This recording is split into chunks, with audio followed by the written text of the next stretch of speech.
All right. Dzień dobry, everybody. Welcome to this briefing. It's going to be another one of these marathon sessions, but I'll leave it over to Tu to start us off with a karakia. Morena tata, mua I taku whakatūwhara tēnei o tātou hui. Kei te tuku mihi ki a koe katoa nā manuhiri kua tai a tina nā mai wangi ni a tātou I tēnei wā. Nau mai hara mai, ngā kaimahi, I a tātou ngā kaikauni hira, nei rā ngā mihi ki a tātou katoa. Kia koe e hone, nau mai hoki mai ki te mura o te aihi, nau mai hoki mai. Wachina, kia unui tātou, katoa I o te tohi anuku. Katohi o te tohi arangi, e tupu iho ko ngā pū, ngā weu, ngā more, ngā pū ki ngā wānanga nā. E nei te kimi no te rapu no I te take, te ahuru no ngā arangi tū, whakaia ki ari te uhi, wero, tau mai te Māori, haumi e hui e, tāi ki e, kia ora tata. Tāi ki e. All right, so welcome to members of the public, either present online or those watching at a later date. Welcome staff, presenters and any attending chairs. Council briefings are recorded. Public gallery attendees' presence implies your consent to being broadcast. Health and safety. In case of an emergency, follow the building wardens to the nearest exit. The meeting point is across the road at Peace Park. Bathroom facilities are located opposite the chamber foyer. Gavin and Andrew are leaving early. Julie is coming late.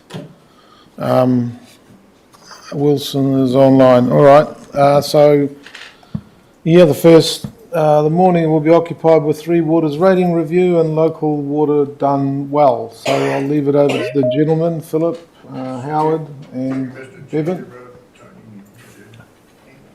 Oh, Tony, yeah. Tony.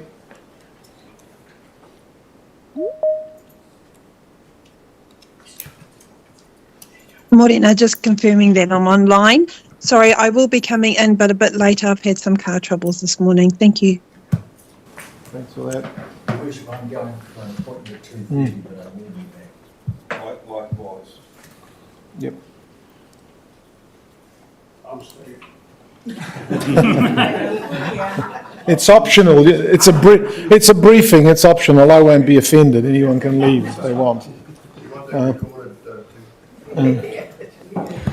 Louise and I are certainly staying. Right. Morena tātou, kanui te mihi kia koutou katoa.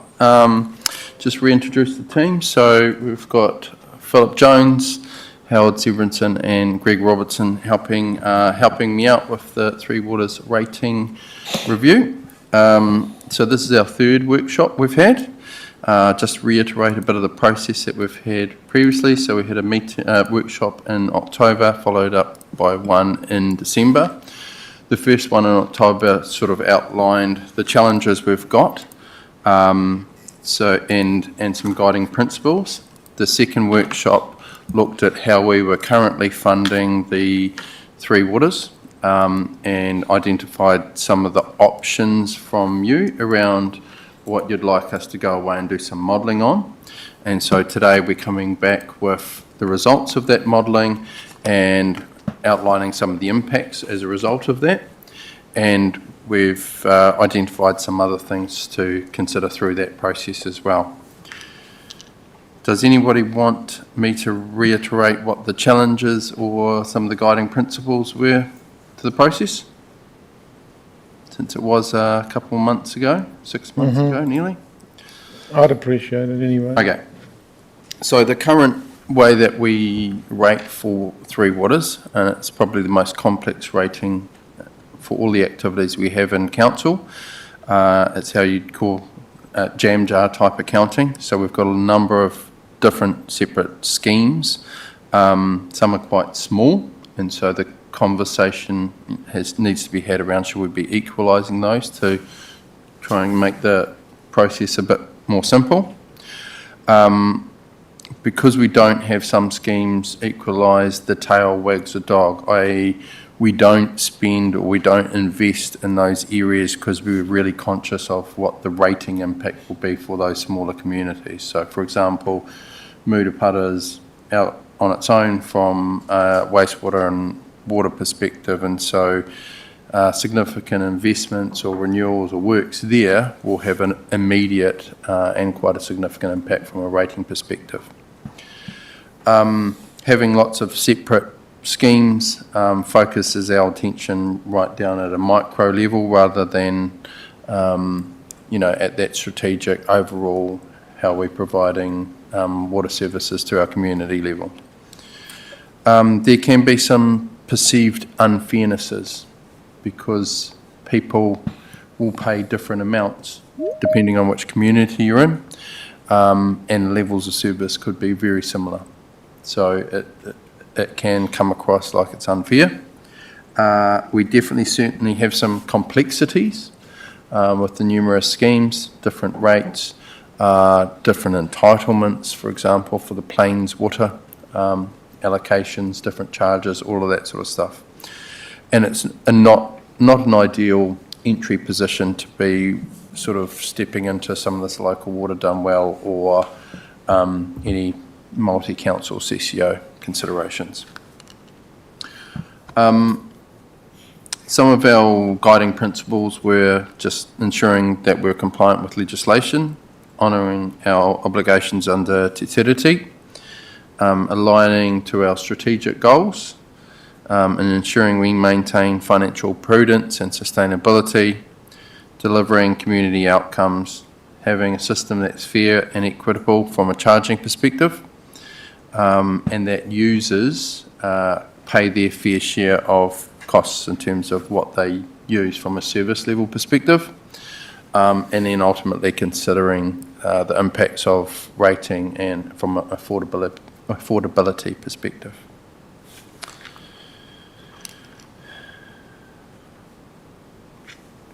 So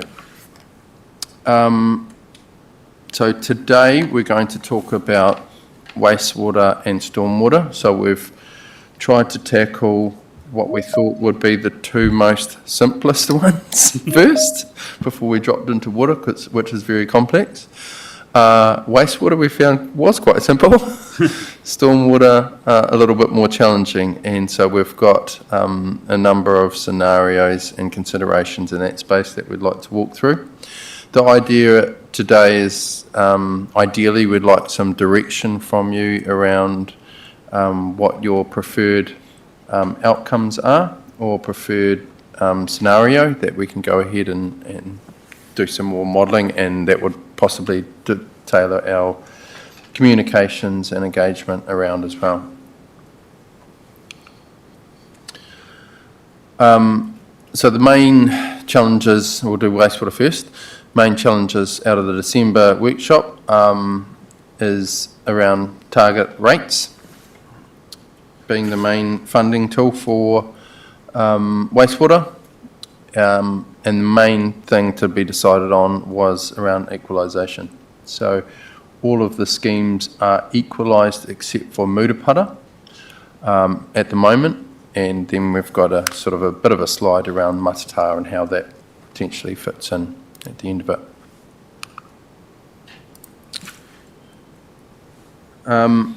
The other things to sort of consider as we've looked at the modelling and the scenarios is SUPs, or separately used and inhabited parts.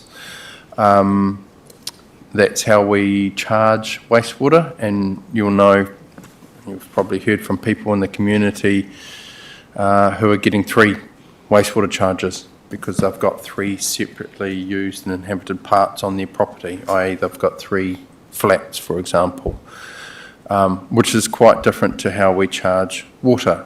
So we charge 1 water connection to the property, but there's 3 wastewater charges for that property as well. We'll talk a bit about remissions and have some conversations around availability charges. So that's where people haven't connected to wastewater, but they have the ability to connect, and so we actually charge them 50% of a normal targeted rate for wastewater to those properties. So that generally would be 1 wastewater connection, but several. Excuse me, John, could you put your microphone on? Sorry. So with the wastewater where you've got multiple things, could that be one connection but several pans? Is that what we're saying? Yeah, so it's one lateral connection to the main, to the property, but there will be three. So for an example I was talking about, where there's three flats, there'll be three bathrooms and connections through to the wastewater supply. So that's what we mean by separately used and inhabited part of a property. Sorry, carry on. So with that, if you have three properties go into one connection, which then goes into the sewer, you're going to charge three separate charges, right? So if you've got three houses and one water connection, then that seems a little bit different. They can use as much water as they want for three houses. But once we go to water meters, then that actually solves that problem, doesn't it? Or do you, and I know that the water meters is only part of the charge, the other part is the availability. So is that saying that the availability needs to be trebled as well as the sewage and all that sort of stuff? Is there a issue with that, or is it not as does it not cost as much to have a single water connection, which is then inside the property is divided into three, as long as the water charge picks up the difference? Can I answer? It's actually the issue actually lies within the Rating Act and the ability to actually charge. Right now, for example, the Rating Act, the Local Government Act, Rating Act to be precise, in Schedule 2 and 3 talks about physical connections as how many units you can actually buy. So that's why you can also use what Bevan has talked about, a SUIP, right? So you can do it a number of different ways, but council, for a variety of reasons, did water per connection, because often it's easy to actually identify a lateral or something going off, whereas a wastewater, as Bevan has talked about, you've actually often got one pipe that physically connects to the main, and from a Rating Act, that's the primary method that a lot of councils use, but you can also use SUIP, which is that separately used inhabited part, and that's defined by council. So council, in terms of its definition, will have a definition of each individually part of a rating unit for wastewater, and that's where you've got that inconsistency. So one simple, we don't want to jump to the answer, but I'll give you a hint. One simple way you could actually do water by SUIP as well. Right? But at the moment, your policy is different. So when you have three connected to one water line, drinking water line, there are not 3 meters. There's only 1 meter. Currently, yeah.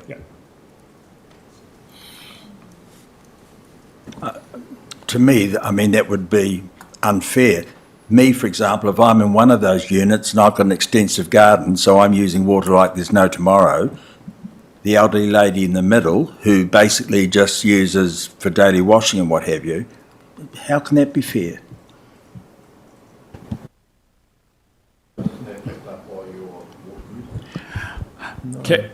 Normally what happens is it's a water connection per rating unit. Yes.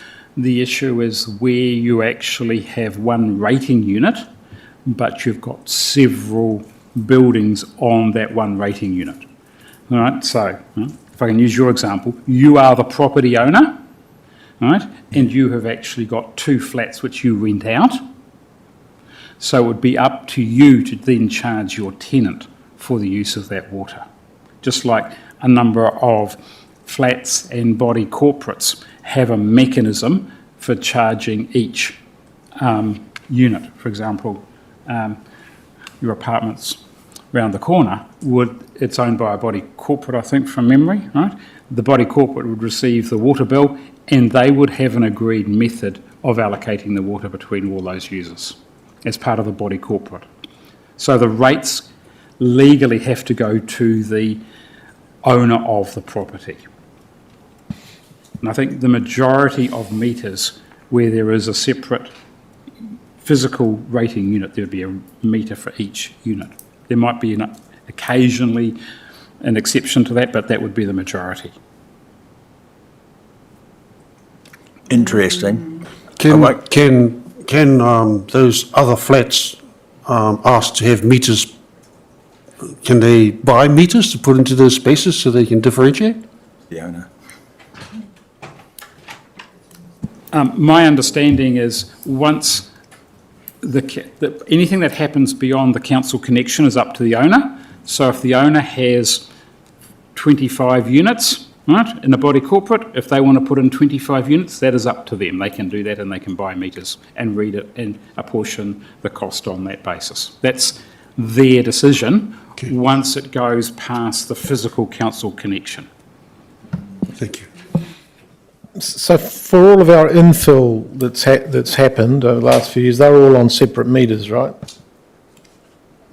Only if they've Person with a been- quarter acre subdivides. Yeah, it, or- if it's been subdivided and they're separate titles, yes, they will have okay. a different meter. Thank you. The idea of using a SUIP for both is interesting, but it seems to me that if you're not charging volumetrically, that's quite like if you start charging volumetrically and then you're using SUIPs, how does that work? So one of the debates, we're jumping into the water debate, which we're not having today, but it's actually, no, this is really good. I'll tell you why it's really good. It's because we need the next workshop, we're going to need to actually bring back you relatively quickly a whole lot of options by fleshing out what your concerns are now, helps us develop that next workshop. So we're not going to provide all the answers now, but it will actually, I'm writing notes of things Greg needs to go and research and start modelling, right, about water, right? But one of the things that we want to actually talk to you about next time is how much percentage-wise do you want to actually charge by way of fixed charge and by way of variable charge? Now, at the moment, we don't have that option available for wastewater. Basically, wastewater is nice and simple. It's basically a per connection or per pan, or connection, SUIP, or per pan if you're commercial. So that's basically the broad options. When you come to water, there's a lot more options available. And that's what we want to talk to you about next time. I'm just coming to grips with this fixed variable on water, and you've in your current variable, which is your volumetric, relates to a certain percentage of what you've been able to drill down and understand is some of your water revenue. Yeah.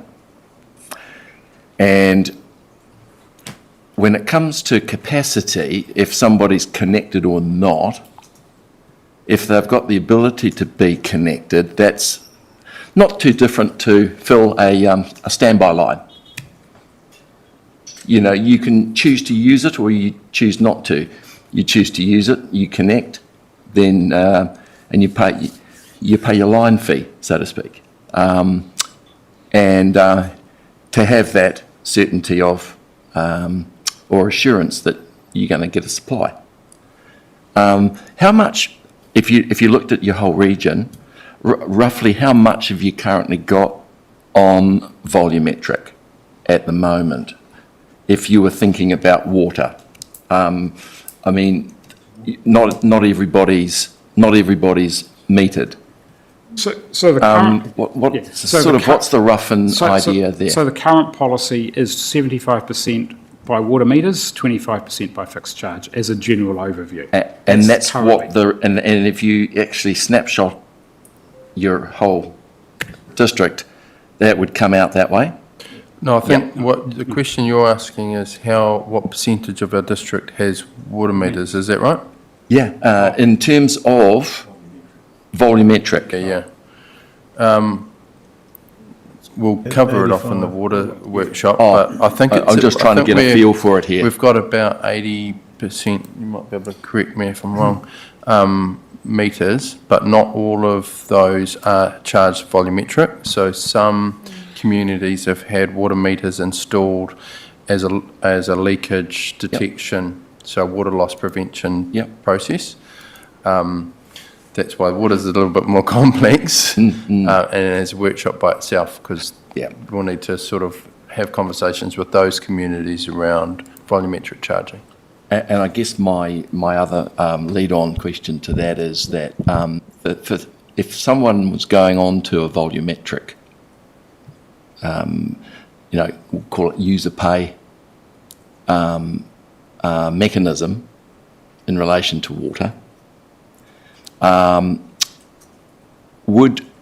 do you have adequate district-wide, supply to the extent of being able to meet a volumetric estimate in terms of, what people want to use versus what they can use? Is that something that you've also been looking at in terms of considering the options? So I think we've got a reasonably high volumetric charge now, but some of the learnings we've identified with other councils who've moved from completely fixed to almost completely variable was that it actually creates a lot more water conservation, and therefore they've been able to delay significant capital improvements, and it's also created a lot more capacity within the network for supply. So we'll have an element of that. But to answer your question, we do have differing levels of service from water provision across the district. Some of the ends of our plains schemes are on sort of trickle feed and have to put in tanks. But we've got a plan to sort of try and address that in the long term. Okay. The reason why I just asked this was that my experience with some other councils has been that when they went back and looked at the actual versus forecast volumetric, exactly to your point, Bevan, the volumetric installed a sense of economy, and they didn't have the usage that they thought they were going to get, and that was kind of interesting because when they look back, that was a revenue that they'd forecast that didn't actually materialise. So I'm just, because of exactly that reason that you're just mentioning, Bevan, and I think that's a really good thing to keep in the back of your mind when you're playing with the options, and certainly with the options around fixed and variable. Just as a segue. Just a quickie, the rationale for commercial industrial by pan, why is that different to, well, how does that figure? Because people have asked me this before about pan numbers and... Simple answer, legislation. Oh, okay, right, fine, thank you. All right, so carrying on, currently we've got two separate rates for wastewater, as I talked about. Murupara's the only one that's currently outside of equalised, apart from, no, that's right, I was starting to get mixed up with water again. So it's a little bit simpler in terms of the options that are available for us.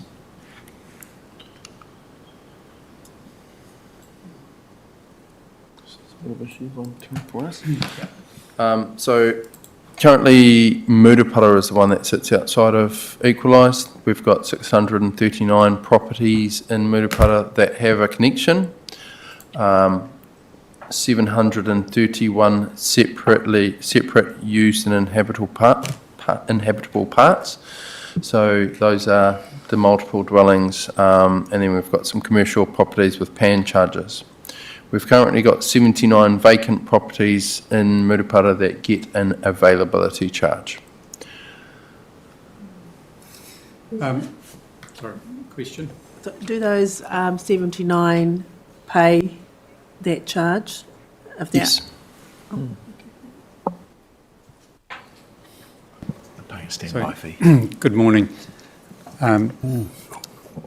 Just an answer to that question too, we're, in terms of drinking water, we're about 85% metered on our customer base, 85%.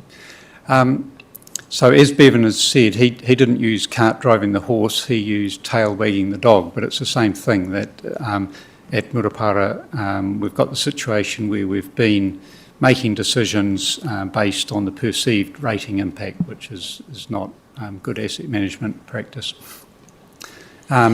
And we're here before you today saying that we haven't got future spend happening at Murupara, we've got current spend happening at Murupara. There's that 1.7 million during years 1 to 3 of the LTP, and as you know, we're well through year 1. That is mainly associated with consent renewal. The CapEx numbers we've got as placeholders at the moment show something like $30 million of spend to largely rebuild the treatment plant there. And not only that, we've got work that's been trimmed down to size or excluded from the LTP. And so in Murupara, we're talking about sludge management. There's no money for that in the LTP. And network renewals has been trimmed down to, I think, 70% of predicted cost. And there isn't money allowed for monitoring infiltration and inflow or network modelling, which are sort of some of the backroom things that happen on wastewater networks. So it wouldn't be fair to say we're crying wolf and saying the world's about to end at Murupara, but it's significantly constrained the funding at the moment for the needs of the wastewater network. So would it be fair to say that once you know the demand, if it's less than what you're forecasting, then you would have less capital expenditure? Is that where we're going? You happy for me? Yeah.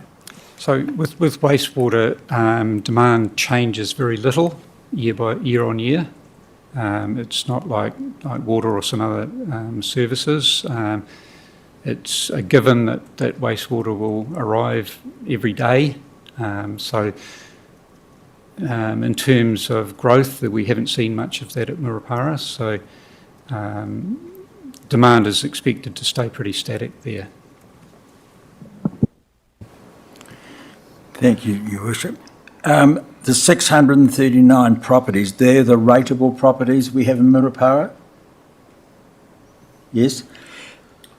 Have we got an indication from the rating team as to what the percentage of rate arrears are out of the 639 properties?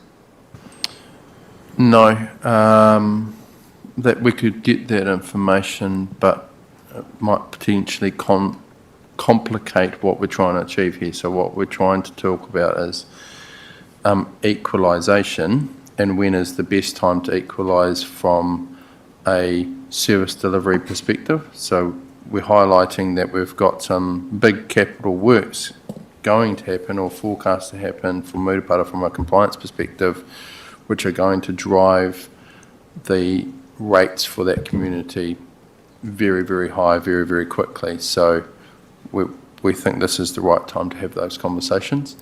There will be some rates arrears, but I'm not too sure if it's out of step with the rest of the community or not. Yeah, fully appreciate that, Bevan, but the point that I'm trying to get at is affordability, and we've already given them the transfer station charges, and I'm just want to try and get my head around where this is going. When we're talking about wastewater, we're still talking about potable water to come and what have you. And I'm just trying to get my head around the impact that it's going to have on those property owners. Yeah, thank you. And that's one of the core principles for this process, is ensuring that there is a lens on affordability. And we will sort of touch on what that looks like. At the moment, Murupara is paying $375 for a connection, versus $522 for the rest of the equalised schemes. Bevan, just following on from Andrew's comment, so we've still got to meet the standard, don't we? Correct. So it's how you get there, I suppose, is that in terms of affordability, is it? There's a bit of the how you get there, but it's mostly when you get there at the moment. We've got some clear guidelines around when that needs to be. Murupara is quite far away from all the rest of the schemes, so there's not really an option to join it up and, connect it with the other ones. So it really needs to be treated still as a standalone scheme for our wastewater consent renewals. And our, I think the number's still looking around $30 million at this point. So jumping on to the next slide. So the current charges, as I mentioned, $375 per connection. Tony? I just had a part-time, Ngāpera probably has more information on this, but what impact would there be, particularly with Ngāti Manawa pursuing their housing development in Murupara? Would that change things at all, or yeah? If it stayed outside of an equalisation process, growth in the number of rating units or connections within Murupara would share that cost. So ultimately, if nothing else changed, wastewater should get cheaper for every property. The more growth there is, or the more slices of the pizza there is, right?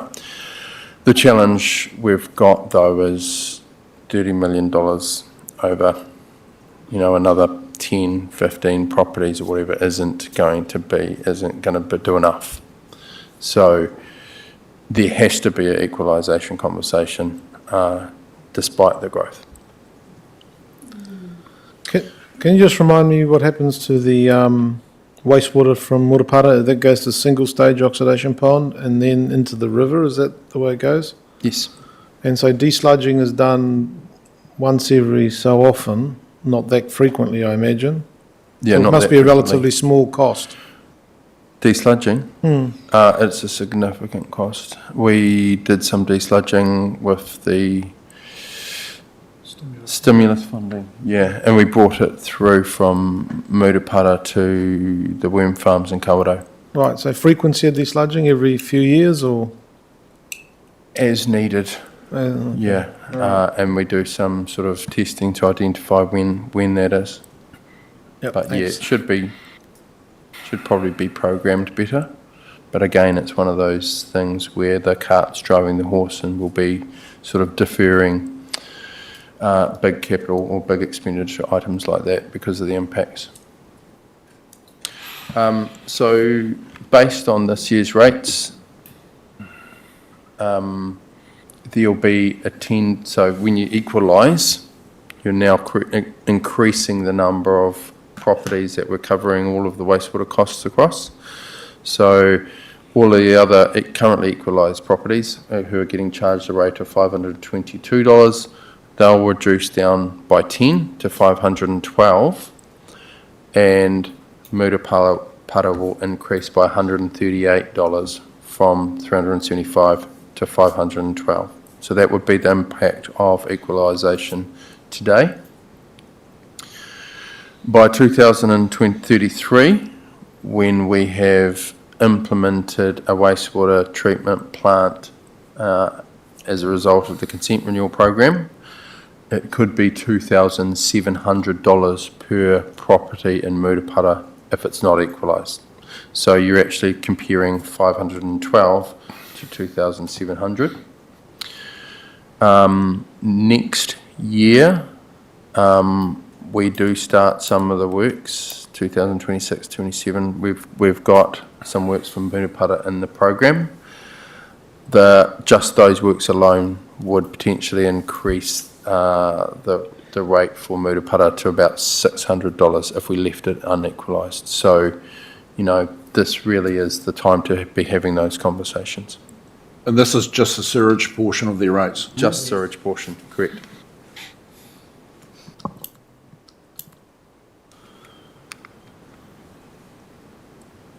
So for Murupara, I guess the question is, do you want to equalise?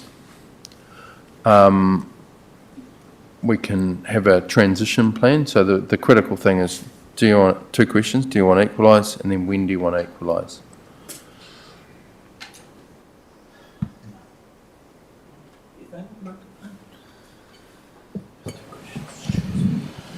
When we're talking about these water rates up in Murupara, is that inclusive of Minganui? Because that's a township No. as well? So it's No, this is focused- just relates to the Murupara wastewater network. connections. Yeah. Minganui's on septic. There's not too many options really, is there? Otherwise it would just Is it? blow out if we don't. Okay. If I could ask, and sorry guys, this is going to be a really unfair question, but if we think about what ultimately this council is going to be making some decisions for September 7th in relation to your plan around sustainable water options,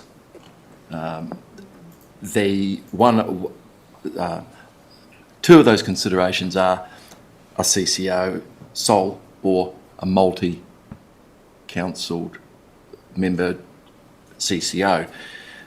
In your opinion, in order to prepare Whakatane District Council have a decent dance card, shall we say, do you think that equalisation is going to be a necessary requirement? I wouldn't say that it's... For a multi, Yeah. for a multi Yep. councilled CCO. I wouldn't say it's a necessary requirement. I think those looking for partners would prefer a simple equalised rating system Yes. rather than a more complex and individualised scheme system, which, it's harder to manage. That was the answer I was looking for. Yeah. Yeah. Improve your dance card score. Yep.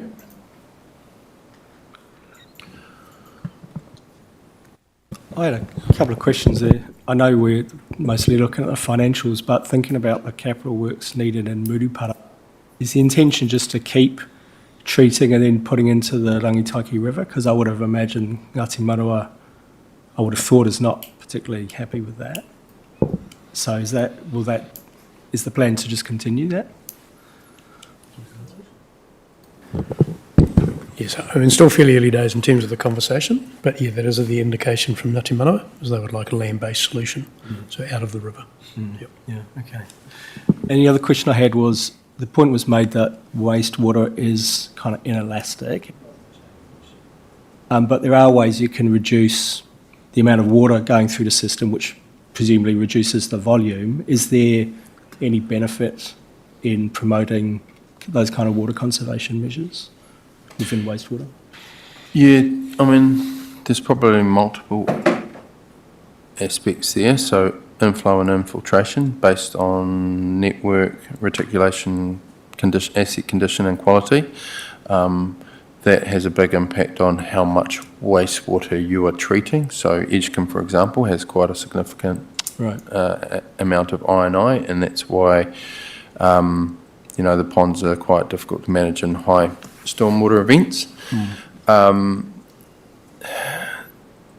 Auckland Water Care model, they have a water in, water out charging mechanism for wastewater. I think it's based on around 75% or something, 80% of the water that they use. So that can promote some conservation, just like it would promote conservation around water use, which as a metric for charging. There's an opportunity to do some have some conservation type conversations. It's that, it's the old, if it's yellow, let it mellow kind of scenario. Or the brick in the, but brick in the cistern. Yeah, that's not going to change the way we're currently rating. It's not going to change what they're charged. Yeah. But it will have an impact on the downstream I guess I'm asking, function of does it have a benefit treatment plant. for our infrastructure, I suppose is the question, or investment needs? Yes. Yeah. Yeah, okay. In terms of equalisation, to me, I don't think, I agree with John that we don't really have a choice. We have to move towards equalisation. And I just think we should not muck around. We should just do it sooner rather than later, is my view. But the key is going to be the communication with the community, because if I was in the community and I was faced with this choice, I'm pretty clear which way I would want to go. Andrew, then Leslie. Thank you, Your Worship. Just the point that Nandor raised with regards Ngāti Manawa looking at a land-based discharge, what are these costings actually based on? Is it based on the current discharge to... Is it 30 million? Yeah, if Ngāti Manawa insists on a land transfer, are these costs that you're indicated here, are they relevant or they not? It's relevant, they're relevant, and that's why we've kind of kept that one in there when we've looked at most of the other programs and what we could streamline, but there's still a lot of work to do to nail down those some numbers. So costs are likely to rise above what's quoted in here? I couldn't tell you. That's a separate process. They will be significant though. Yes. Too significant to stay unequalised. Thanks. That was actually my question, is about it was going to be more expensive to discharge to land than water. Were those costs included? But you've answered that. Kevin? I kind of agree that we haven't got a choice, but we have to equalise. But I agree with Nando, it's all about the communications. I mean, to start with, they're going to see that increase go from $375 or go up $138, and I'm sure they'll balk at that. But if you explain that by the fact it's going to be $2,700 by 6 years' time if they don't, I think that will be... So it's all about the communication, how you put it across and explain to them that short-term pain is going to be a long-term gain. Yeah. Absolutely. So just to supplementary to that, or to add to it, we've missed the boat from an annual plan perspective to make any of these changes. So the earliest we could make this change would be the next annual plan, and we're wanting to make sure that there's a good comms process behind it with the community. By next year, some of those dollars will be a little bit more real, and we can have some more accurate comms with the community. Have you got any idea for what cost savings there are for this more simplified, equalised scheme? Because there's savings, you said. Yeah, cheaper, simpler. So the new wastewater standards, or the ones that have come out, have identified opportunity for reduced costs. As I've mentioned, though, there's not a lot of opportunity from a Murupara perspective because it is so far removed from the rest of our wastewater schemes. So it still needs to be dealt with in terms of a standalone treatment plant. Whereas the Whakatane, for example, and the Ocean Outfall one, some of the standards are a little bit more relaxed. David? All right. Yeah, I just wonder if we could save this conversation for the next discussion. The local water's done well because some of this is relevant to that conversation.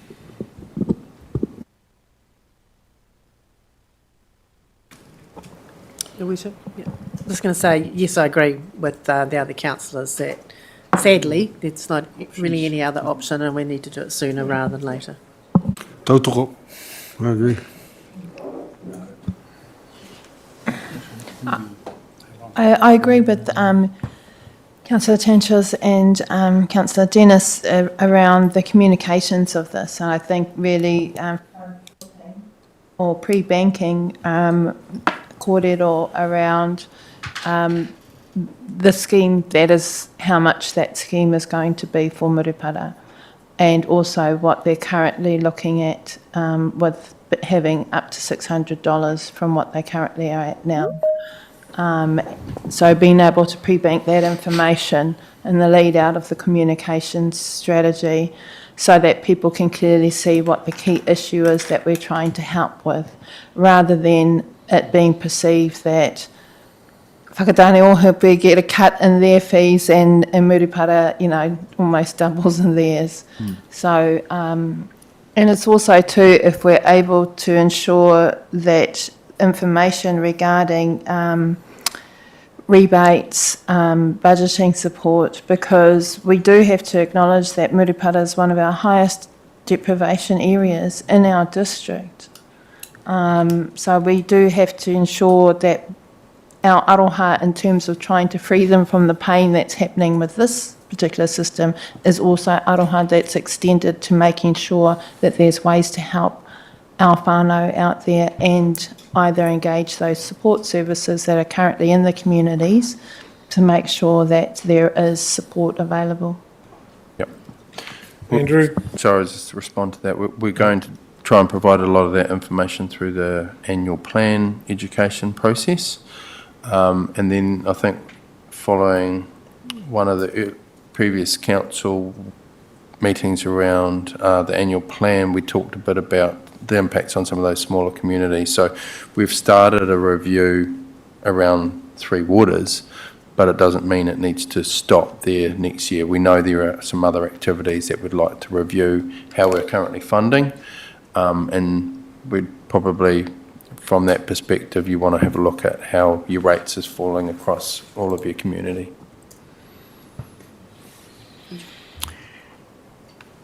Myself and Ngāpera, we attend the Murupara Community Board meetings up there.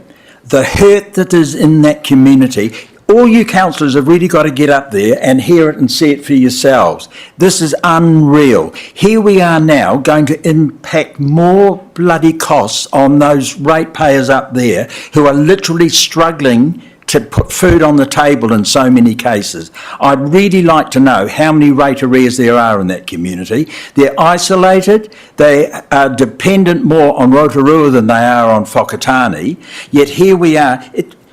WDC up there, I'm sorry to say, is a dirty word, because every time we go up there, where are we with the drinking water scenario? We were going to have the public meetings up there.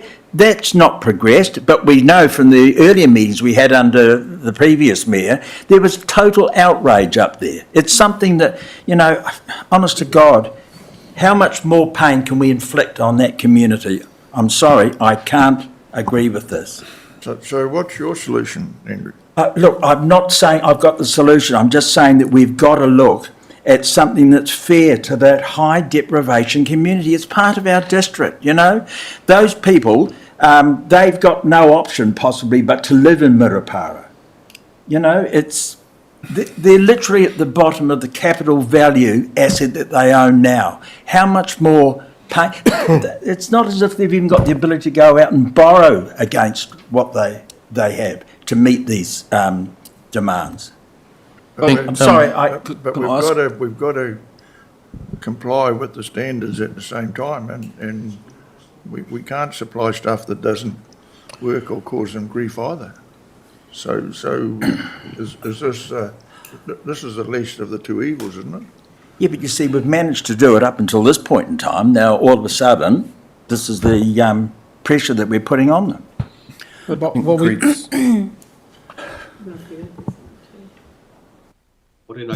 Peter? Then Gavin? I have to support what Andrew is saying, but what I'm probably interested in is we need the view of Ngāti Manua in terms of this thing being rolled out to them, because they're also the communicators of our whārua. The other thing that will be really helpful is also bringing on our community board members, because they are also the communicators that go far out.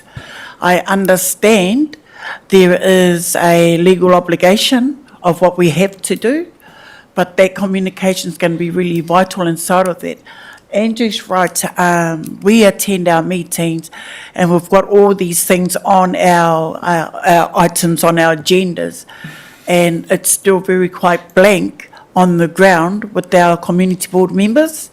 So that's going to be really helpful inside of that. It may be a $2 something increase, but that's still a struggle. I think what Andrew alludes us to is that who are paying the rates up there, and if there's a high percentage, then we can feel the burden on those who actually have to carry that. Hey, it's not going to be, it may look really on this $10, but that $10 could actually increase to a $50 if that percentage of ratepayers aren't happening. So that's kind of where I'd like to see some of that communication inside of that. I can't support that equalisation unless there's that information that needs to come back, because they're going to be, our communities are the drivers of some of those comms, and if there's a disconnect between our board members and those relationships that we're in, then this thing just gets quite toxic for Andrew and I to try and navigate up at that end. I agree that you should get that data. It's all information. But I guess that my question relates to the wastewater standards, the new standards that have come out, and where we sit in relation to those standards at the moment for discharge to river. But I haven't looked in detail at the standards, and I don't know where we sit. So I guess that's not information it's available right now, but that's going to be important.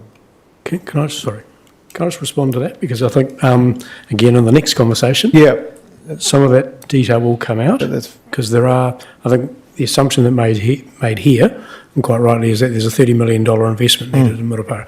The standards potentially do affect that, and the component, there will be standards that will set at a certain level, and there will be a community conversation about what does this community want to achieve. And they could be quite different, and that brings in the iwi hapu perspective and the like, and the dollars and cents will definitely be part of that conversation. So I think between water standards and the issues we know in Murupara around water, and the wastewater and the new standards and what they may allow or not allow, there's quite a conversation to be had. So, Yeah, thanks. Just kind of adding solutions to it. I note that the Murupara Community Board doesn't use all of its funding, that targeted rate that it receives. So you're effectively talking about the $134 is $2.65 a week extra. This is just for stormwater, wastewater. Perhaps part of that targeted rate could go to offset it, because I'm sure the wider community would prefer not to have it taken that way if they're already contributing, because they pay $50, for their targeted rates for the community boards versus us, $25 for the rest of the wider district. So just thinking about how, we're not trying to minimise it because that's just rude, but there might be other ways that we can have it, because most of the community boards continue to have excess sitting in their reserves that they don't use up every year. So just an idea. Sorry, I'll just take that. Greg, I think, wants to ask a question but doesn't have a hand. I've just seen the raised hand, sorry. I just wanted to just back of an envelope sort of figure. If you were to, the $30 million at Murupara and the equalisation to spread that out, that would come at a cost to everyone else of about $120 increase. So you're talking before, Councillor, about how do we support Murupara? Well, we would be supporting them with an increase on the rest of all of the district in their equalisation. So while you get that initial increase for Murupara, as it comes forward, that those charges fall on the rest of the district. That's only one. You've got to bring in Matatara as well, so it doesn't just stop at that, I don't think, does it? No, you're right. No, I guess what we're aiming to do here is give you a signal of what's coming. So with all of the consent renewal programs, these are costs coming down the pipeline. At the moment, Murupara, because they're unequalised, is left out on their own. And so, we're in the situation now where we don't have a lot of options. It's either you do the work and become compliant, or you don't do the work. And it is a non-compliant, it's a non-compliant water supply, it's a non-compliant wastewater, and there's prosecution options. I know rates are challenging. You mentioned, low capital value. At the moment, we've got, and if it stays unequalised, you've got a $600 impact in 2027 and a $2,700 impact in 2033 if we try to invest in that community. If we stay unequalised, we can't invest in that community from an affordability perspective. So, and that's exactly why we're here having these conversations. It's because of long-term underinvestment, and it's that cart driving the horse scenario. One option, though, is you could charge all your three waters based on capital value. Charge everybody in the whole district if you've got low capital value, but that's definitely not a user pay scenario or situation. Can I have one last crack at this? Yep. I like David Bewley's solution of putting it back on Ngāti Manawa's plate, letting them have the discussion with the people, letting them tell the people that they are possibly looking at a land discharge option, and basically telling the people from the ground up that this is what possibly could happen, and as a result of that, this is where it could end up. See how the people will take it from coming from within, as opposed being driven by WDC. That's my thoughts. And I mean, we're going to have to adopt that approach with the potable water with them as well, or we're not going to get anywhere there. We've proved that we can't do it from a WDC perspective. We need to give Ngāti Manawa some guidance on their thinking, don't we? Well, yes, but they need to give us some guidance on what they want in the way of a possible land discharge rather than the river. So that is going to, Well, it all depends on the cost differential. So if the land discharge is going to cost you twice as much, then that's got to be sheeted home somewhere, and people need to realise you can have it, but you're going to have to pay for it. But let those people, let Ngāti Manawa tell the people. That, I guess, is where we're heading. I guess we'd better move on a bit. I've had my hand up 3 times for this discussion. Can I you one last one? Thank you. One last one, yeah.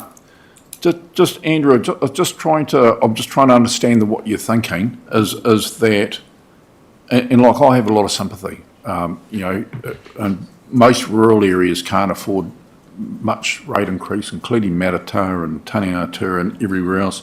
This thing where you're saying you don't want it equalised, so that would be a increase of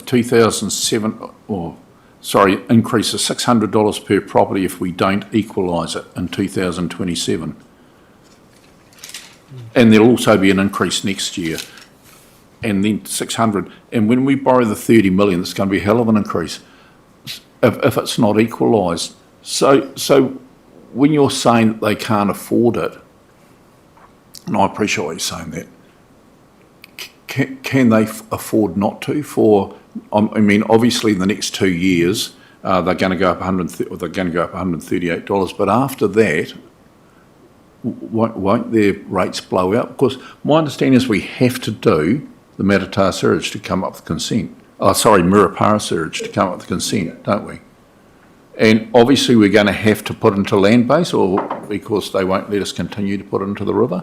So Andrew, I understand why you're saying that they can't afford the $138 increase, but at what stage? But moving forward 4 or 5 years, it's going to be horrific for them, isn't it? So I'm just trying to understand your reasoning for that. Can I respond? You can respond, yeah. I don't want to drag this out, but again, let's just be realistic. If the household income is $500 a week, They can break it down, and we're there every meeting. We have the public coming along saying we cannot afford the rates. We cannot afford. Something's got to give. Either food on the table, insurance covers, or whatever.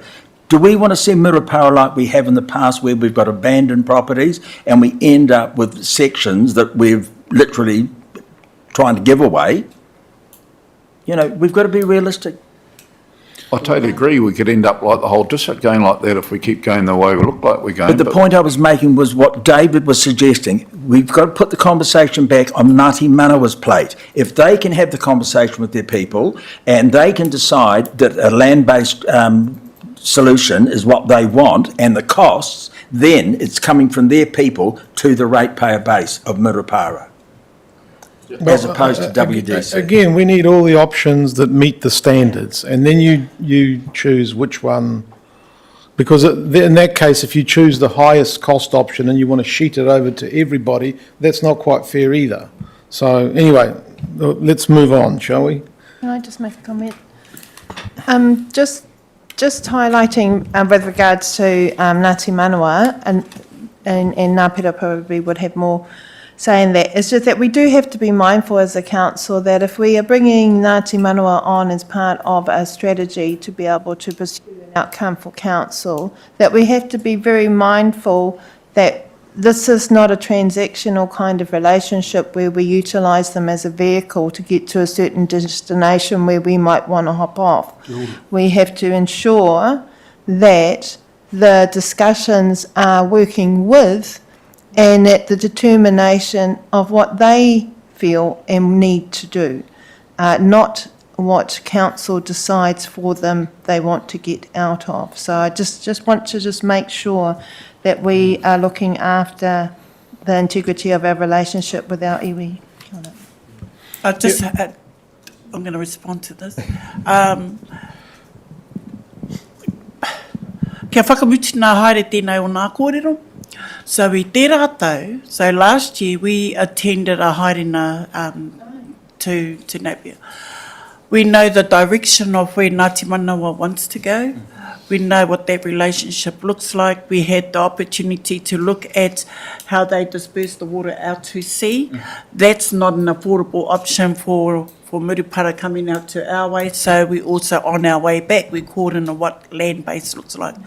It isn't a conversation that has just popped up today, but it is a follow-up conversation that I think we need to get some support around it. At the moment, what I do know with Ngāti Manawa, their communications in regards to the water, the drinking water, has been on point for that one. So I think just like earlier, just referring back to David, it would be really good to get the leans on the ground. Kia rātou whakahokia te teimana, kia rātou e me wa rātou hāpuri, and I think that's the suggestion. We understand about the equalisation. It's a tough conversation and it needs to come from them as well. That's our working. My understanding is of our 5 priorities was to strengthen those relationships, and that's where we need to see that lead come from them. That's the relationship, yeah.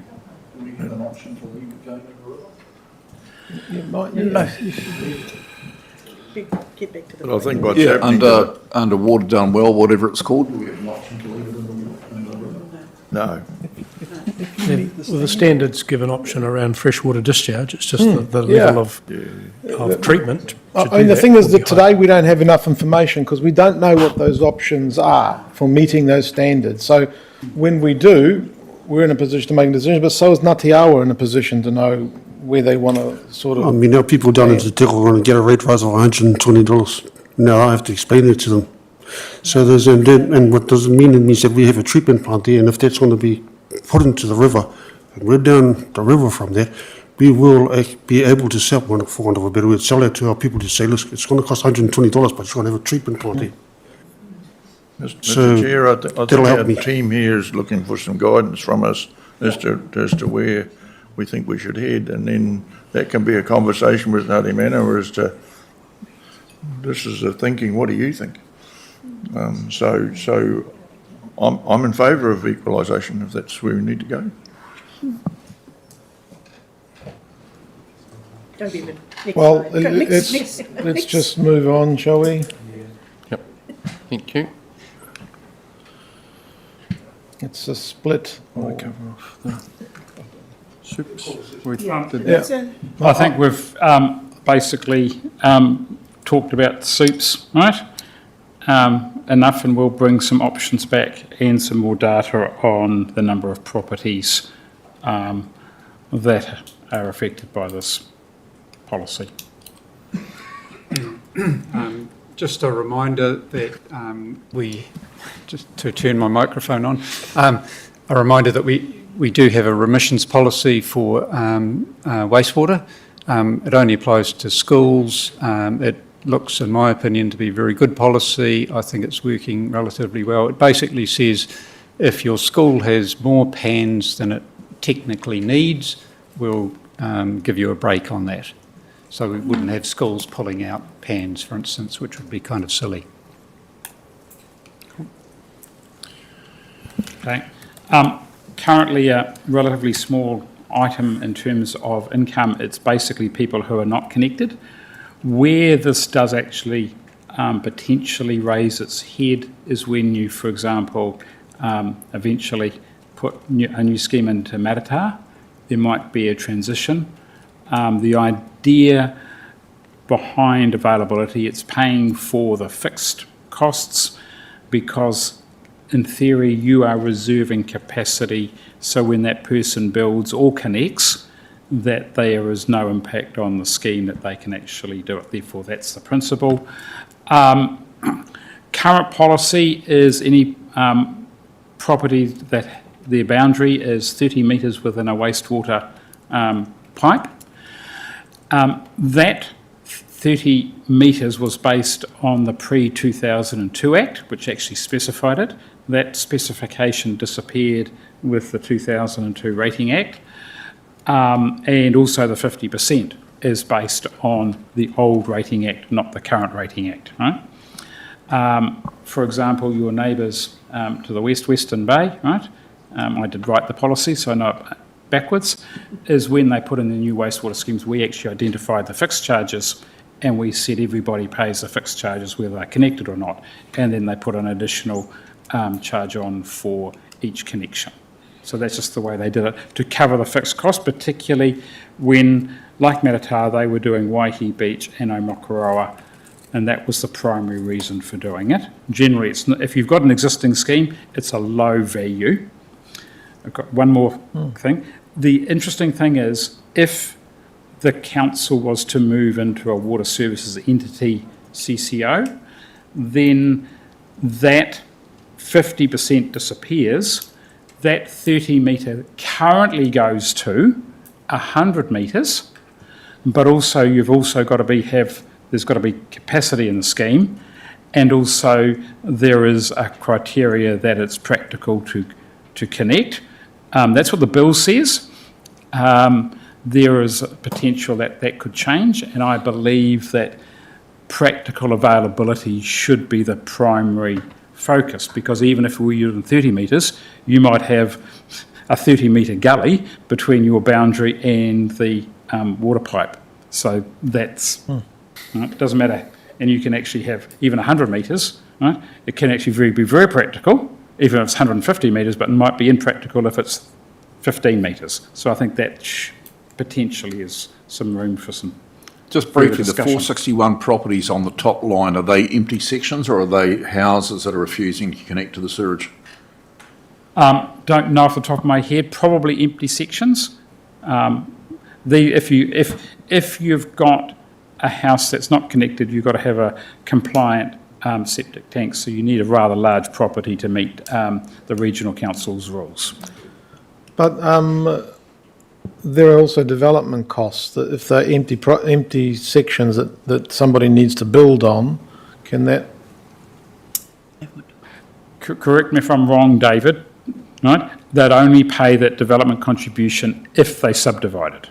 And their first lot, right? If you've got a large lot and you subdivide the first lot, you wouldn't pay the contribution. Say you had an existing lot that you could put 5 houses on, you'd pay development contributions for 4 houses, not for 5. So the idea of the availability charge is you're paying a contribution for that one connection that you have available at the moment. The development contribution pays for the additional connections. Okay, Andrew? No, Gavin asked my question.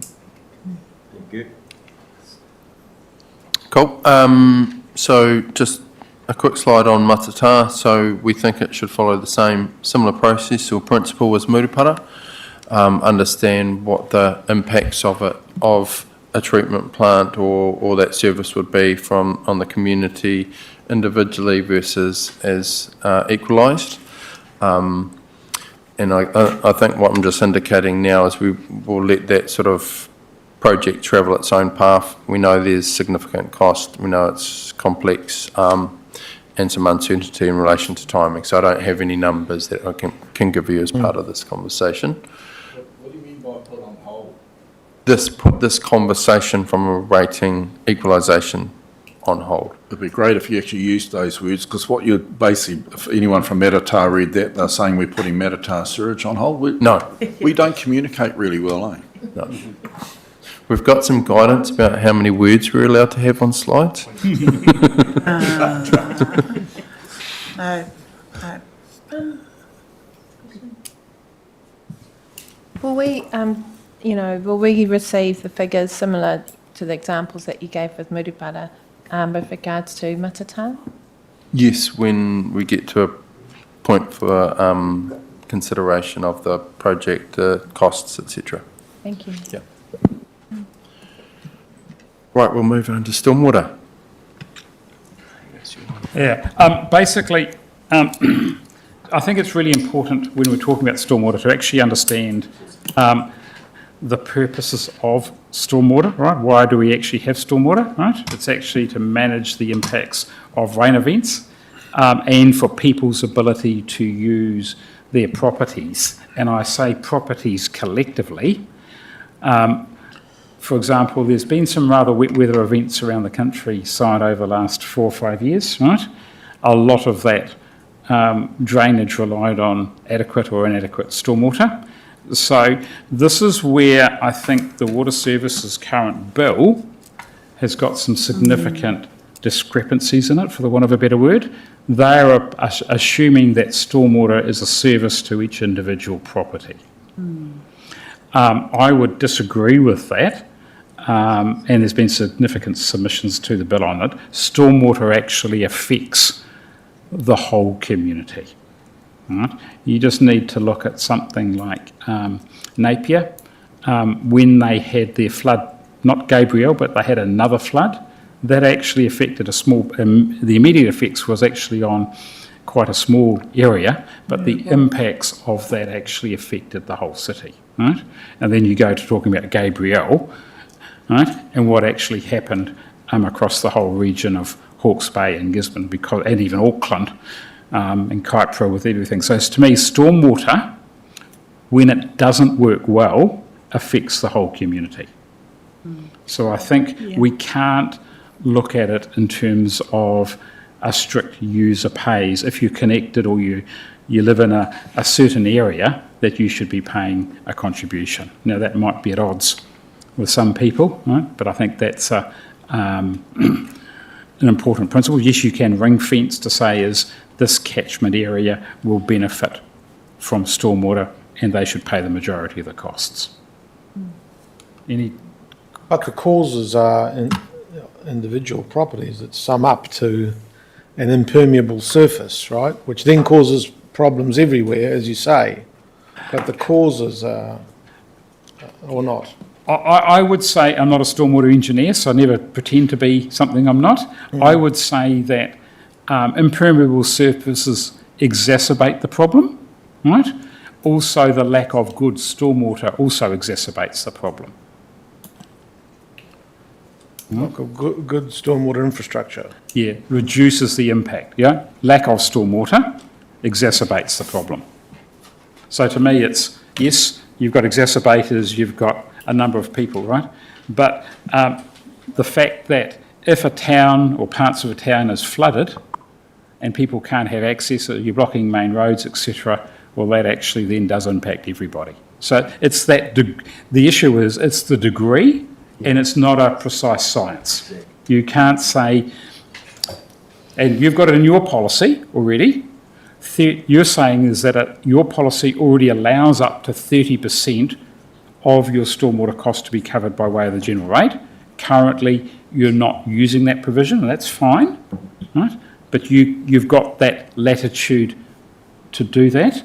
And you're right that basically in Whakatane, you're saying that commercial and industrial properties, because of their impermeable surface, pay 2.2 times the differential on the capital value because of that cumulative impact of that impermeable surface. So your current policy basically says, look, 25% of everyone within a certain catchment will pay a fixed charge, irrespective of their size or their value. The other 70% of that activity will be recovered by way of capital value, except for commercial, where they pay 2.2 times. But that's only currently in the Whakatane commercial area. It doesn't apply to, for example, over the hill in Ahopi. But you see, in that case, you've recognised the fact that they're producing more stormwater that needs to be removed. Yep. Oh, so you have, not me, right? That was your policy, not mine. I know. Well, yeah, I mean, I know, that person, the entity. Yeah, absolutely. I don't disagree, right? So if you used that principle and extended it, you'd extend it to individual. You could also extend it to individual dwellings. You could. You could. You also, interestingly, and I've never seen it done, within the Rating Act, you can actually rate on a percentage of built surfaces, including driveways. No one's done it because there's one minor problem with it. You've got to go around and capture it every year. Now, that would be horrendously expensive, unless you're doing annual aerial surveys that you had a nice little routine that you could actually update it. But it'd be very, very expensive from an administrative perspective to do it. But legally, you can do it. That would be the ultimate. But again, it's at the cost. There's a trade-off between the cost of doing it. So this is probably a rather complex method at the moment. This is your only, well, apart from Murupara in wastewater, this is significantly unequalised, where you've got all these little schemes. We've excluded the land drainage because they're actually unique, but that's what your different rates are actually being levied or assessed across the district.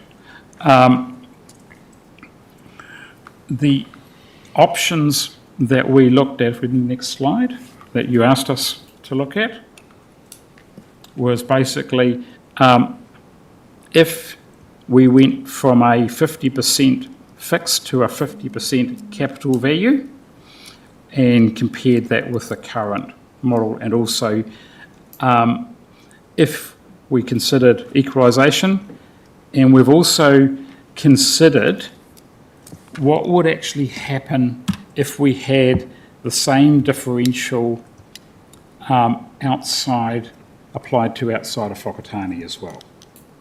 And you've got some rather large properties which we'll highlight shortly. Okay. The other thing too is that, just go back slow, and just that you could, without changing your revenue and financing policy, have more of a general rate contribution that everybody pays across the whole district. Currently, we've actually modelled that as well, but again, you're going to have some very large capital value properties making a contribution to stormwater. Thanks. All right? Okay. Basically, on average, the move from moving the fixed to variable on an average makes very little difference. But at the extremes of high and low value properties, it is actually reasonably significant. Right? Because the closer you are to the average, the more you, right? It doesn't matter what your capital value is, you're not going to see a big movement, but it's the larger properties, which generally have larger impermeable surfaces, would be paying significantly less, and the low value properties to make up for that would actually be paying more if we moved to a 50-50.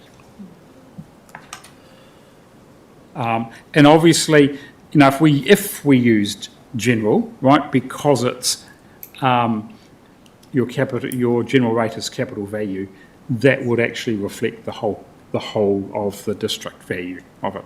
Okay. The only problem we have looking forward, the current water services bill proposes to remove an entity from using any form of value-based. And the rationale for that, I was at a seminar, we had someone from DIA, so we quizzed them. Their rationale is the water services, the government believes that that's more of a service and therefore you should be charged like a user pays. Right? So that's their rationale, and that's why they're saying is that capital value is a form of taxation and doesn't meet the criteria of their principles.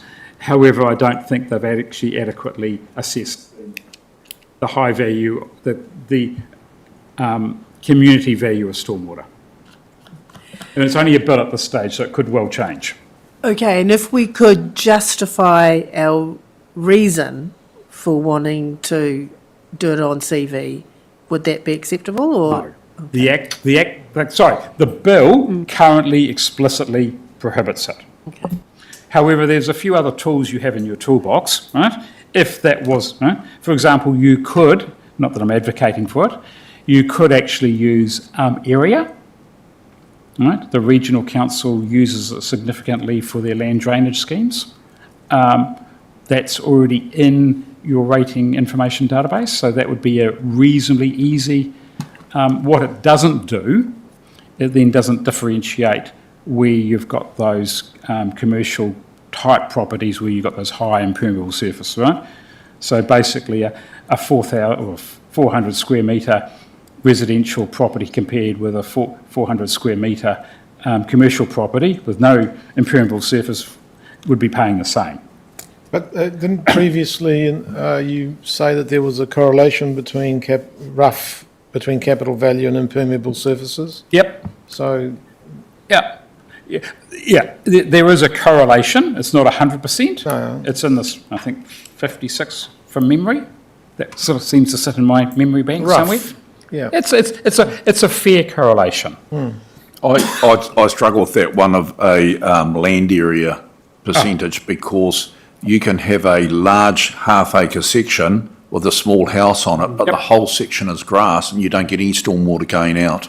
And you can have a very small section like the ones I built in Papamar where the house covers just about everything and you have massive stormwater plus the driveway. I agree. Area is not my preferred option.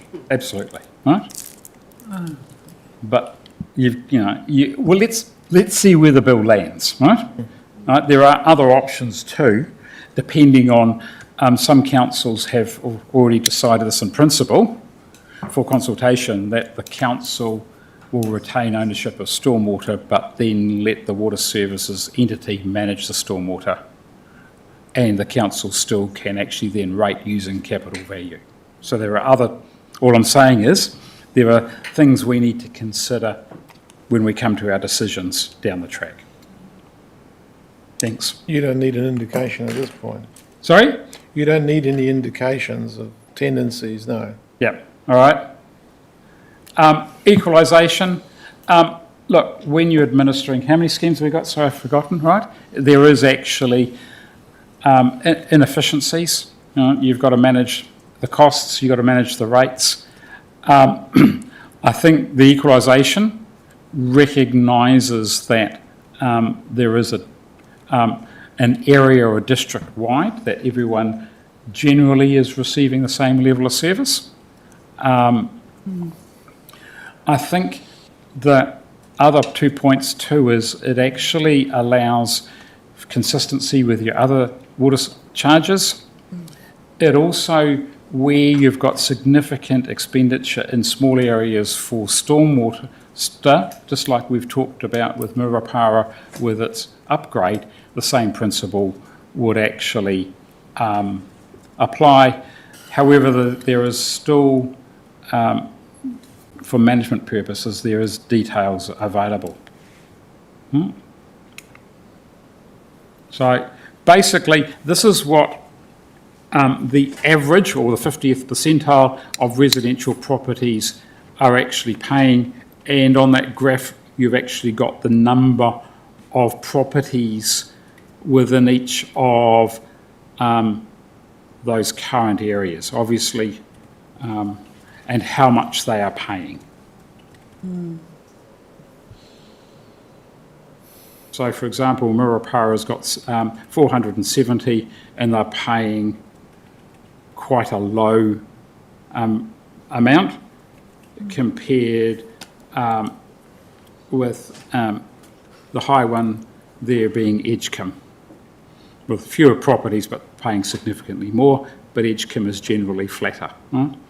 And so that's where the 50th percentile or the average sits. Next slide. So these are your low value properties, and this is where you're seeing the dramatic change, right? If we move from the current policy to a 50-50 or equalised at 25 fixed and 75 CV, or if we equalised 50 and 50 over your low value properties and how they move depending on your scenarios.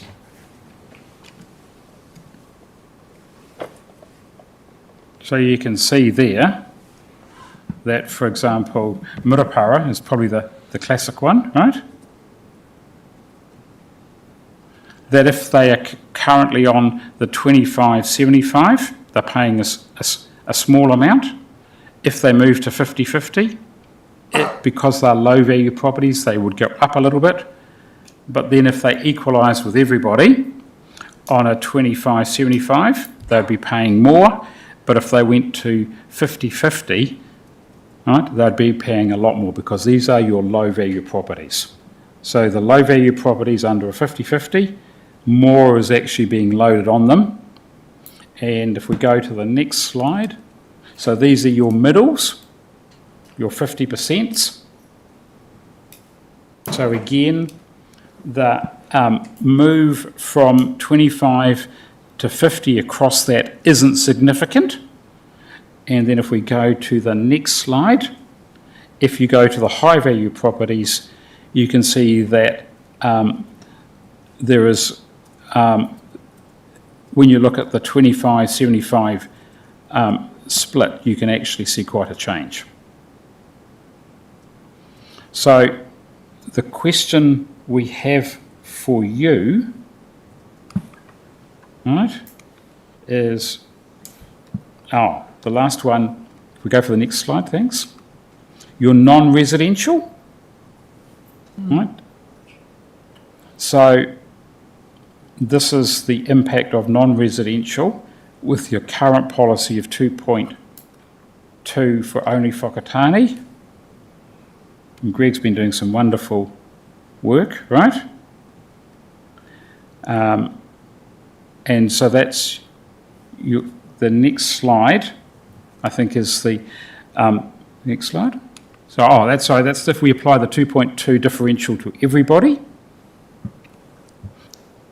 And then we'll come back to them. I just want you to see them, all the slides, and then we'll come back to it. If you go to the 50, so if we then introduced a differential of 2.2 on all commercial properties, because we're not actually generating any more income, this would be the impact on the decrease for residential, the average residential property, both for those 4 scenarios. So I know there's a huge amount of data here. Can you just rephrase that? Can you say that again? This last one. Yes. So what we're proposing here, if at the moment your current policy is that for commercial properties in Whakatane only, pay 2.2 times their commercial, but nowhere else across the district.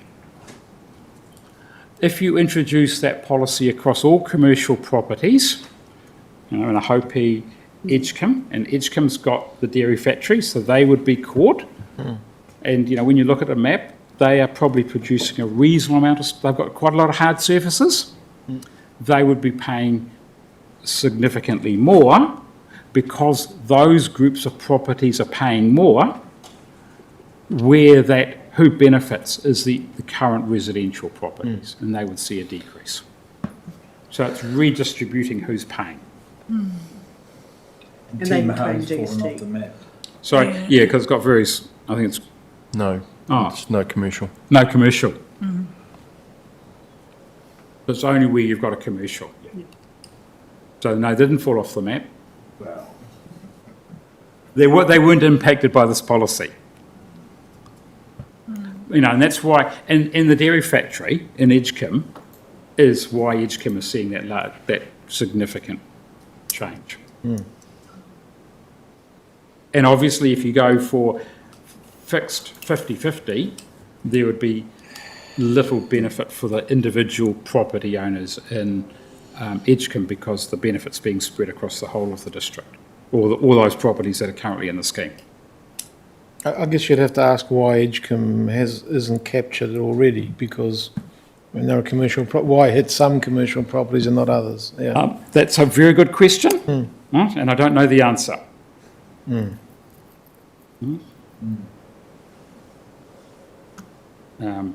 To me, that's almost a no-brainer, right? Almost, right?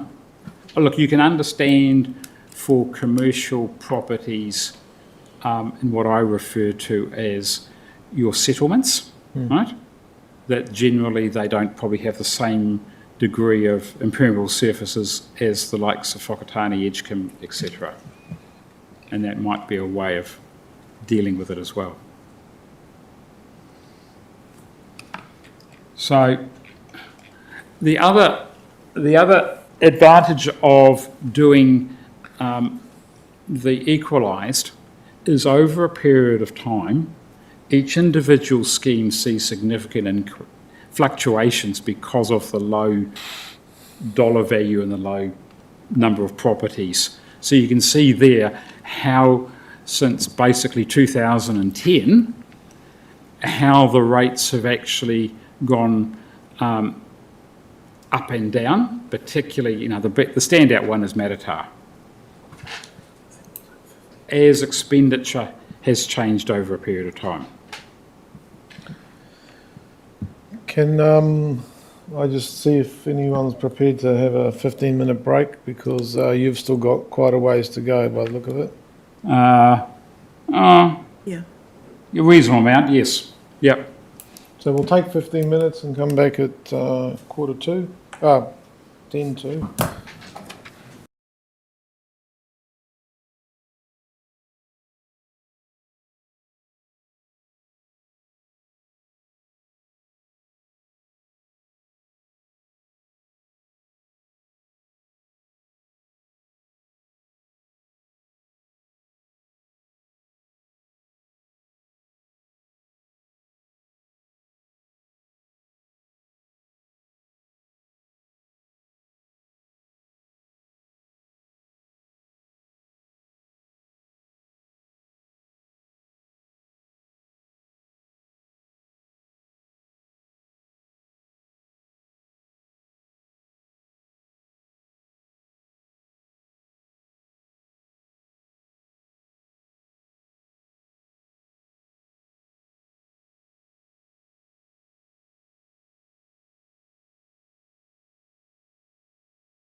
Right,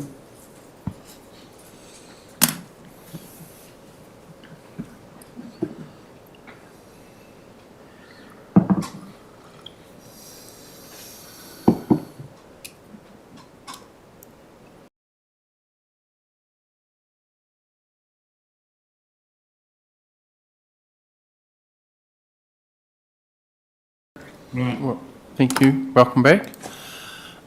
We'll try and get through, I think we've got 8 or so slides left, so we'll try and get through them pretty quickly. So we're going to drop into sort of some of the scenarios that we want to test with you. So there was you, Paul. Phil. Is that not still mine? It's still me, is it? Not Yep. here. Okay. Did I volunteer for that, did I? Yeah. That was silly, wasn't it? Right, so basically scenario 1. Oh, thank you. I'm used to automatics, right? Scenario 1, go to my slides, right, would be equalise all schemes, and obviously you would see significant impacts on those 3 small communities there, and there would be small decreases. However, over the longer term, you probably wouldn't see those significant ups and downs like you saw previously. All right, so that's scenario 1. Scenario 2 is you would do a partial equalisation.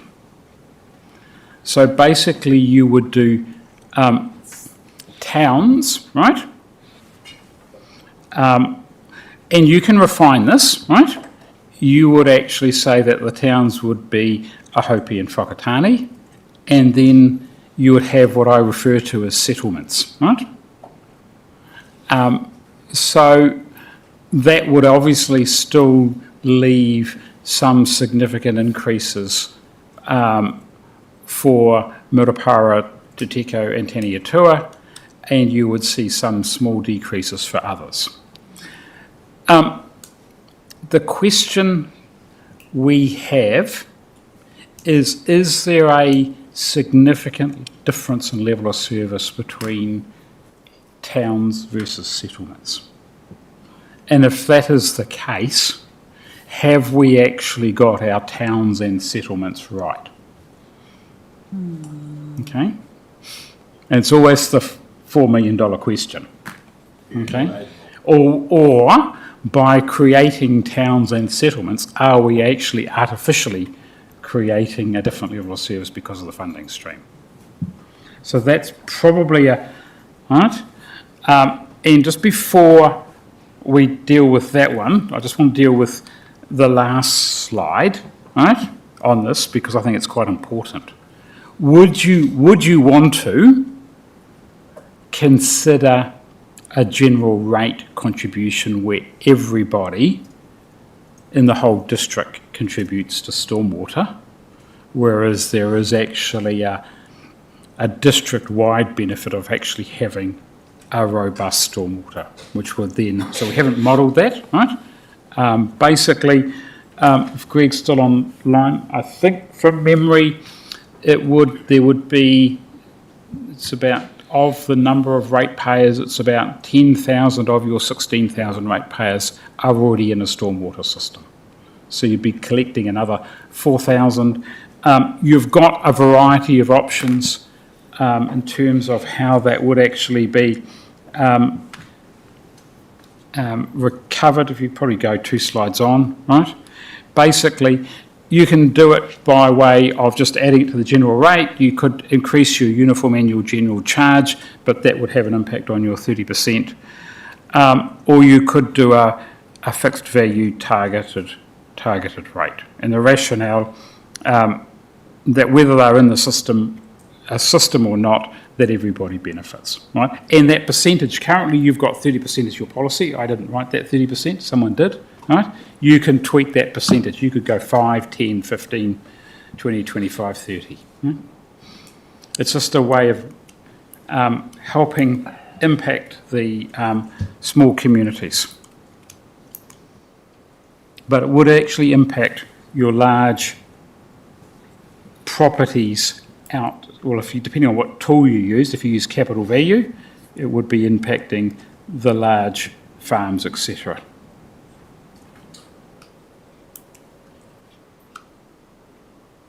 So I'm a bit confused here. You talked about, we've gone through all these lovely little charts of 25 or 75 or 50-50 or 50-50 equalised and all that sort of stuff. And then on page 36 and 37 you come down, or 35 and 36, you talk about the stormwater equalisation scenario 2 or scenario 1. Well, which one of them was scenario 1? Which one of them was scenario 2? Can I just, so what I'm looking for, scenario 1 and scenario 2 do not consider the use of a general rate. So I would want to gauge, right, very quickly, is there an appetite for general rate or not? It's almost a yes or no, right? Because if there's no appetite, we won't have the debate.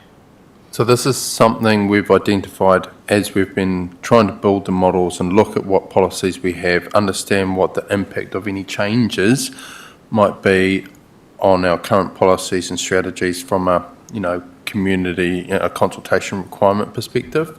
We've identified that our current revenue and financing policy says we can attribute stormwater costs to general rate up to 30%, but we're doing 0 at the moment. So 100% of stormwater is target rate funded via either fixed or capital value. What we're saying is we've identified there is an opportunity to shed or share some of that cost across general ratepayers. So in the previous discussion about wastewater, we were talking about Murupara and we talked about upping that and they'd be worse off, and here we are in stormwater talking about the same thing. We're going to make them worse off again, and I'm having a little bit of sympathy for the argument for these little settlements that are really struggling hard and can't even afford to pay their rates now.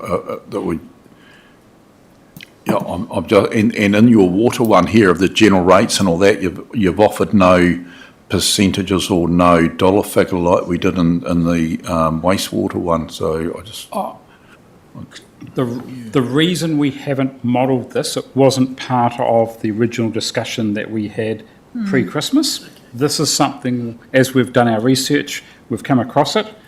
And so that's why the question therefore is, do you want to consider this yes or no? So what it would do, if we did consider this, it would lower the rates for it wouldn't lower, there would be a decrease in rates for everyone who is currently paying stormwater by a small amount, and because they would also be picking it up as part of the general rate, but those properties that are not paying a stormwater rate would be paying a contribution to the stormwater rate.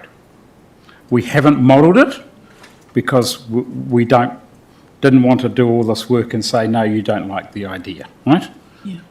Right, that's what we're coming to, and then we'll probably come back to scenario 1 and 2 and discuss those.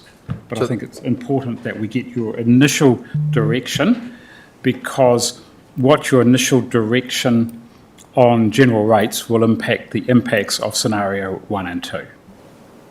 So that's not inconsistent with a number of other councils that do general rate fund push proportions of their Three Waters activities, because they see a district-wide benefit to having well-functioning Three Waters services and infrastructure.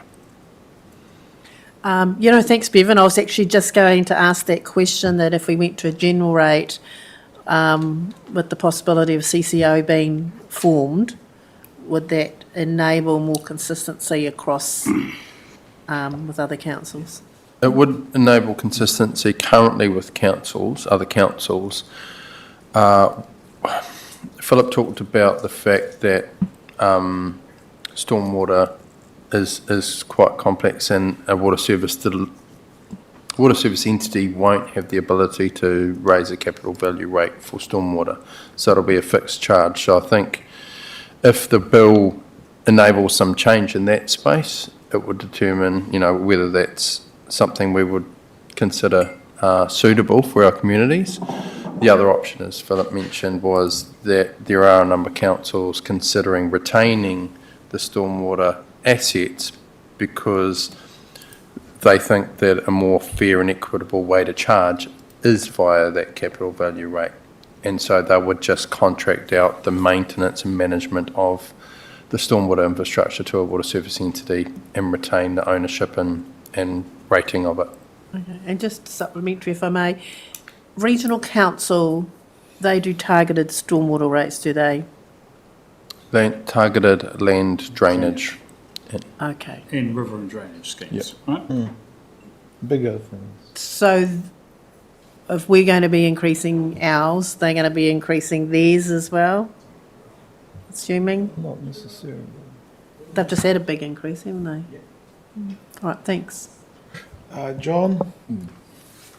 Thank you, Mr Chair. Just all this discussion about rates and collection of rates and increases, is that relative to the amount of borrowing that we would need to do our infrastructure, or is this another discussion? I dare not speak on Stu's behalf. He knows more about this than I do, and he probably knows more about it than I ever will. But the issue is your borrowing ratios are at the revenue, or we're not actually increasing the revenue at the moment. All we're doing is we're just slicing the pie a different way, right? So it won't change your ability to borrow at this stage. Is that a discussion that should be had? No, this won't have any impact on your ability to borrow. It's more about how we charging for the services that we're providing.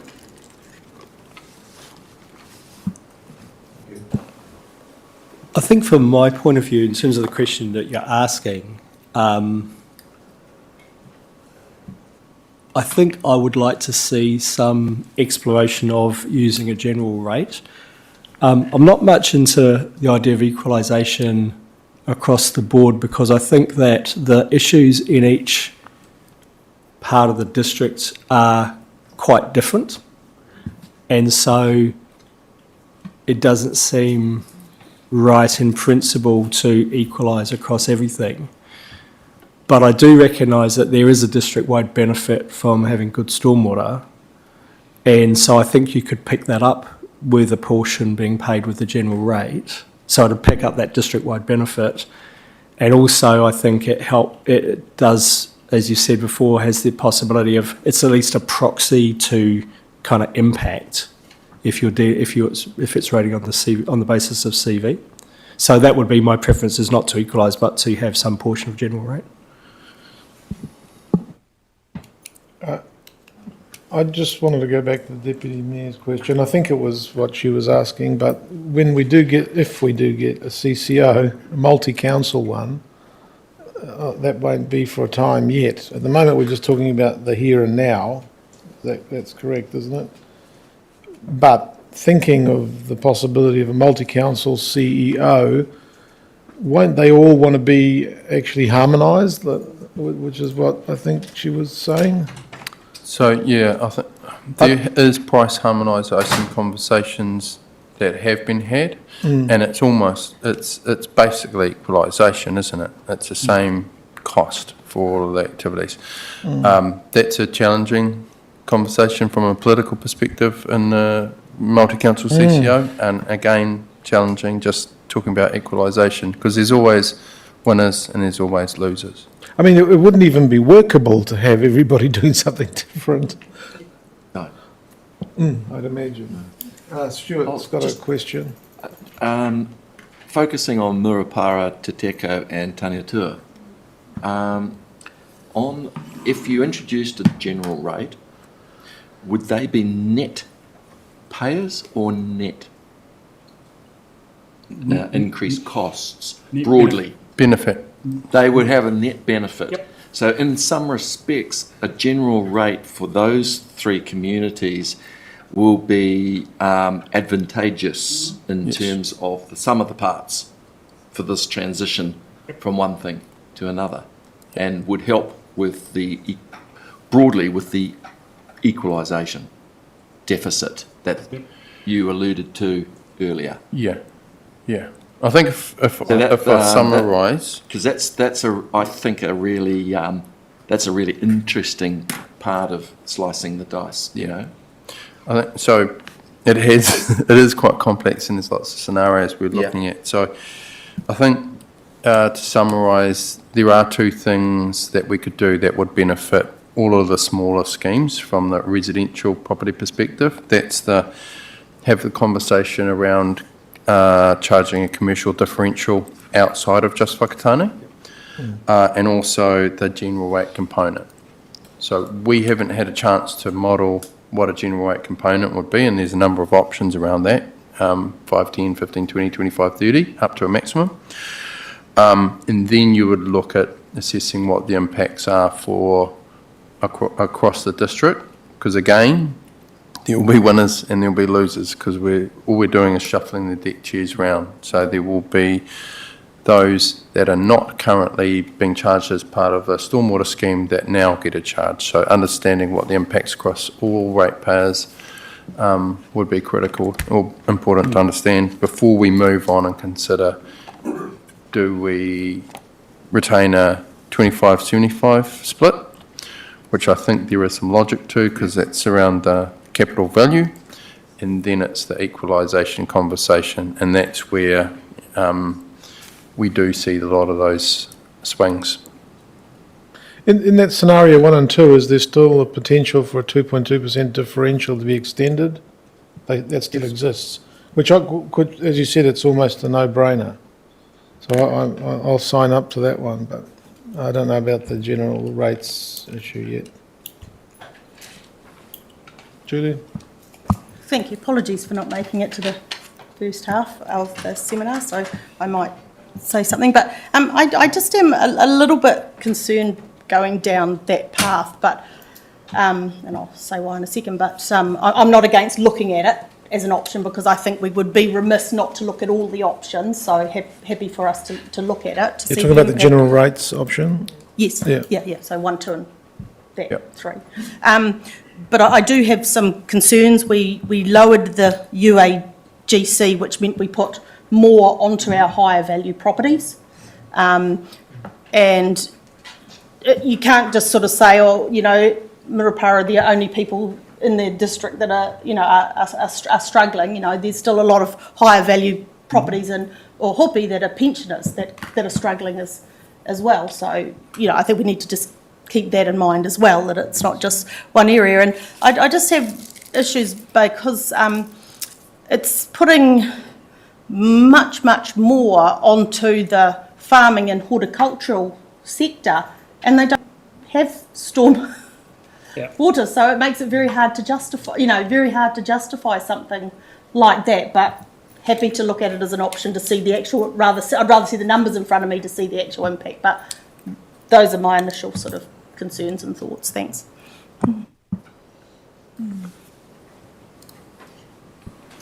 Thank you. I want to just look back as to these differentials were introduced way back when, and for what reason? For the very reason that these towns were basically, I would imagine, lower capital values, higher deprivation. We're now actually asking them to pay the price for a policy that council had implemented and gone along with for so many years. Are you referring to the commercial? I'm just referring to what we're talking about today, whether it be stormwater, wastewater or drinking water. A lot of those differentials we had in place for so many years. Yeah. Can I been around this council for a little bit, right, a long time ago. My understanding is why those policies were there was because the costs at that time for those smaller communities were actually significantly different. And I think that's probably why those costs were put in place, yes. But what is now occurring, unfortunately, is the costs are now coming, particularly with wastewater and to a lesser degree water at the moment, but probably are coming. Those costs are actually now increasing significantly for those small communities, and I would say the costs per connection are actually going up significantly. That's why we probably need to look at it. If the costs were remaining low, right, and we were doing what we needed to do to comply, it probably wouldn't be an issue, but I see that the costs are actually going up for the smaller communities cost per connection compared with the likes of Whakatane, where you've actually got economies of scale. Quite agree. Yep. But again, it comes back to that horrible word of affordability, doesn't it? You know, those communities in most cases haven't had the increases in income, yet they've got to somehow or other face the increase of our changed policy. You know, and this is again step 2 of 3 with around 3 waters. Yeah. And unfortunately, we can't charge rates based on someone's income. That's the problem. Yep. But just getting back to the rate of deprivation in places like Murupara, it wasn't always. I mean, I don't know when this charging regime was put in place, but there was a time when Murupara was a thriving, quite well-off place. So times have changed.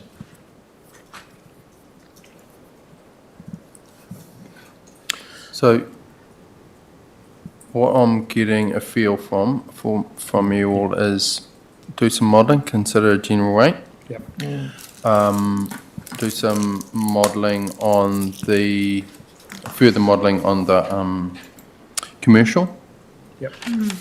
Then come back with some numbers and perhaps a next workshop, maybe a quick 10 minutes ahead of the waters one. Before we look at equalisation. So I think we just there's some concern around the equalisation conversation for stormwater, but there are some things we could do potentially that might alleviate some of the challenges. With the whole concept of stormwater, is there a way to look at reducing our stormwater without increasing costs? Like, I know you go back about 5 years ago, they're talking about doing roading, even in urban areas where I live, of not having curbing, whereas the water just ran off the road into the grass on the side of the road. And the whole concept around that is it eliminated the need for stormwater pipes if you did it constantly. But I see that only lasted a couple of years, and one of the new roads they put in Matata and Wilson Street, they put curb and channeling in. And as a result, we get big flooding in the corners and all that sort of stuff, which needs stormwater drains. Now, I admit that then goes into our lagoon, so that's less cost. But there's a way of doing that around the community, especially in new subdivisions, where we say we'd rather that you have swales on the side of the road and allow the stormwater to run into that, and then we don't have to put stormwater pipes in. Yeah. I mean, it's preventive, low-cost things of eliminating a percentage of our stormwater so we don't have to pay for it.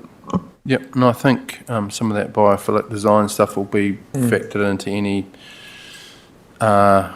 specific growth nodes or new settlements we identify. But we were doing that, and then we swapped back to doing curb and channeling, and it's like there's a bit of a flip-flop there. I don't understand why we did that. Yeah, apologies, I don't know the details behind Your way that. of thinking. When you bring back the modelling, can you also bring back the actual costs that would be imposed on the likes of Murupara, Te Teko, Te Atua? Yeah. Yep. Got a question from Wilson. Yep. Wilson.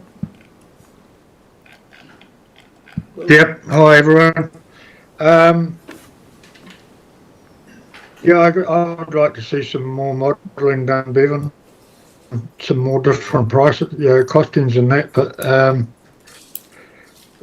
with stormwater, you've always got to build it to the worst case scenario, which makes things even more difficult. So, and everyone's talking about Murupara and that, but you get the likes of Ruatoki that, with the river there, high possibility of flooding and that there, and they haven't got the money to sort of support it either. So it's a difficult one, but without some figures, I don't know whether we can make too many decisions, can we? Yeah, we'll bring back some more information on what we've agreed. Yeah, I'm interested in what the costings will be.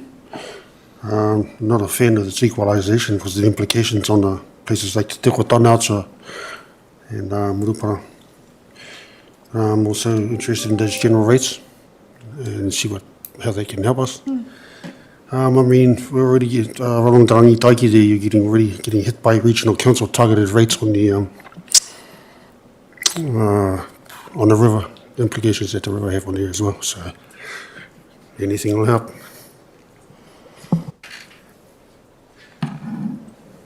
Looks like everybody's having a bit of a say. I support being able to see the numbers really, so that we're able to have those scenarios and be able to make an informed decision from there, and also acknowledge what everybody else has said in terms of the pressures that are currently on our ratepayers across the district and all the difficulties they uniquely have wherever they're situated. I did have one question though. That was the other part, which is similar to what I said before, which is around us also hand in hand looking at the other mechanisms in which we're able to support whānau in terms of our rates remission policies. What movement do we have in there so that we have an active tool for those who will be heavily impacted. Thank you.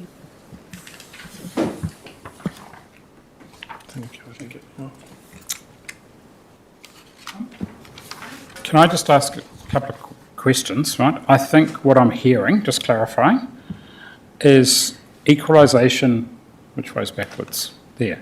Equalisation across everyone is probably not a favoured option. That's what I'm hearing, is that right? It's not a favoured option, it's still an option, but it's not, right?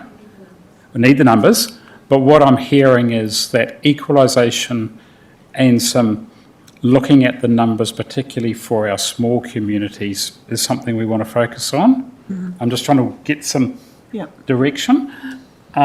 You would like to look at the numbers for general rate. I think I've heard that the 2.2 differential on commercial is also something we should be putting into the equation. And I certainly hear that rates remission, but can I just suggest we park, not discount at this stage, but we park that till the end of the process. And I'm trying to keep the process relatively pure in terms of the Local Government Act, right? That rates remission process is absolutely a tool that's in your toolbox, but let's not pull it out just yet because that's what is known as Step 2 or Section 1013B, right? And I don't want to be accused of not following the Local Government Act process because that will land me and you in a whole lot of hot water, right? So I think that's now the other thing that what I've heard is that I think the 50-50 based on that discussion is useful information but not something we want to get, staying with the 25% fixed and the 75% capital is something we want to focus on. Is that fair? All right, that's for stormwater. Direction there. Yep. Bevan, all right. Jump through to the last slide, next steps. That's the focus, but everybody wants to see the numbers. Yeah. Yep, for the numbers, absolutely, right? Okay. Mm-hmm. So last slide, sort of next steps. Yes. We've covered all that up. Yeah, so we will present the water supply information and we will, on the 16th of April, we'll have a look at how much, whether we can get back any of the modelling around general rate and the differential. Through April, we'll look at sort of refining the data, then we'll think about what does a transition plan look like. We'll work with you on that. And then sort of June, we're thinking about consultation with the community. And then looking to close this project out in July. And what we'll be aiming for is understanding what are the improvements we want to make and when do we want to make them. So thinking about not this annual plan, but the next one, where we might start to look at wanting to put in place some of these changes, which will require consultation in themselves. Cool. Thank you. Thank very you. much. Yeah. Well done. Good work. No, we're- Well done, thank you, gentlemen.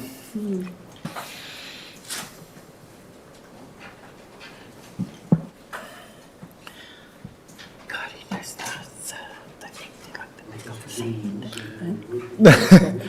Now for the exciting part of the exciting local water done well. Or maybe Tony, because he's stood up opposed. Yeah, that's why I would have made the things that need to be done first. So perhaps we can do some introductions in.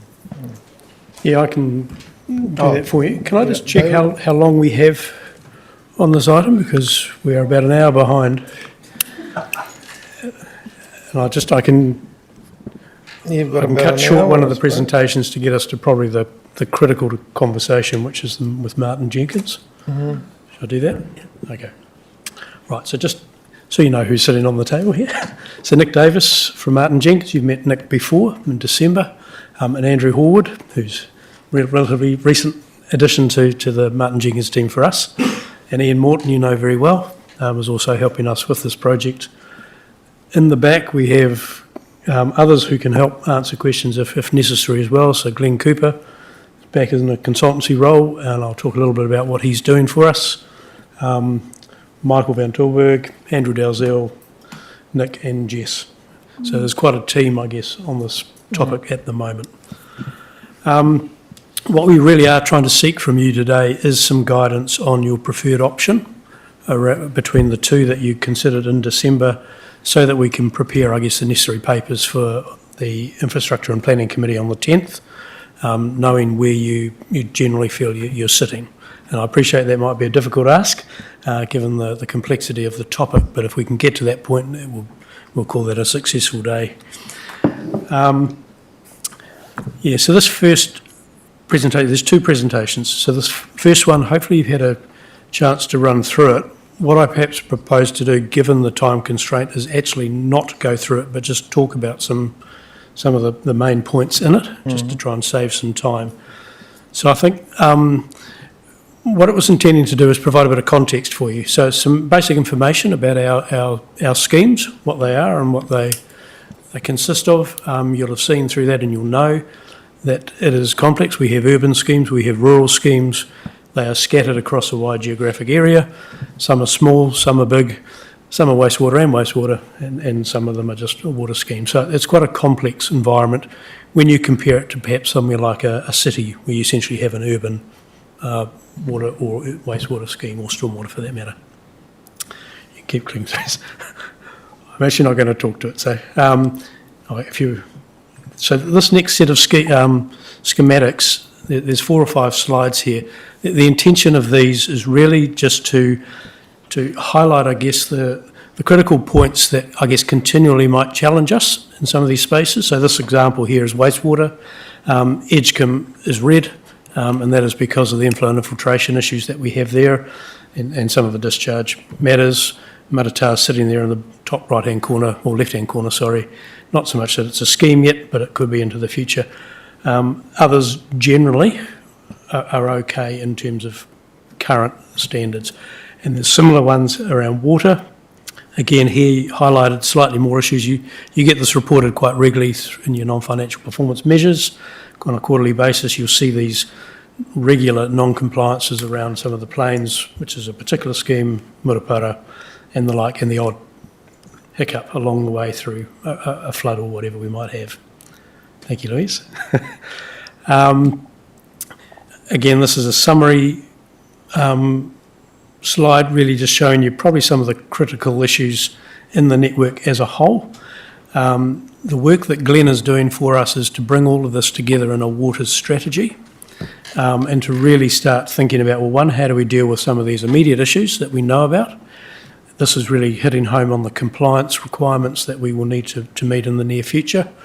But also, how can we get smart about some of the thinking around our schemes? And this is where conversations around how we might be able to join up schemes and think a bit more globally, I guess, or holistically around some of them might help with some of the factoring in of future investment and cost saving ultimately, I guess, if we can manage that.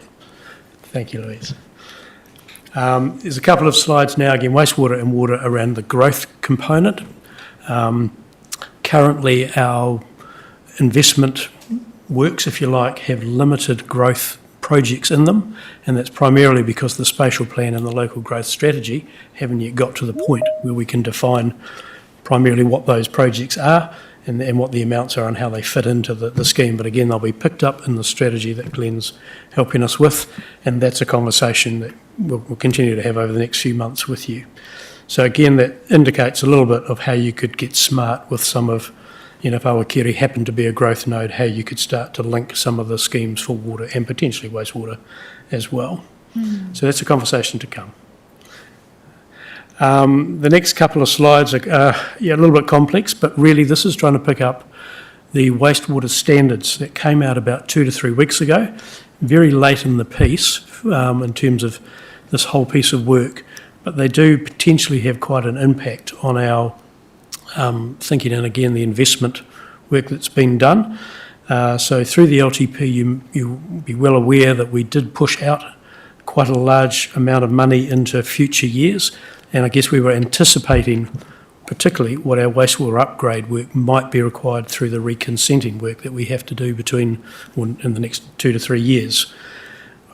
The standards have come out. What it's suggesting is that there's a couple of factors in there. There is a thing called a small scale proposal, which allows a little bit of more flexibility around small schemes, and it also sets standards at probably a level below where we had originally anticipated generally. And just going back to some of the earlier conversations, that's particularly relevant around our ocean outfall for Whakatane wastewater, but it may also, it does affect a little bit freshwater and certainly land-based disposal options. So again, because this has come out relatively recently, the team have been furiously trying to look at what the projects are that we have budgeted for and how it impacts the work that Martin Jenkins are now doing for us. Because generally I think, the numbers can come down. The value in that is it does help to, I guess, relook at our standalone option and trying to make that more of a viable option, I guess, than perhaps it was back in December when we first talked to you. Louise. Thank you.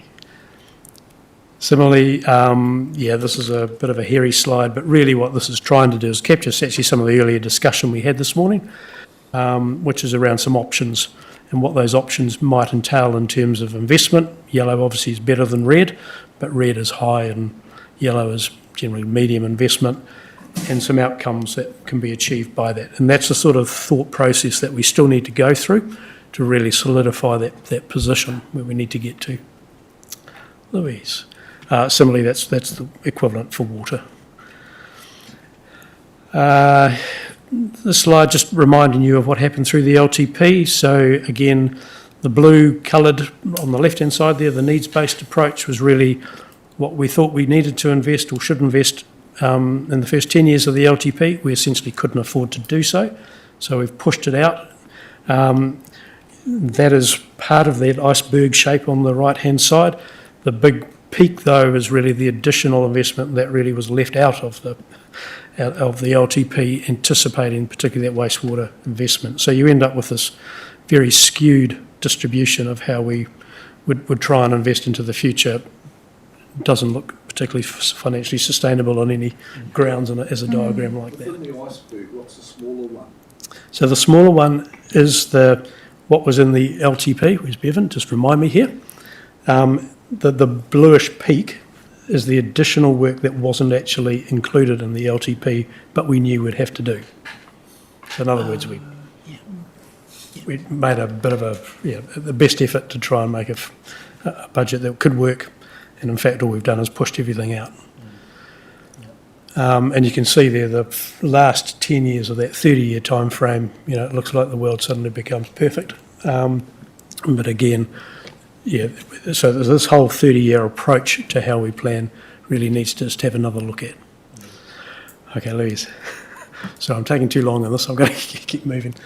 So internal business unit approach, so this is keeping it in-house. In December, we had some we had a different work program essentially. The costs were much higher, and that really challenged our ability to borrow in terms of our debt, which didn't make us look financially sustainable for that as an option. We were still pushing out some of the compliance requirements that we knew we'd have to meet in this next 10 years rather than further out in time. And of course, it raised the whole affordability question, which has already been raised many times this morning. Right, here we get to the crunch of it. So we went away in December, or from December.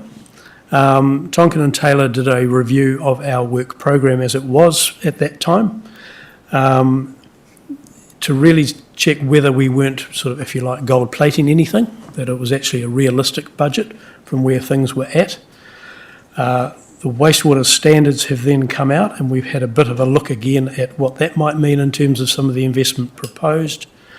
And then we have tried to re-profile everything to make it a more affordable budget. So what you've got there is two graphs that show overall a reduced amount of investment over the 30-year period, but still quite peaky in the early years, and probably to a point where we simply couldn't deliver that amount of capex, even if we could afford to do so.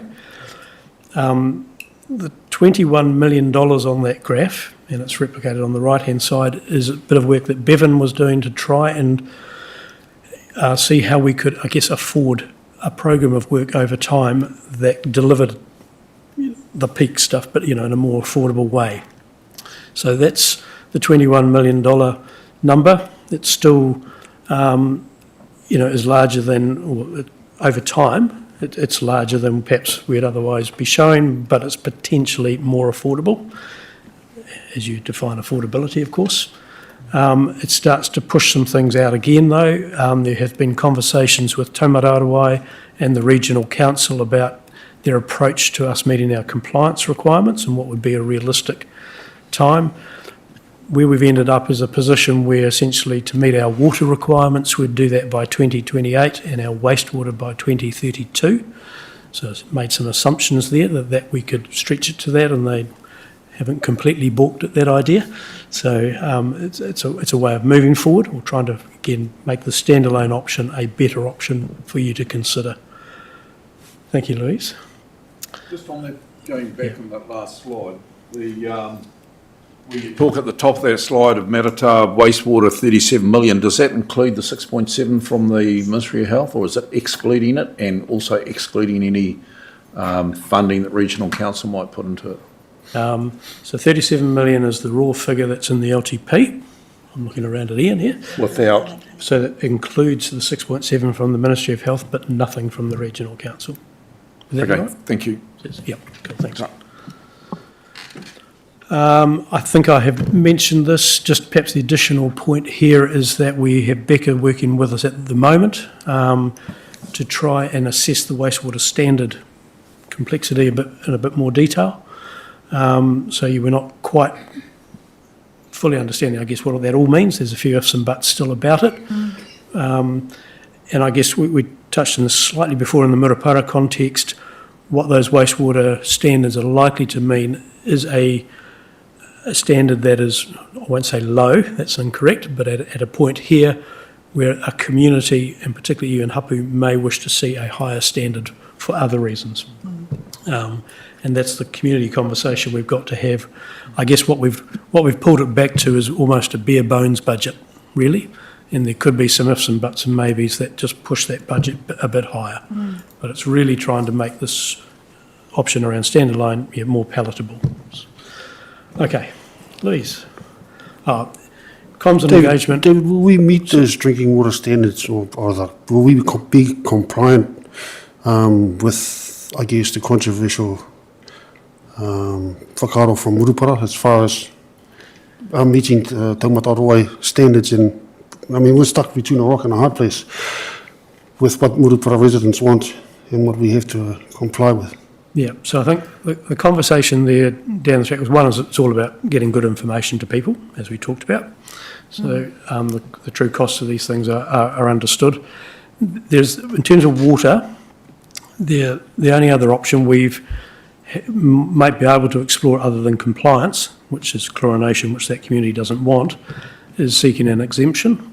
We probably won't get it, but that's the only other avenue I think I'm aware of that we could even try and pursue there. So it will be a tough conversation. That is about water. The earlier conversation we had this morning was about wastewater, which is really, it currently goes to the river, whether a land-based option is actually the better outcome there. Thanks, David. There's 4 or 5 slides here around our comms and engagement process, just to let you know that there's quite a comprehensive plan around what we are doing for comms and engagement. We have started with some of the stakeholder conversations. So I've spoken to iwi leaders the other day, community board chairs last week, and that will continue. And then we're planning some sort of more open sessions in various communities just to get the message out there. Liz has done some fantastic videos. If you go on our website, you'll see that the whole education program has kicked off, which is really just about trying to explain what we do in Three Waters, and that will continue. So that's the engagement process. I think I might leave it there actually, because I've already taken too much time. So I hope that's helpful. But if we could move on now perhaps to the Martin Jenkins assessment, and I'll hand over to, I guess, Nick. Thanks, David. Tēnā koutou. So it's good to be back here to sort of update you on the work that we've been doing. You'll recall that before Christmas we presented Water Services Viability and Sustainability Assessment to you. That went through all of the background of your current services, asset condition, levels of service, and what sort of the cost projections looked like.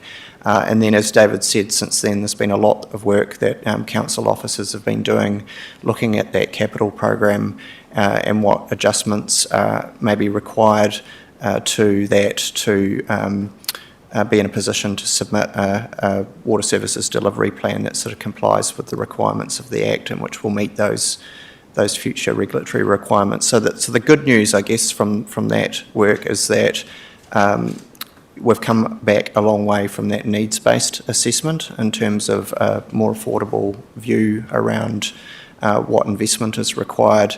I guess the flip side of that is that we have, through that process, added about $25 million of capital expenditure back into what is in your long-term plan. So that sort of base starting point, if you like, has shifted a little bit, but perhaps not by as much as we might have expected. If you could just move to the next slide, sorry. Oh. Mm-hmm. Great. The purpose of this session is to run you through where we've got to in terms of our detailed options assessment. I think you are due to formally consider that on the 10th of April, so today's an opportunity for you to ask questions and provide some initial sort of feedback.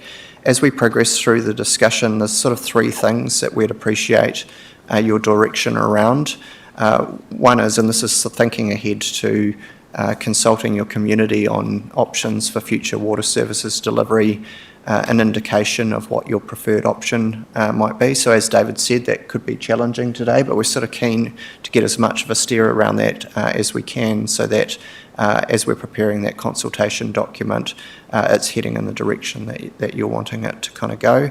The second issue there is around how you want to frame the options to form a joint water services organisation. So under the legislation, you must consult on the option of establishing a joint water services organisation within the region. There are a couple of possibilities that have been explored around that in terms of different groups of councils, and you have a choice essentially around how specific you want to be in that consultation document. So we'll kind of come back to that, but if you can think about that on the way through as we go. And then the third area that we would appreciate some feedback on is just whether there are any particular matters that you wish to emphasise in the consultation as we sort of move forward. So you are more than familiar with your context, I would say. Like many councils around New Zealand, as a smaller council with geographically dispersed communities, your district faces some challenges in terms of consistently meeting the regulatory requirements, some challenges around ageing assets that need to be renewed and expiring resource consents.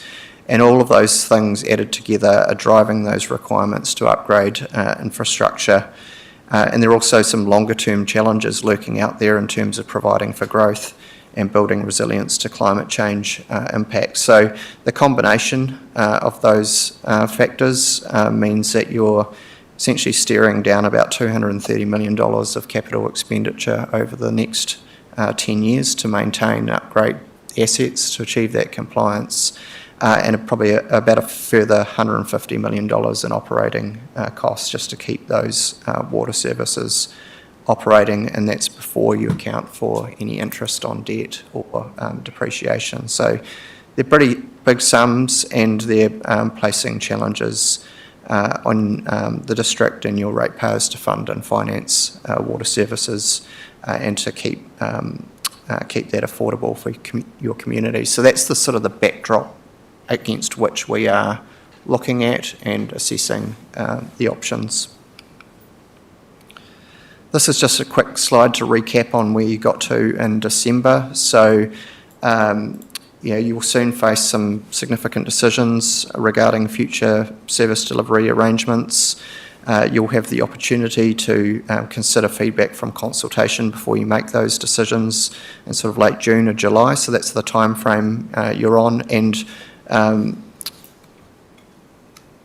sorry, I've just skipped ahead slightly. So this is where you got to, I guess. You considered a very broad range of options around water services delivery, and you narrowed those down to kind of two main options for us to consider, being continuing with your existing service delivery model. And as David said, there's been a lot of work done to try to make that as workable as possible, but still has some challenges there. And the second area is around exploring a regional or sub-regional option. And there we've looked specifically at a potential grouping of councils in the west of the Bay, so that includes Tauranga and Western Bay councils, as well as Thames Coromandel, which has been part of those discussions. And then there's a separate discussion that's been going on around eastern grouping, being Rotorua, Whakatane, Apotiki and Kawerau. So this is, sorry, where I got ahead of myself. This is the sort of the timeline we're on. So water services delivery plans due to be submitted early September. Ahead of that, before those plans are submitted, council will need to resolve to submit those plans. So you're looking at needing to do that ahead of the elections, and realistically that means in that sort of July August period is the sort of decision-making time frame, with consultation preceding that. So on the 10th of April, essentially that's the date that's being targeted for approval of the progress to consultation. And there are some specific requirements in the legislation around consultation. So This is you've got the option of consulting under streamlined consultation procedures in the Local Government Water Services Preliminary Arrangements Act, which is a mouthful. So these are different to the usual consultation requirements in the Local Government Act. It means you only have to consult once, and you only need to consider at least 2 options, so you don't have to consider every possible option that is out there. But there are some specific information requirements that need to be included in the consultation. So you need to set out as a council your proposed future service delivery arrangements, so what service delivery model you are proposing to adopt, an explanation of why, the analysis of at least 2 options, which must include your existing approach as well as establishing or joining a water services CCO or joint arrangement with other councils, and the expected impact of proceeding with your proposal on rates, debt, levels of service and charges for water services. So that's driving some of the information, the content requirements for that consultation document. And consistent with your direction in December, the options that we've been focusing on for more detailed analysis are those in-house delivery and the sub-regional water services organisation options. I guess the other part of this is that you're not alone in having to do this. Every council is beginning this process, and you may have seen that Western Bay District earlier this week started its consultation process. So there's a whole lot of information flowing out from different parts of the region about what different councils are proposing. That's something just to keep an eye on. So I'm going to hand to Andy now to take you through our detailed options assessment, and then we'll kind of come back to those 3 questions at the end, unless there are any questions now before we proceed.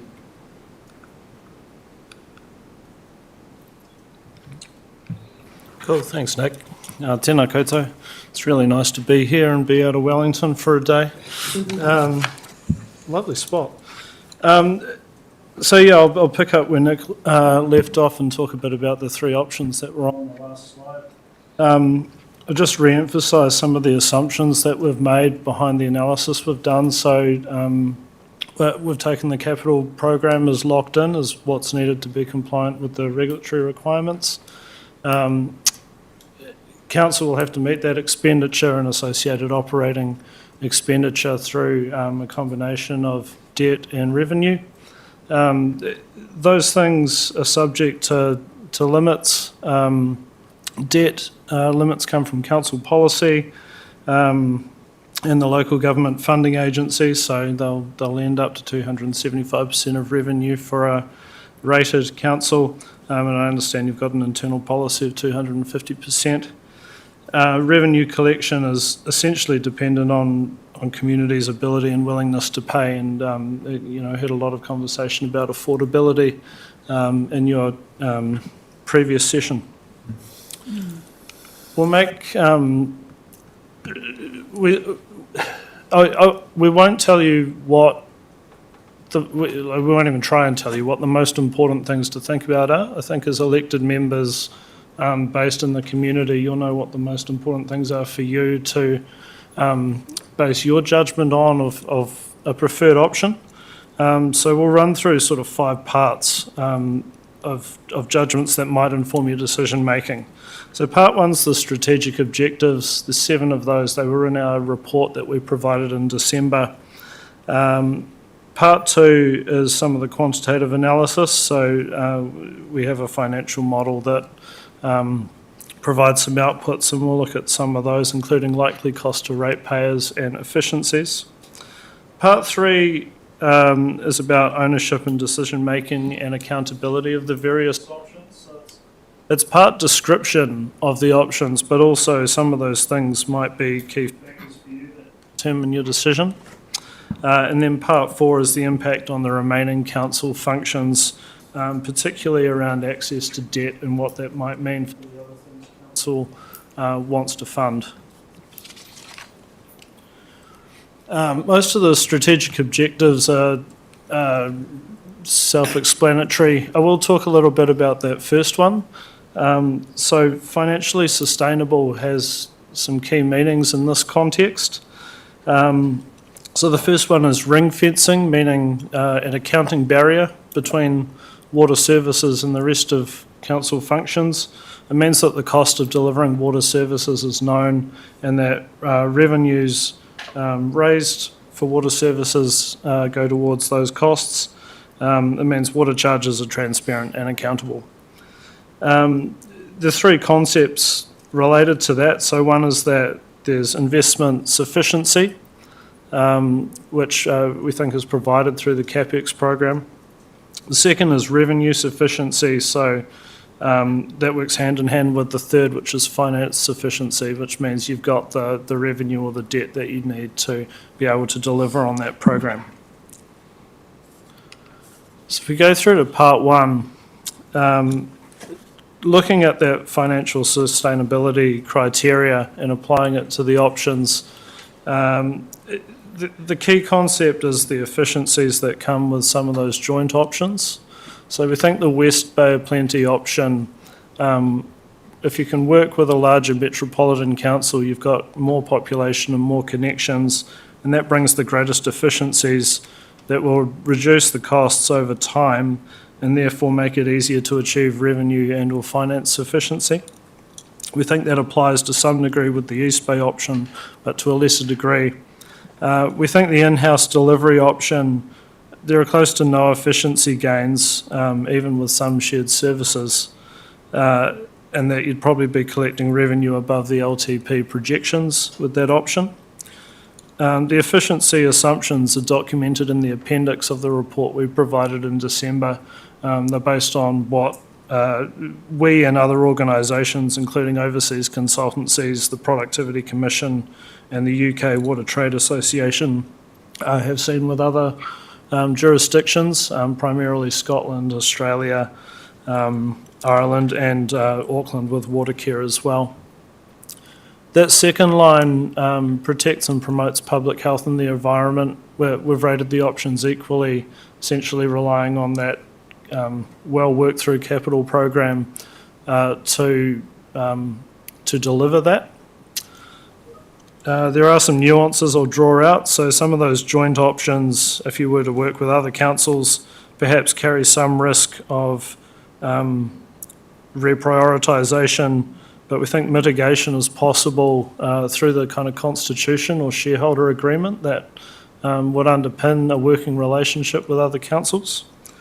We'd note that in-house, for the in-house option, it's potentially an ambitious capital program when compared against historic delivery. But we'll just, we have rated it green. The third line about water services being resilient to natural hazards and climate change, that Western Bay option probably has the greatest access to debt capacity, which would allow for sort of any additional investment beyond that capital program, including like reactive investment if you needed to react to a shock. It's probably, more limited capacity to deal with shocks with the in-house delivery. And it also largely, water services would largely absorb the borrowing capacity available to council, which would make it harder to invest in other things. The fourth line, integrated water services and infrastructure planning. With the joint options, you might get some benefits in water services that cross current district council boundaries. We think that's probably less important than the benefit you get with the in-house option of being able to integrate water services with things like spatial planning and roads and that type of infrastructure. So that's why I've got the higher rating with the in-house option there. The affordability line, you might have seen in our report that the metrics for FY34 are pretty comparable across the three options. That's also true for the cumulative metric across the 10-year period. We sort of call out a couple of nuances around that. So the first is that The figures for the joint options are for a non-harmonised price path. We didn't want to over-egg the potential of a harmonised price path because we know that that would take more time to eventuate, and we didn't want to sort of comment on if and when that would happen across a joint option. The other factor is the efficiencies that would kick in with the joint options. So with FY34, they're starting to materialise, but they really kick in beyond that. So again, we didn't want to overemphasise benefits likely or more likely to occur that far out, because the further out you go with a model, the more uncertainty there is around that. So I think this is probably an important point to labour, Andy, if I can just add to that. So, we're talking about decisions around future service delivery arrangements for the management of long-term infrastructure, and these assets have asset lives anywhere sort of between 30 years and 80 years, depending on whether you're talking about treatment plants or pipes. And there's also, when you're looking at those sort of more larger scale change proposals, there are some upfront costs that will be borne inevitably through setting up new entities and things. So it's quite hard to demonstrate the benefit from some of those options when you're looking just over a 10-year period. You really need to kind of be thinking about that in a 30-year or longer period. And just to sort of, I guess, illustrate the implications of that, we have not wanted to overstate the likely efficiency benefits associated with larger scale water services entities, but we do believe that they're there, and the evidence very clearly indicates that they're there, particularly when that's coupled with economic regulation. But in terms of the modelling that we've done, we've assumed that a water services organisation wouldn't be set up until 2027. It's a couple of years after that you'd sort of start to see efficiencies come in. So by the time you get to FY34, really you've only actually started to see a third of the benefit over that time, and yet you've got all of the cost. So just caution, I guess, around too literal interpretation of those FY34 price comparisons, because the reality is it's about as good a picture as the standalone option's ever going to get. But for those joint services delivery options, it's probably not really fully reflecting what we think the benefits would be longer term in terms of sort of taking the heat out of some of those future price increases. Yeah, thanks, Nick. You talk about efficiency. How do you measure efficiency, and what's our current efficiency? So you can compare. In 5 years' time, we can look back and say, oh, yes, we're more efficient. I mean, so, you know what I mean? Yeah. So how are we going to measure this? Well, that will be one of the jobs that will fall to the economic regulator. But how we've applied it in this case, and I recently worked on the price quality path for water care, and so water care's got essentially a maximum revenue allowance now, and baked into that revenue allowance is an assumption that they will realise 4% per annum ongoing operating cost savings relative to their current base of expenditure. So there is a sort of a negative, how this is modelled is that you assume that you can get efficiencies out of procurement, out of more sophisticated asset management, out of more proactive maintenance, so they're not doing so much kind of reactive maintenance of assets. And in most of the jurisdictions that have undergone these sorts of reforms where economic regulation has been put in place, you have economic regulators who are measuring the efficiency benefits, and that includes in places that are sort of broadly comparable, I would say, to the changes that New Zealand's going through. So some of the states in Australia, where they had over 100 water services providers, and they've gradually gone to sort of, 30 and then 19, and then I think you've got, about 19 in the state of Victoria at the moment, many of which are a similar scale to what we're talking about, so they're not huge entities. And in each case, you can see pretty clear evidence of, 1 to 2% per annum gains on both the operating and the kind of the capital side, and those are cumulative, so they might seem like relatively small incremental changes, but they add up over time. In terms of your question about the current performance, current efficiency, we haven't had the ability to do that assessment. There's not really the ability to benchmark yet within New Zealand against councils. All we can see is the cost pressure that's kind of coming through from that proposed capital expenditure and operating expenditure increases. So lots of assumptions. I guess that was the key word you used. There's one thing at least missing from this, and it's your ability to work with the other councils, which they keep talking about statements of expectations and all of the rest of it, and there's the relationship issues there. Yeah.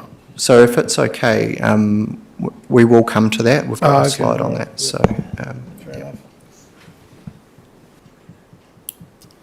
Cool. So the next line's the responsibilities to iwi and hapu are met. We've rated the in-house option greenest in the sense that you've got established channels and processes and relationships there. That would need to be re-established basically under a new joint organisation. And if it had a larger boundary, potentially more iwi hapu partners. That's about all there is to say there. I think it's probably an important part of the consultation process to establish iwi hapu views on options. The last line's the remaining council operations. The in-house delivery option would constrain access to debt the most and constrain the ability to invest in other areas. We'll talk more about that in a couple of slides' time. Next slide just has a couple of the key metrics that we talked about. So the FY34 affordability number, as we mentioned, it's a point in time and looks reasonably comparable. You can see in that bottom chart with the efficiencies that they really kick into an even greater degree after FY34, and so you'd see those joint predictions of affordability under the joint options would come down relative to the in-house option. If harmonised pricing was achieved, you'd see those joint options fall even further. Can I ask a question on that, please? Sure. I'm not sure in your bottom section of that where you talk about your efficiencies, it looks like the Eastern Bay of Plenty is more efficient than the Western Bay of Plenty, or is the greater the number the more efficient, or the less the number more efficient? The greater the number is the more efficient in that, so that's a percent reduction in cost relative to the in-house scenario. Thank you. Yep, Stuart. Microphone, Stuart. Would it be fair to say that the difference in terms of Eastern Bay and Western Bay is one of economies of scale in relation to the CCO? Yeah, population and connections, basically. Just in all respects, given that your governance is going to be a standard cost, or broadly speaking? Yeah, so there's definitely like the economics of water and wastewater distribution networks are dependent on sort of geography and density and scale. So it's the combination of those things, and it's also, if you think about some of the sources of efficiencies being, buying power and other things like that, there's a greater scale of spend across which to get benefit as well. But we've the assumptions that are relatively, they're pretty minor differences between those two options. I think when we looked at Rotorua, there's $500 million of planned capex there, which surprised us. There's quite a lot of growth provisioned there. So perhaps the differences between those two in terms of the capex spend aren't as great as what we might have expected, but even small differences add up to quite large differences after 15 years. Yeah.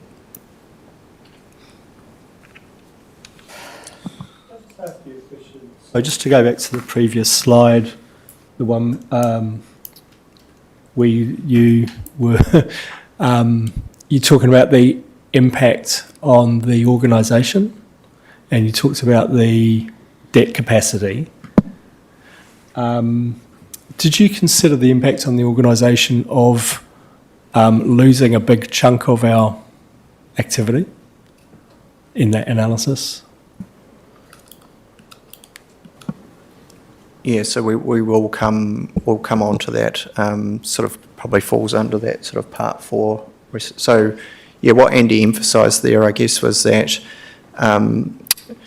what your projections currently show is that effectively you, with that $215 million of capex that you need to do, you're funding quite a lot of that, well, financing quite a lot of that through increases in borrowing, and so your water debt to revenue gets up above 400, well, it gets to about 400% of sort of revenue. When you look at that in a whole of council context, your council debt would go to about 200 or 211%, I think it is. Yeah. In terms of the other, so the other impacts, of course, are stranded costs and the impacts on staff and the ongoing sort of sustainability of the sort of the council. So I think we'll come kind of back to that if that's okay.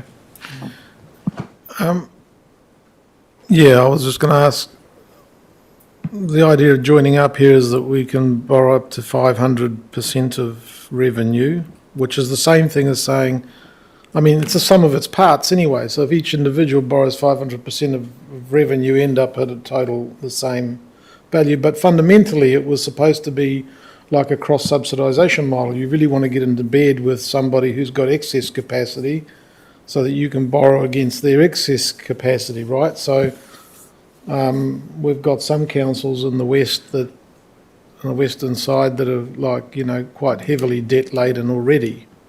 So wouldn't we want to be going, looking for bedfellows that are well off relative to us?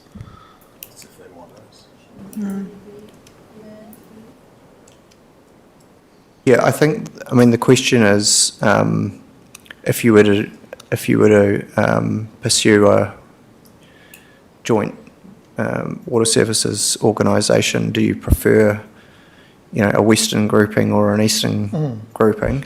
I think that comes down to a sort of a range of different sort of considerations, of which, debt capacity might be one. I guess debt capacity can have benefit for you if it means you can actually accelerate or lift the investment that goes into your community. So that's sort of one of the considerations. Where you've got shared interests, I think and partners you can work with is probably a fairly important consideration as well. That's what I was alluding to before. But yeah. So Western Bay it's bigger, so they can presumably borrow more, but they will need that to service their own needs. So is it really, I mean, your fairly simplistic approach here just goes on the amount you can borrow and some sharing of services, which we already do to some extent in a lot of things. And then water schemes are all actually quite different. So it's not like you can very easily say, I'll take this water plant and plonk it over there, because it really depends on your water source. I mean, we've got a particular situation even brewing right here. So I'm just not sure how this works. But anyway, carry on. And Julie had a question. Actually, funnily enough, it actually follows on what the Minister said. So I'm on the next slide. My question was the next slide, that one there. So going Western Bay, and that's a big assumption that they would actually want to be joining in with us, but taking on all their debt issues and all of the issues that Tauranga has in their infrastructure needed, I just find it surprising that it would be the 3120. So in all your costings to come to that figure, I guess my question is, has that taken on to have all of their costs that they need going forward for their infrastructure, has that actually been identified to be able to come up in that number? Because, I mean, if they're still going through that process, then that could significantly change going forward, because, you know.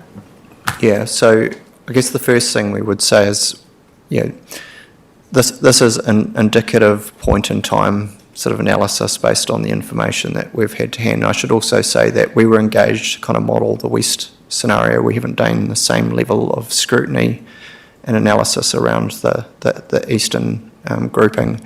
But the process was working with each of the councils to obtain their starting debt positions and their forecasts, and there was an element of sort of testing of that, and that we made sure, for example, that the adjustments that had been made by Whakatane to its capital expenditure projections were sort of reflected in that analysis. So yes, it has been based on the current financial projections that each council has and is including in its consultation material, but obviously any modelling of this kind is only as good as the inputs into it. And that is my concern, is that I just sort of have a feeling that further down the path that they go, the more that they might be identifying as costs for, But I appreciate you can only do what you have with the information at the time. Yeah. Ian, you want to respond? Yeah, so just the cost of the 312 is based on a it's non-harmonised approach, and what that means is within the larger CCO, each of your individual balance sheets and debts are treated individually. So even if Tauranga were to say, well, we want to, increase our debt and increase our borrowing, that's not included within that 3120 number. So a non-harmonised approach is kind of each individual council's kind of put their own individual bits in. If you get efficiencies, it's shitted back home to the individual councils, not as a whole. You can harmonise, and we talked about harmonise and cross-subsidisation. None of the councils really want to do that because there's such a concern that, their ratepayers are paying for other ratepayers at the moment. So it's all been modelled on that non-harmonised based approach, specifically on that basis. Yeah. He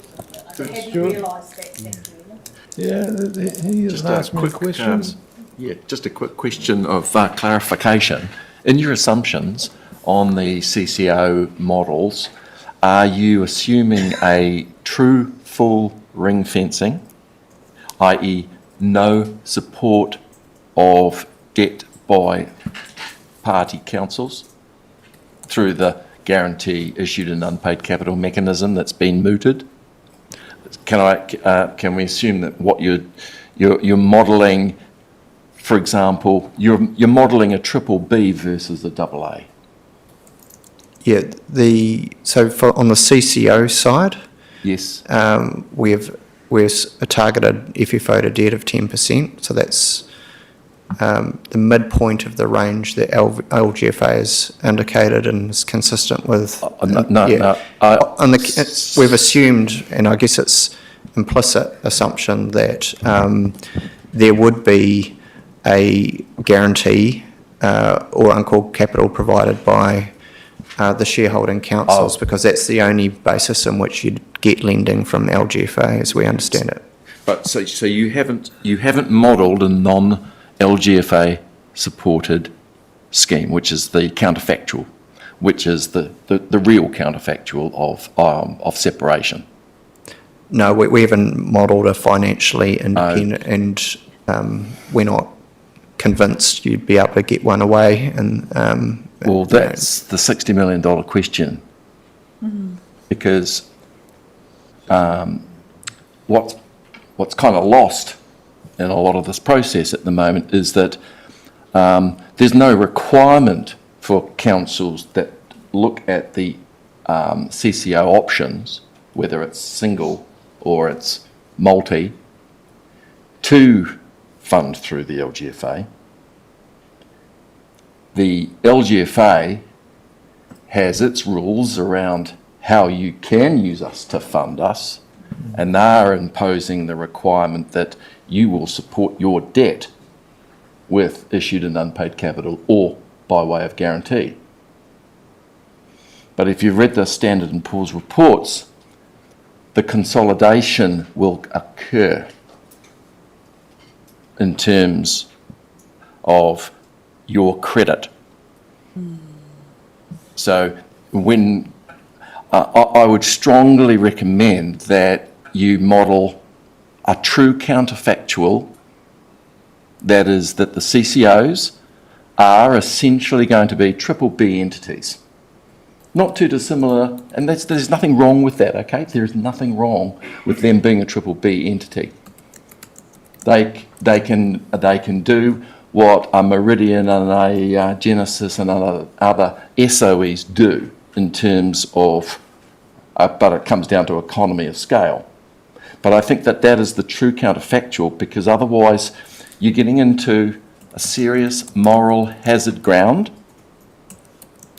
in relation to the support mechanisms of issued and unpaid capital and or guarantees.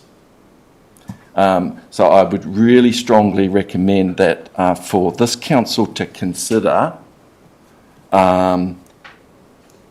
know that going at on our balance sheet, you guys, it's going to be a tough road. It's going to be a tough road. Because, you're already showing that for the next 6 years, you're going to be funding deficits. Let's just face it. The alternative is going to have to be a form of CCO. You're probably too small to do it on your own, because the cost of governance of having your own CCO is just going to outweigh anything in relation to the benefits that might get in relation to the leverage. But the other thing is, be very, very, very careful about the moral hazard in relation to supporting the debt on our water CCO through the mechanism that makes you agreeable to being able to use the LGFA. What it is it's the difference between you being able to fund as a AA-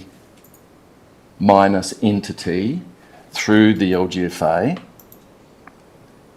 5-year money is going to be about 1% cheaper than if you were a BBB entity, no support from council in any way, shape or form.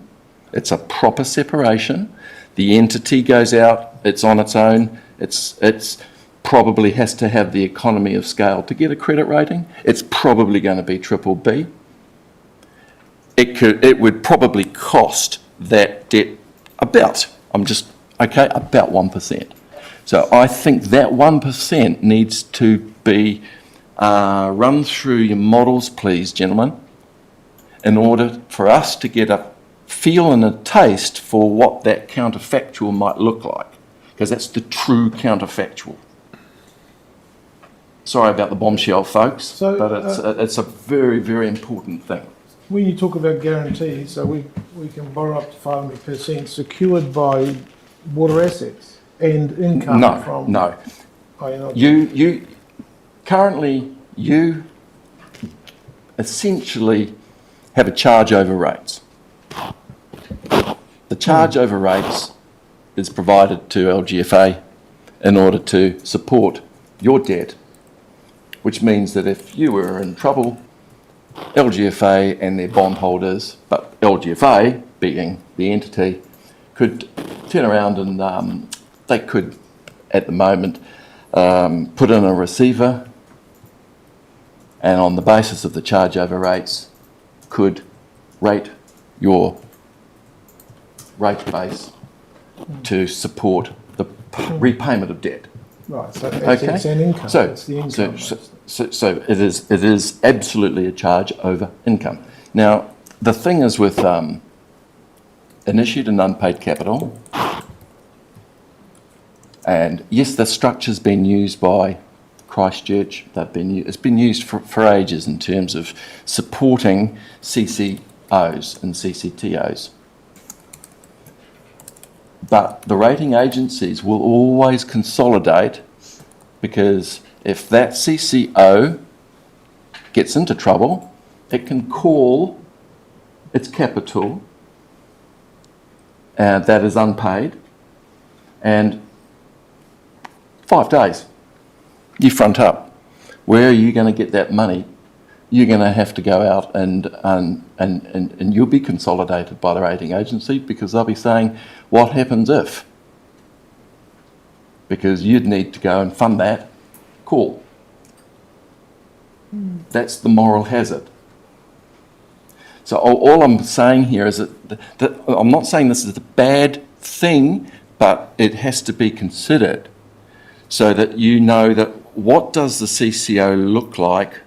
Can it wash its face on its absolute own separation?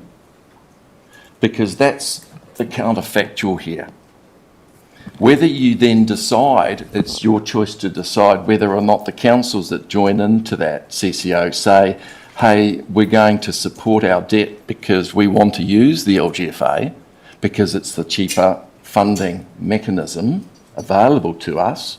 That's all it is. It's a funding mechanism, but it's going to come with a price. It's going to come with a price of an extremely significant moral hazard. Okay?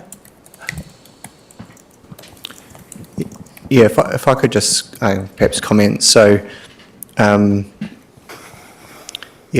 take your point that if a CCO was set up on a pure standalone, unsupported basis, a la Watercare, because Auckland Council's prohibited under statute from providing financial support for Watercare, so their only choice is to kind of go out, get rated, borrow from banks. They're unlikely to be able to go to capital markets straight away. But that is possibly an option that's only in the short term attainable by a company of that sort of scale, and which has been around for 10 plus years and can demonstrate a track record. So it's a counterfactual, but I think there are some questions around how realistic a counterfactual it is in the short term. The second thing I would say is we could model an alternative scenario, but I think what is ultimately driving the differences that you see between in terms of pricing outcomes for customers is the efficiency gains rather than any interest rate differential. So there would be some basis point increase associated with that scenario, but long term it's the efficiency improvements that drive the differential there. I think this is to my point that the CCO model works if it's got the economy of scale. And when I talk economy of scale, it's everything, but also it is the economy of scale in relation to, what's its starting debt position going to likely be? And a broad brush economy of scale on the basis of what that's looking like. It's going to be something like it should probably have a minimum of about 250 million. In terms of it being of a good size that will enable it to become, as I say, if triple B is what is considered to be a reasonable assumption for these water entities, And if I look at what's 5-year debt for a triple B versus 5-year debt for Western Bay, for councils. The differential's at the moment about 1%. It's 110 and it moves. But what I'm saying is that for you, it is simply a case of modelling that additional cost of borrowing, which will get us really close to that counterfactual of not having the councils supporting their debt through the mechanisms that have been suggested. Yeah, I guess the options that we're comparing here are under the in-house scenario, the debt sits on your balance sheet, there's no question. And under the sort of the proposed arrangements from LGFA that have been offered to councils, which go hand in hand with the decision to establish a joint water services organisation, they are saying that they would, lend to a water services organisation on a 0 to 5 basis point spread to your current cost of borrowing. So, and so what you're doing is you're swapping debt that's sitting on your balance sheet for debt that is sitting on a CCO balance sheet with a joint and several, guarantee limited to that entity. So I don't think the comparisons, there is a moral hazard there, but I don't think the comparison is quite as stark as what you would be drawing if you were looking at a completely unsupported entity. I think that it would be a sensible assumption to make, and I won't go into it now because it's not the. I think that you have to be. I think that you do have to model. I would really ask you to please, for this council, model a counterfactual of the CCO being absolutely separate. No council support in the form of guarantee or issued and unpaid capital. Strongly recommend. Thank you. We can take that up with council officers. We obviously can't commission ourselves, so but happy to. Yeah. No. Just some questions about how we fit into a Western Bay. Are we at that stage yet where you just take general questions, or have you still got a bit to go? I'm happy to wait till afterwards so you can get through the rest of your slide presentation. We can move on. We've still got a few slides to go. Yeah, okay. I'll wait. Thank you. The next one was ownership, decision-making, accountability. I know it's quite wordy. I think you understand the internal business unit, how that works in regards to ownership and decision-making. With the joint options, the key points obviously that you have less direct control, and the degree of direct control you have will depend on who your partners were. But the joint options are owned by participating councils. There's a shareholder council which is established through a constitution or shareholder agreement or similar, which will set out things like how meetings work and how decisions are made. You're meant to just strive for consensus decisions, and the shareholder council would appoint the water organisation board, which would make the operational and financial decisions at a day-to-day level, consistent with a statement of expectations issued by the shareholder council. The other key point is that there's increasing confidence that a Western Bay of Plenty grouping will emerge out of this process. We're not so confident that an East Bay of Plenty grouping would emerge, at least in the short term. We understand some high-level conversations have been had, but not at the sort of the working group level with the details of the Western Bay grouping. I think with that, we'll head over to part 4 for some comments on the rest of council considerations, and I'll hand back to Nick. Yes, I think sorry, I think we've covered part of this story before. So what the graph on the right-hand side shows is what would happen with your debt, council debt. Under the scenarios that are in the pack, we've restricted water debt to 400% of revenue, and really that's been done because pushing it much beyond that would really mean you have no financial flexibility at all as a council. But even with that, you can see council debt to revenue increases to about 211% by FY31, and then kind of comes back slightly. To the question earlier, there certainly would be rest of council impacts. So water staff, for example, under joint CCO options, sort of the typical assumption is that dedicated water staff would essentially become employed by that organisation. You've then got the question of what happens with staff and functions that are currently supporting a multitude, a range of different functions, and so there would likely be some stranded cost impacts there.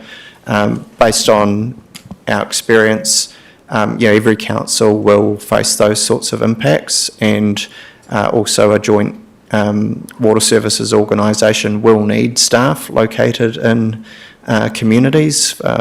So that is something that would be worked through a transition sort of process, and our expectation is that council would likely need to continue to provide some level of service and be compensated for that through a transition period. So there are ways of mitigating those stranded cost impacts.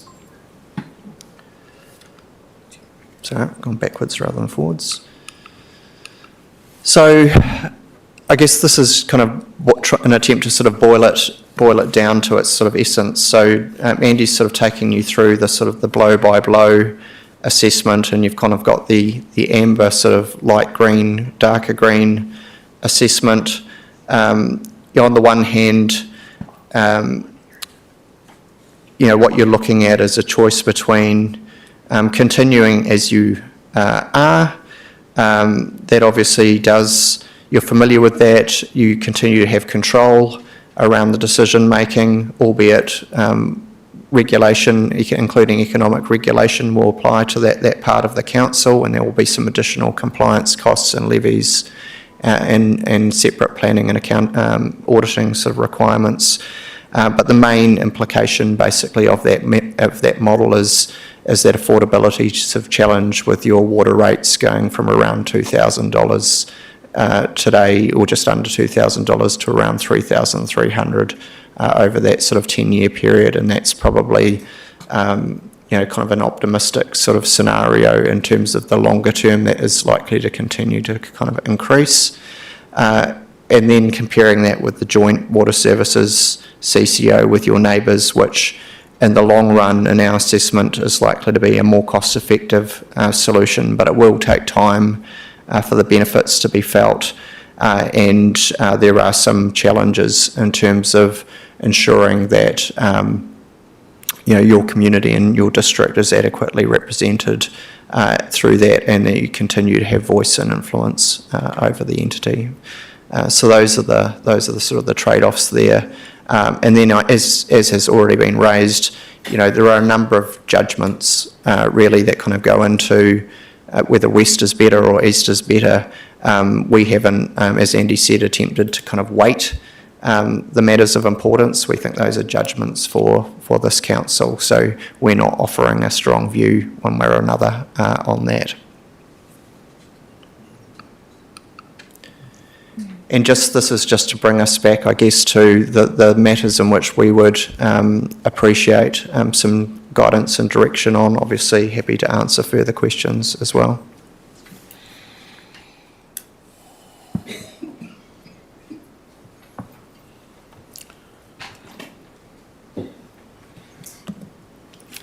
Thank you. Can we go back to the slide prior to the rest of councillor considerations, which is the ownership, decision making, accountability 202? It talks about there the risk that, on the last line, the risk that funding is prioritised when we're talking about the Western Bay of Plenty joint one? Both of them, those columns span both the east and the west options. Yeah, the bottom right-hand side on the top dot. Just the risk that funding's prioritised to needs in other districts.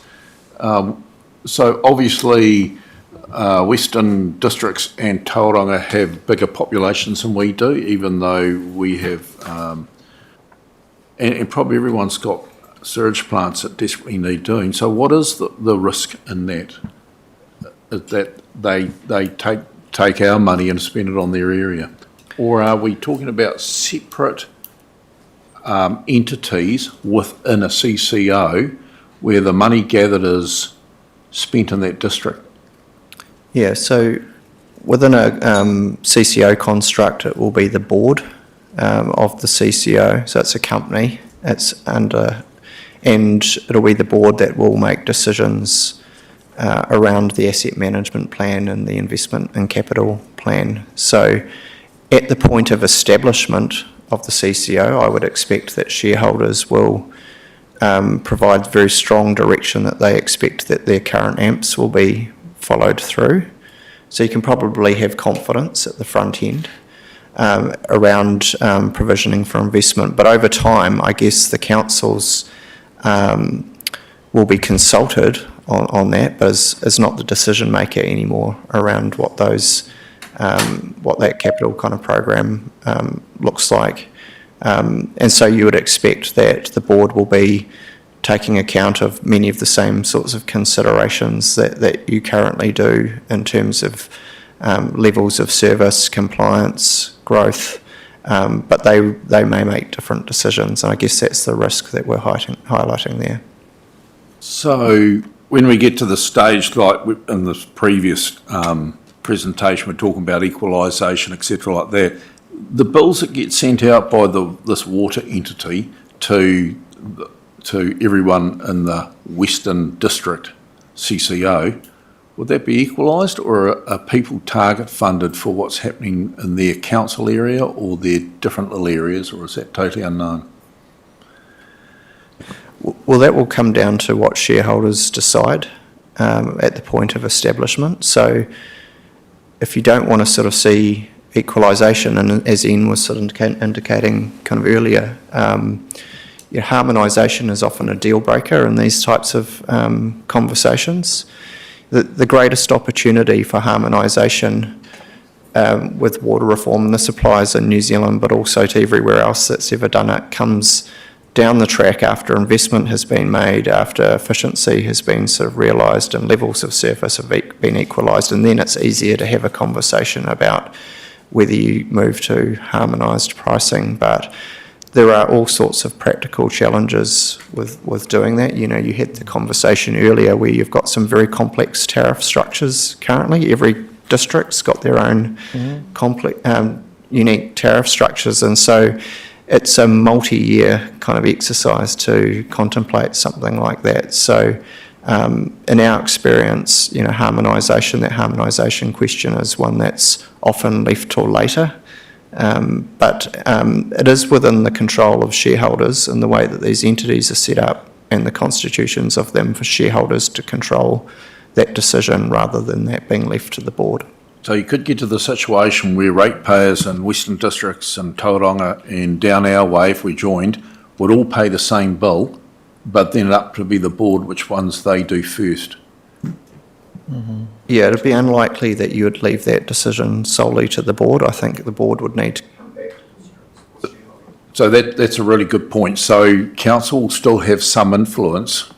Okay, thank you. I think I've got one more question, is that obviously if we went on our own, the cost is going to be huge and will hurt. The other opposite is Eastern Bay of Plenty CCO. I notice you've hidden down there around the bottom that actually Apotiki and Kaora actually maybe don't want us anyway. So it's almost like we're stuck with the option of Tauranga and Western Districts and maybe Rotorua. Is that correct? Although I hear Rotorua is a bit scared of the huge debt that Tauranga's got. Well, maybe you'd better let Steve respond to that because he's in possession of some knowledge. Wow. Although I don't think my response is going to be that helpful. Could you just jump to the last slide again? I had one more. What council needs to do is consult on whether or not, consult on keeping it in-house ring-fenced or going to a multi-council CCO option. It doesn't need to consult on which councils or whom those partners might be. So actually, even though there are parallel conversations going on with other potential partners, the information that's been provided in the presentation is just to help you get a sense of actually what some of the financial outcomes might be, which really are largely driven by scale of population. So they're about economies of scale. So more people means a lower cost over time. That against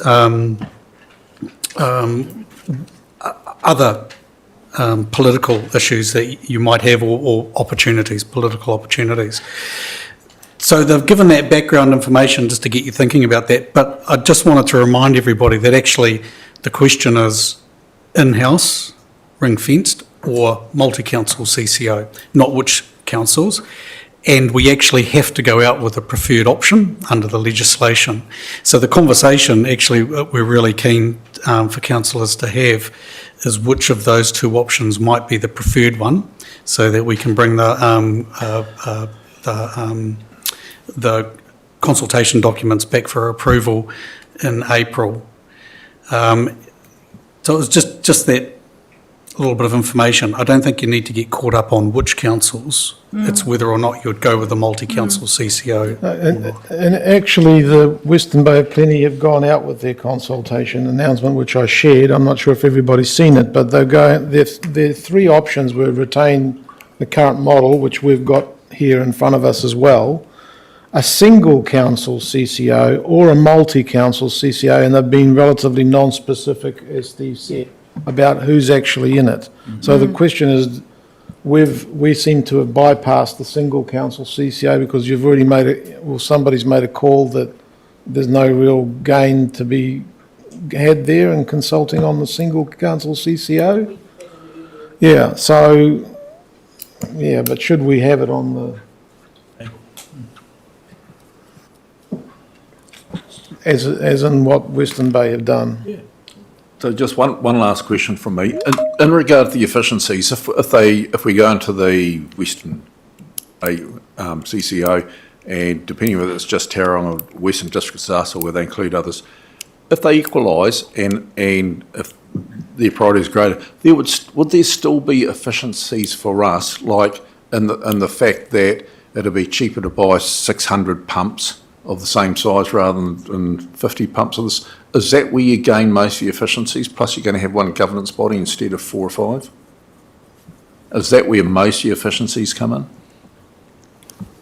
Yes, there is a lot of efficiency potential on the capital expenditure side because it's an asset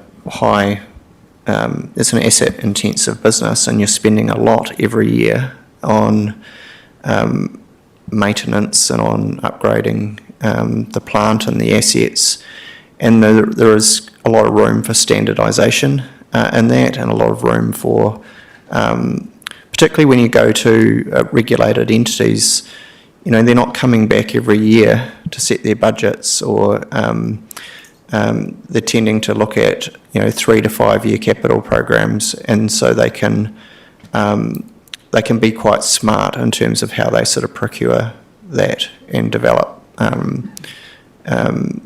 relationship. The industry can have confidence and be prepared to price more sharply on the basis of that. So that is a source of efficiency, but there is also potential for improvement on the operating side, and particularly where you've got water networks that perhaps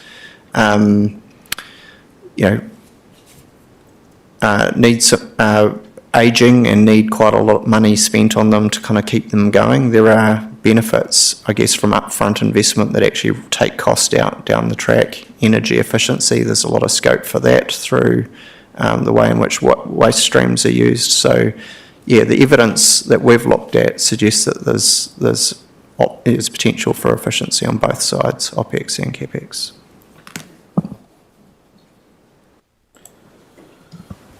I thought I'd just start the ball rolling with an opinion. I think we should go for multi, and I think our role as councillors is to romance the hell out of working with other councils so that they see us as an added value group to partner with. And of course the messaging is going to be really important as well. But I liken it to electricity lines. Everyone pays a line fee. We all choose different retailers. We don't have a big choice of different water retailers, but basically that's going to be taken out of our hands. We've been quite angst this morning, just talking about a couple of dollars extra a week. We all know that's just going to continue, but that becomes the entity's management and PR problem, although, you know, residents will still think it's council. So that's me, multiple CCO. Aren't we questioning what we're actually consulting on? What options are we going to put out? Well, I'm choosing Do you have a multi. single option? Yeah, single. No option. Just, no single option. Status quo or multi for me. Oh, That's multi. single or multi. Status quo or multi. Yeah, status quo. Yeah. Is your preferred one multi-council? Yes. Yeah. Without being specific about which Correct. one. Could, Well, we'll go around here. We might as well go around, yep. No, Peter? Go into No, she's thinking. Yeah, I'd go with the multi or the status quo. We've got to be wanted, I guess, by one of those other councils. Yeah. Is that a choice? You said either or. Yes. Oh. Yeah, we're giving them the choice. That's the choice we're going to give to the community. We do need to go out with a preferred option from council, and that's actually what we would really like to know, if that's possible. Okay. I suppose multi, if we be multi, as I said, if the other councils want us. Yeah, that would be the next phase, is negotiating agreements. So for me, I still can't get my head around, I know I'm a bit slow, but if we're going out for consultation, we want to be able to tell our story and tell the advantage of why we want to go with a multi. For me, and I think Stuart alluded to it before, you still got to spend the money whether you're on your own or with a multi. And then, of course, it's no good being able to buy 500%, up to 500%, you still got to pay it off. And if we can't pay what we're paying now, what's the point? So I'm just struggling with that, of how you would sell that as an advantage. Because the funding is real, it doesn't matter whether we're on our own or with someone else. And you talk about the 500 pumps or the 50.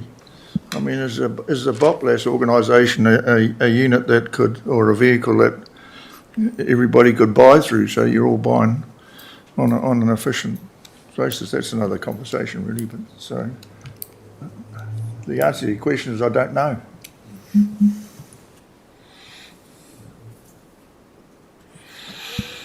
I'm really clear for myself that my preferred option is the multi CCO, and while we might not say it in the consultation, to me it's clear that going with the Western conglomeration has the most obvious advantages. I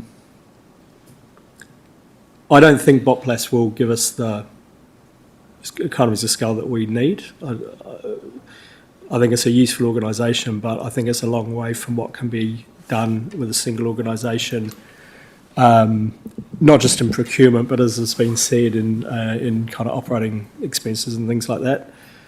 So I'm really clear. The other thing I was going to say, though, was that on question 3, other matters you wish to emphasise in consultation, I think it is really important, John, that we do paint that picture for people about what it means, where the real benefits are.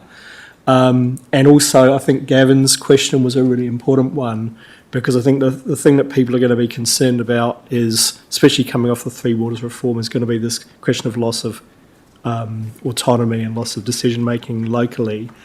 And so I think kind of really being able to talk through what are the mechanisms that we have available to us to make sure that we don't get left behind, that it's not just, the western side's going to take everything and we're just going to be left stranded. So, like the design and the statement of intent and all those things. And I think that point that was made around in the short term, the asset management plans are probably just going to be what's implemented. I think that's a really important point for people to understand that actually what will happen is, what's already in train will just continue, and then the question of what are the longer term influences that we can have as well.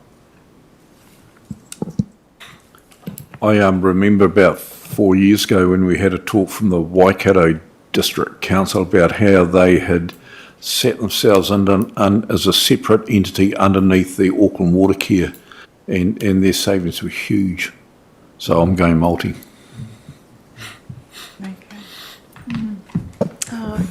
Kia ora. I'm similar to John. I, still trying to wrap my head around all of this downloading of massive information and then being able to comprehend it to a point where we get to choose something. But, looking at how you've laid it out, the multi seems like the logical option in terms of being able to get some scale and some support, the ability for the entity itself, the CCO, to be able to have its lending or financing mechanism, whereas we'd be still constrained. We might survive. The other option of us just being by ourselves might end up eventually being Plan B if nobody else wants us. So, like Leslie said, we've got a, I don't know if there's a water services Tinder profile, but we're really going to have to put on our best profile and, take all the opportunities we have to be able to connect and strengthen our relationships with those councils personally, as members and also as a council. Thanks. I wish we could go it alone. We could afford to go alone, but I don't think we can. So I have to support multi-CCO as much as I'd like to go it alone. However, common sense and finances say that we can't afford it. So multi-CCO for me. I also I don't think we have any option. I think we have to go down the path of looking of our preferred option being the multi, and one of the reasons is that going alone we don't have the ability to borrow enough money to be able to do what we need to do going forward. So I also think that should be part of our matters that we would like to emphasise in our consultation. I think it's important that the community knows that if we do go it alone, we don't have the debt capacity to do what we need to do. So that's me. I thought that in regard to the comments about how no one will want us, sounds a bit horrible, but I got the impression that the government would, or whoever the overriding body would actually find other folk in our same situation, whether it be further afield or like that would actually be able to join with us, so you get the economy of scale efficiencies, but maybe not necessarily be our next door neighbours. There hasn't been any formal direction in that regard, but there is certainly pressure from central government for councils to go into multi-council CCO arrangements. Well, I mean, I think you've just got your answer anyway. I'm in the position where I don't believe any of the modelling, actually. I'm not a believer in the economy of scale thing either. It hasn't been proven to me in any convincing manner.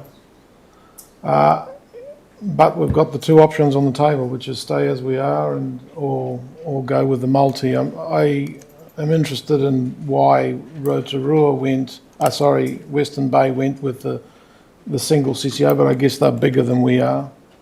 So I think you've got your answer anyway, and I think that the important framing is whether or not you retain any sovereignty in any of this, and that's the other big doubt I have, because I've seen it play out in regional transport committee meetings where you get squashed by the big guys. And you can say all you like that there's a letter of statement of expectations or whatever, but at the end of the day, going to have more votes than any of us little fellas, minnows, are ever going to have. So I like the Eastern one as well, if I had to pick, but for the reason that relationships count and your ability to work with people. So yeah, all right. Oh. Just in terms of, could you pop back to the slide, the heat map, thanks, the very beginning. That's really, really useful. And look, I 100% agree that multi is the only, it's the only first option for councils like Whakatane. The reasons why some might go for the second option, which is the single CCO, is because they've got that economy of scale and size and capacity to enable them to do that. And we certainly don't. And I think this is a really excellent heat map. If in terms of going to the multi, which I think I can hear is where everybody is going, and I personally really agree it's the only option on the table. The consultation that you may well be thinking to do, have a thought towards, and this is coming back to my point, gentlemen, if you could just rejig the heat map, it doesn't matter about whether it's Western Bay or Eastern Bay, but broadly, the impact to that heat map by considering a multi with no support. Because that will be a really, I think, important part of the public consultation, folks. I don't think it's going to be too different. I think we'll still predominantly be seeing it in the green. I've done my own rough and dirty figures, and I think that, but it would be great having it there. It's not to say that it becomes the preferred option, because these things are all dynamic. They're really dynamic, as you've all mentioned. But to go as a first option for a multi, whether that's going to be multi-supported or multi-unsupported, I think is where I think the government's looking for, a preferred option. They're then looking for second best, third best, potentially. And I think that would be really helpful and useful. But this has been a really good, if I go to the last chart, which, or almost last chart, which is the one with the net debt, yeah. So what we may well see here is, let's say we see a multi, and it's a multi-supported and multi-unsupported.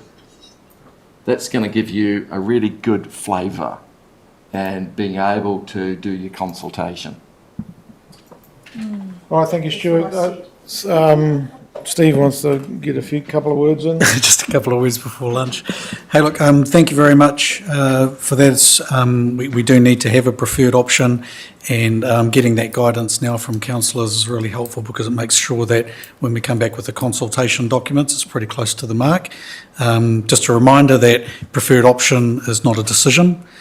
that comes later, but it gives the community a sense of where council is at. Picked up some really useful things around the consultation document and some of the things that do need to be raised to the surface and explained. Some of the early feedback we've had from our pre-engagement with iwi and a couple of other groups has already raised those concerns around influence and how do you retain that. So we've already got that on the radar as well. So yeah, thank you very much. Thank you, folks. We'll be back at 1:30.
Presents an outfit called Positive Money, which is a branch of Positive Money New Zealand, a branch of Positive Money UK.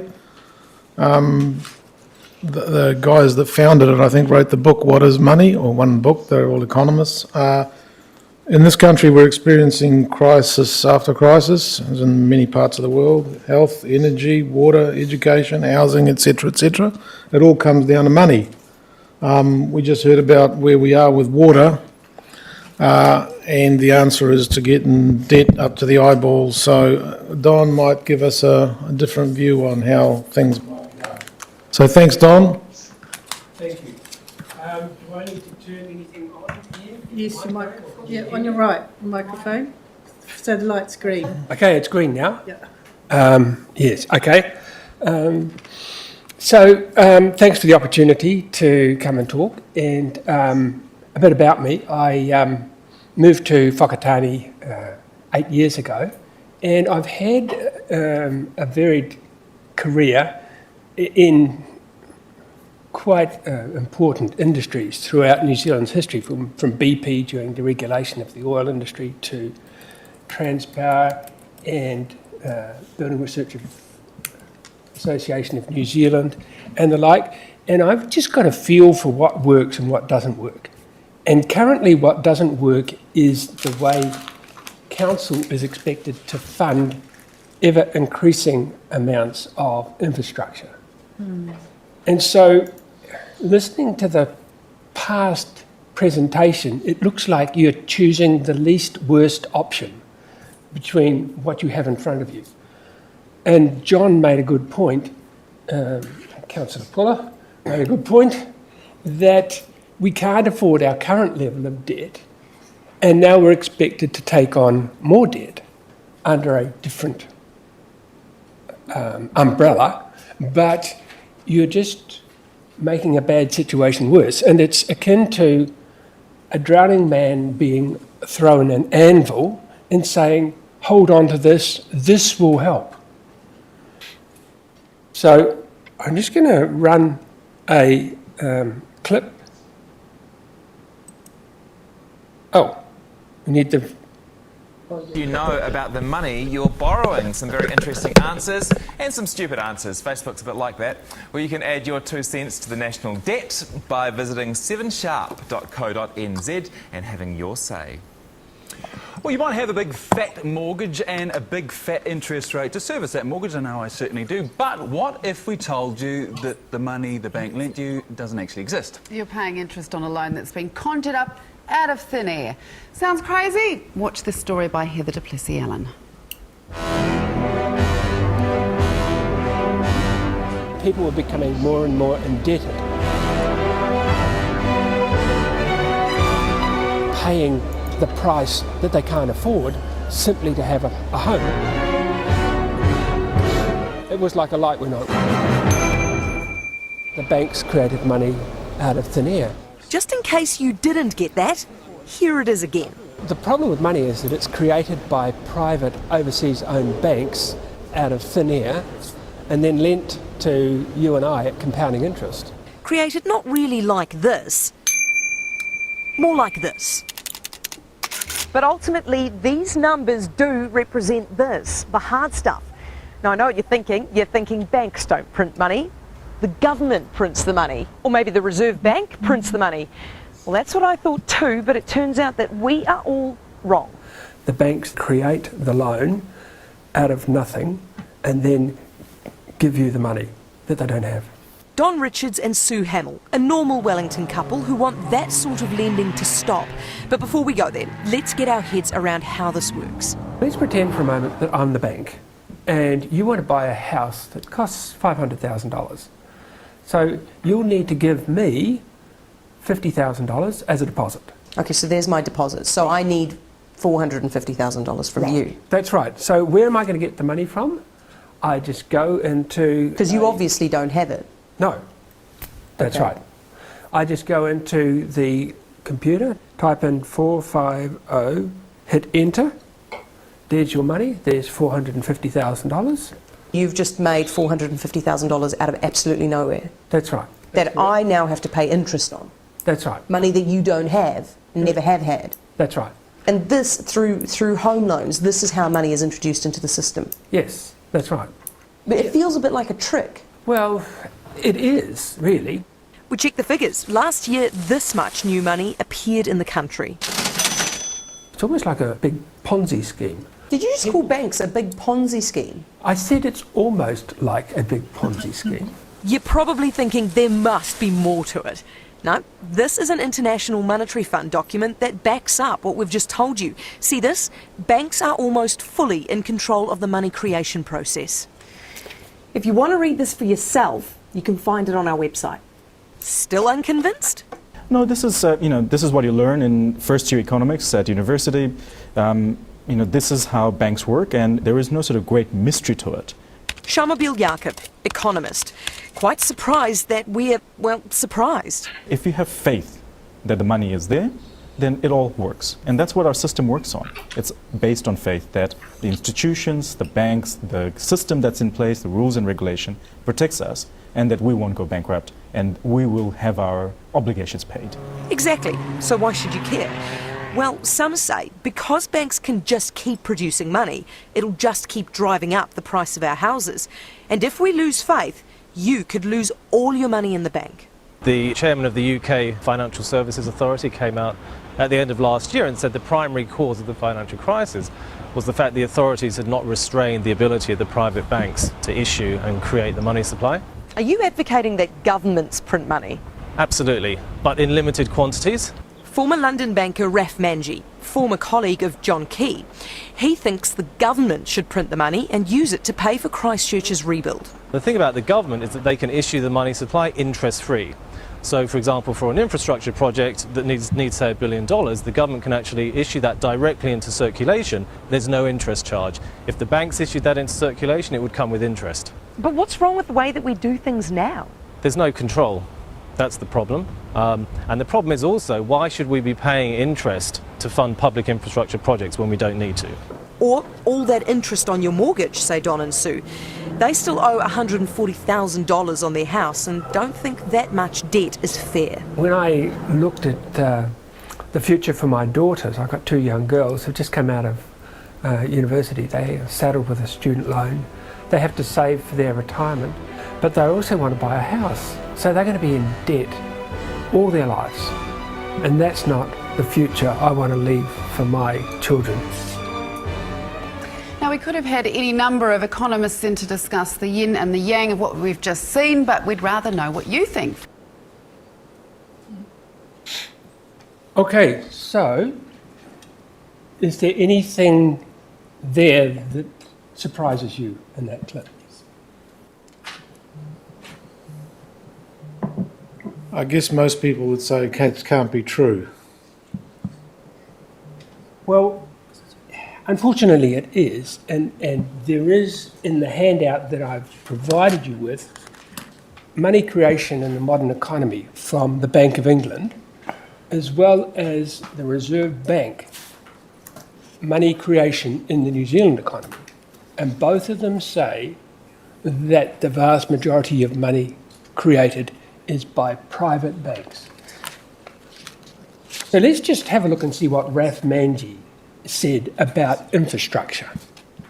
Just imagine if you could get a loan from the Reserve Bank, from the government, at zero or near to zero interest rate. What would that make available?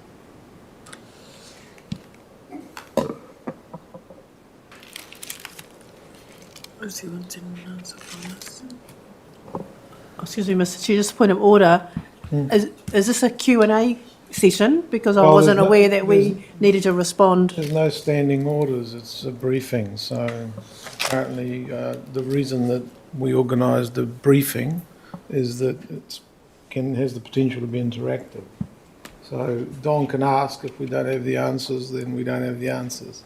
Yeah, sorry, Leslie. The idea here is rather than me tell you what the answer is, we're just going to have an inquiry and see what answers could it provide to you, because I'm not in the council, I'm not in the trenches, I'm the guy who pays the rates. But Yeah, if you could get funding at zero or near zero interest rates, what would that make available? Yep. Well, it'd be good. I do have a We could question build though. infrastructure. Okay. I do have a question. Yes. Yeah. So you've presented this to a number of agencies and councils, Yes. been on TV. So why is the response not being greater? Why aren't people picketing and knocking on doors to say to government do this? Like, Well, what's the misconception that people are getting? Well, maybe you could help me, because this is the third time I've made this presentation to council, and here I am again with the same message, said a different way.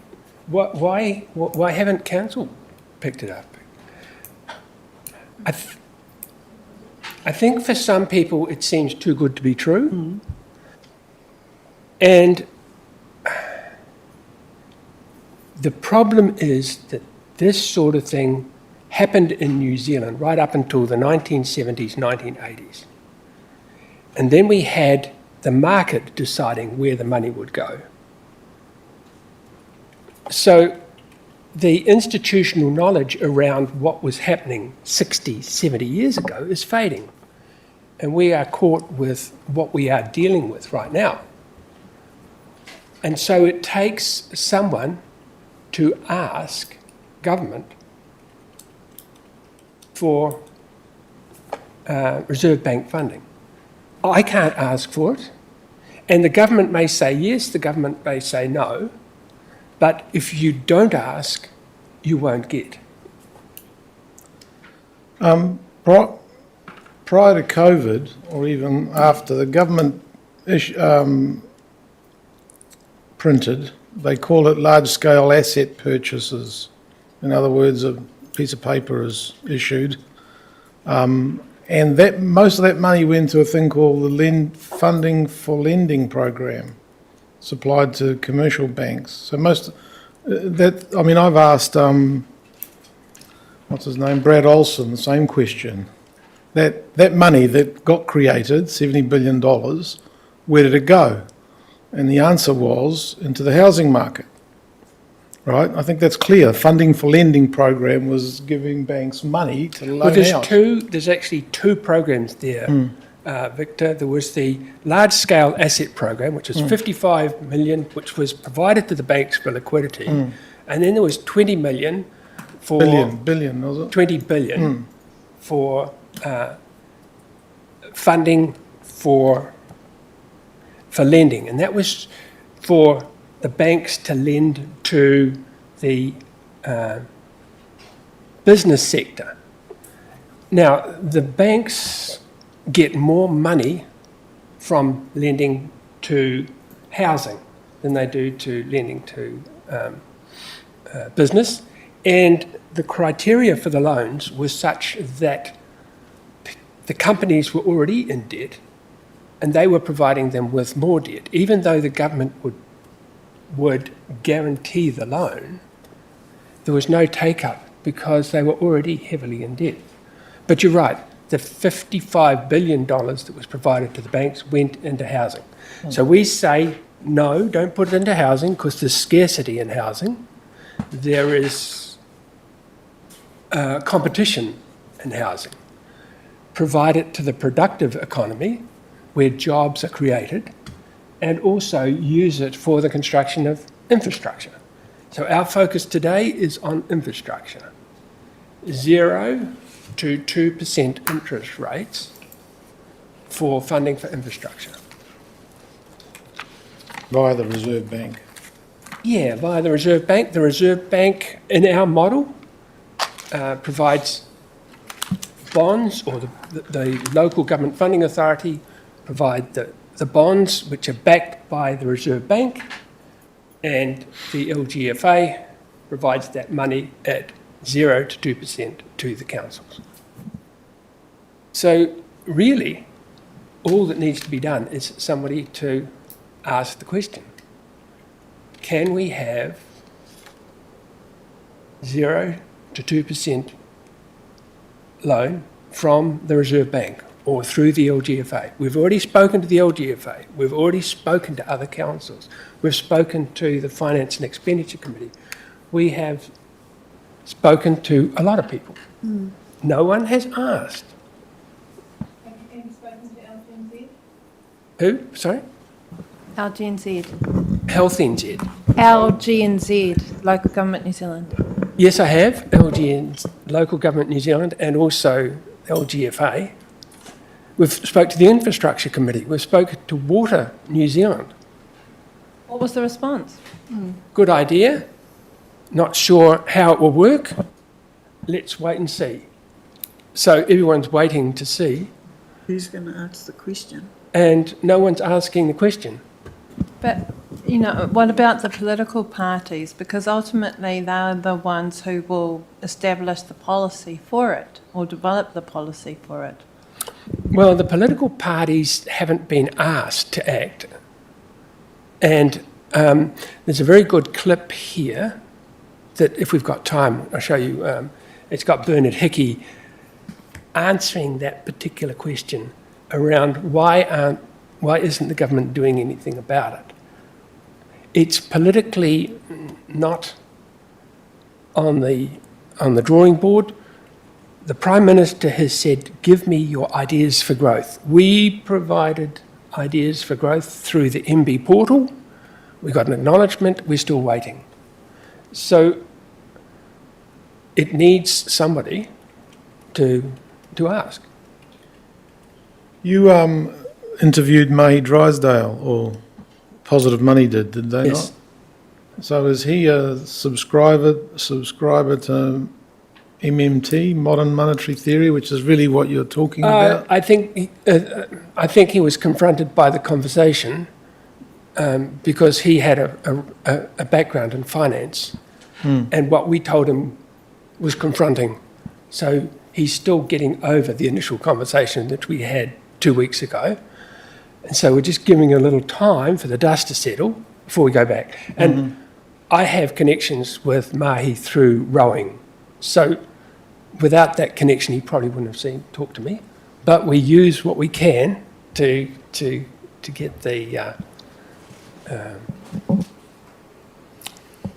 presence. I've got another question. So in that video clip you had Raj Munji, Yep. you know, who is a finance person, and following on from Tony's question about political parties, he was the leader of the Opportunities Party, He was. but they didn't make it part of any of their policy and didn't try and rock the boat and knock on doors. So in one way you've got him as an advocate, kind of, for positive money, but he had the opportunity to do more with it, and Well, he they had a didn't. different hat on at the Opportunities Party, and the Opportunities Party had a mandate.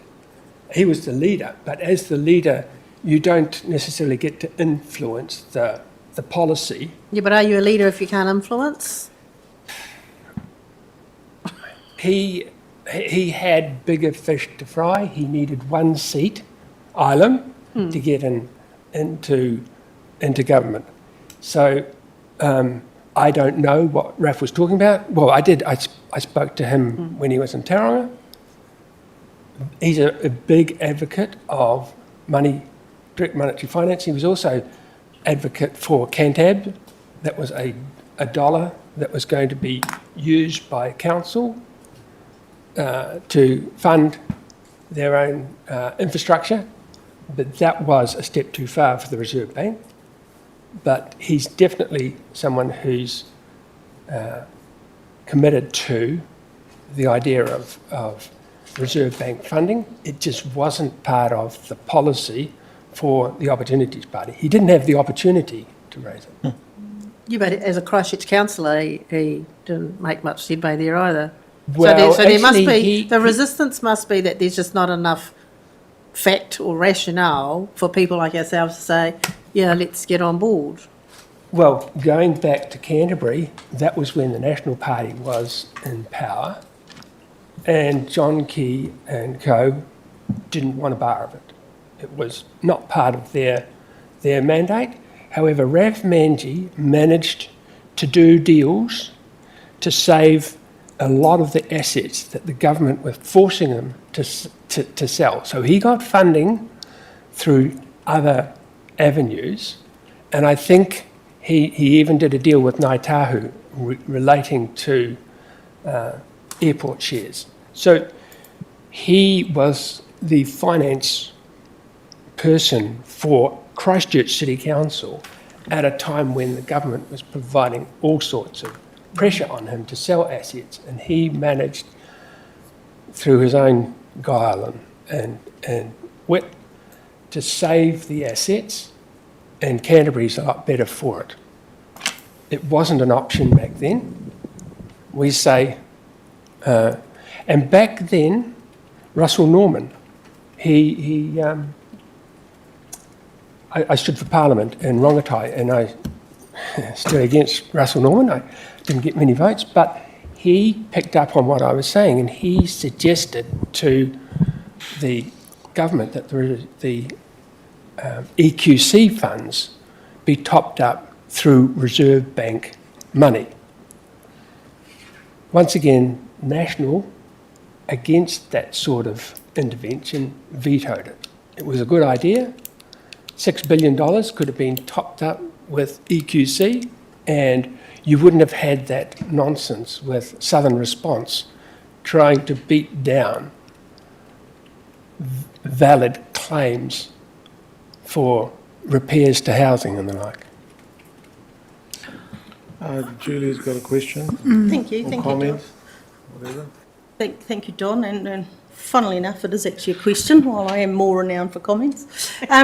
You're just saying that this model was used in New Zealand from the 1930s to 80s. Yes. So could you just let us know what organisations or whatever it was that were actually directly funding back then? Sure. The Reserve Bank had a line of credit to the Dairy Board. Okay. It was $1 million. It was just an overdraft. If they needed to do a marketing push into Europe, or if they needed a new dairy factory, that line of credit would provide them with the funds. And that was used quite extensively. I used to work for the Dairy Board. And I spoke to Warren Larson, who was the last CEO of the Dairy Board before it got merged with Fonterra. Yeah. It didn't happen during his tenure, but the tenure before that. They had the line of credit. We had the Housing Corporation, we had the State Advances Corporation, we had the Rural Bank, we had the Bank of New Zealand, we had the Development Finance Corporation, all government institutions providing low interest funding to households, farms, businesses. And we had the BNZ, and we had trustee savings banks.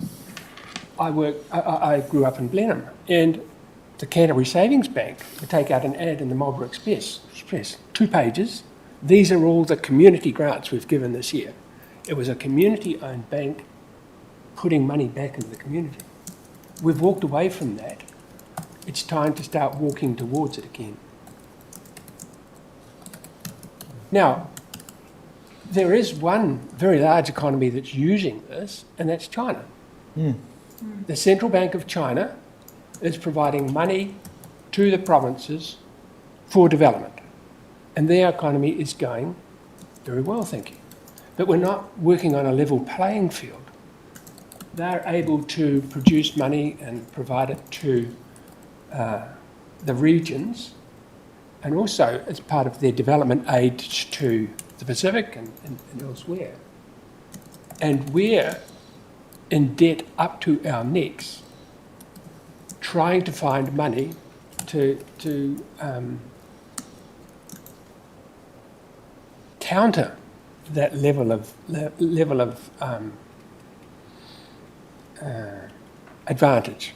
But I'm getting slightly off topic here. Money for infrastructure, funding for infrastructure. You can't carry on the way you're going because you can't currently finance the level of debt you've got. And now we're expected to take on more debt. You have three options, and the least worst option is the one that you're going to have to put up to with council, to the people. And I know for myself, I live in Muriwai Drive, I'm paying $100 a week to council to live in my own home. I mean, rates are $5,000 to $6,000, and they're going to go higher.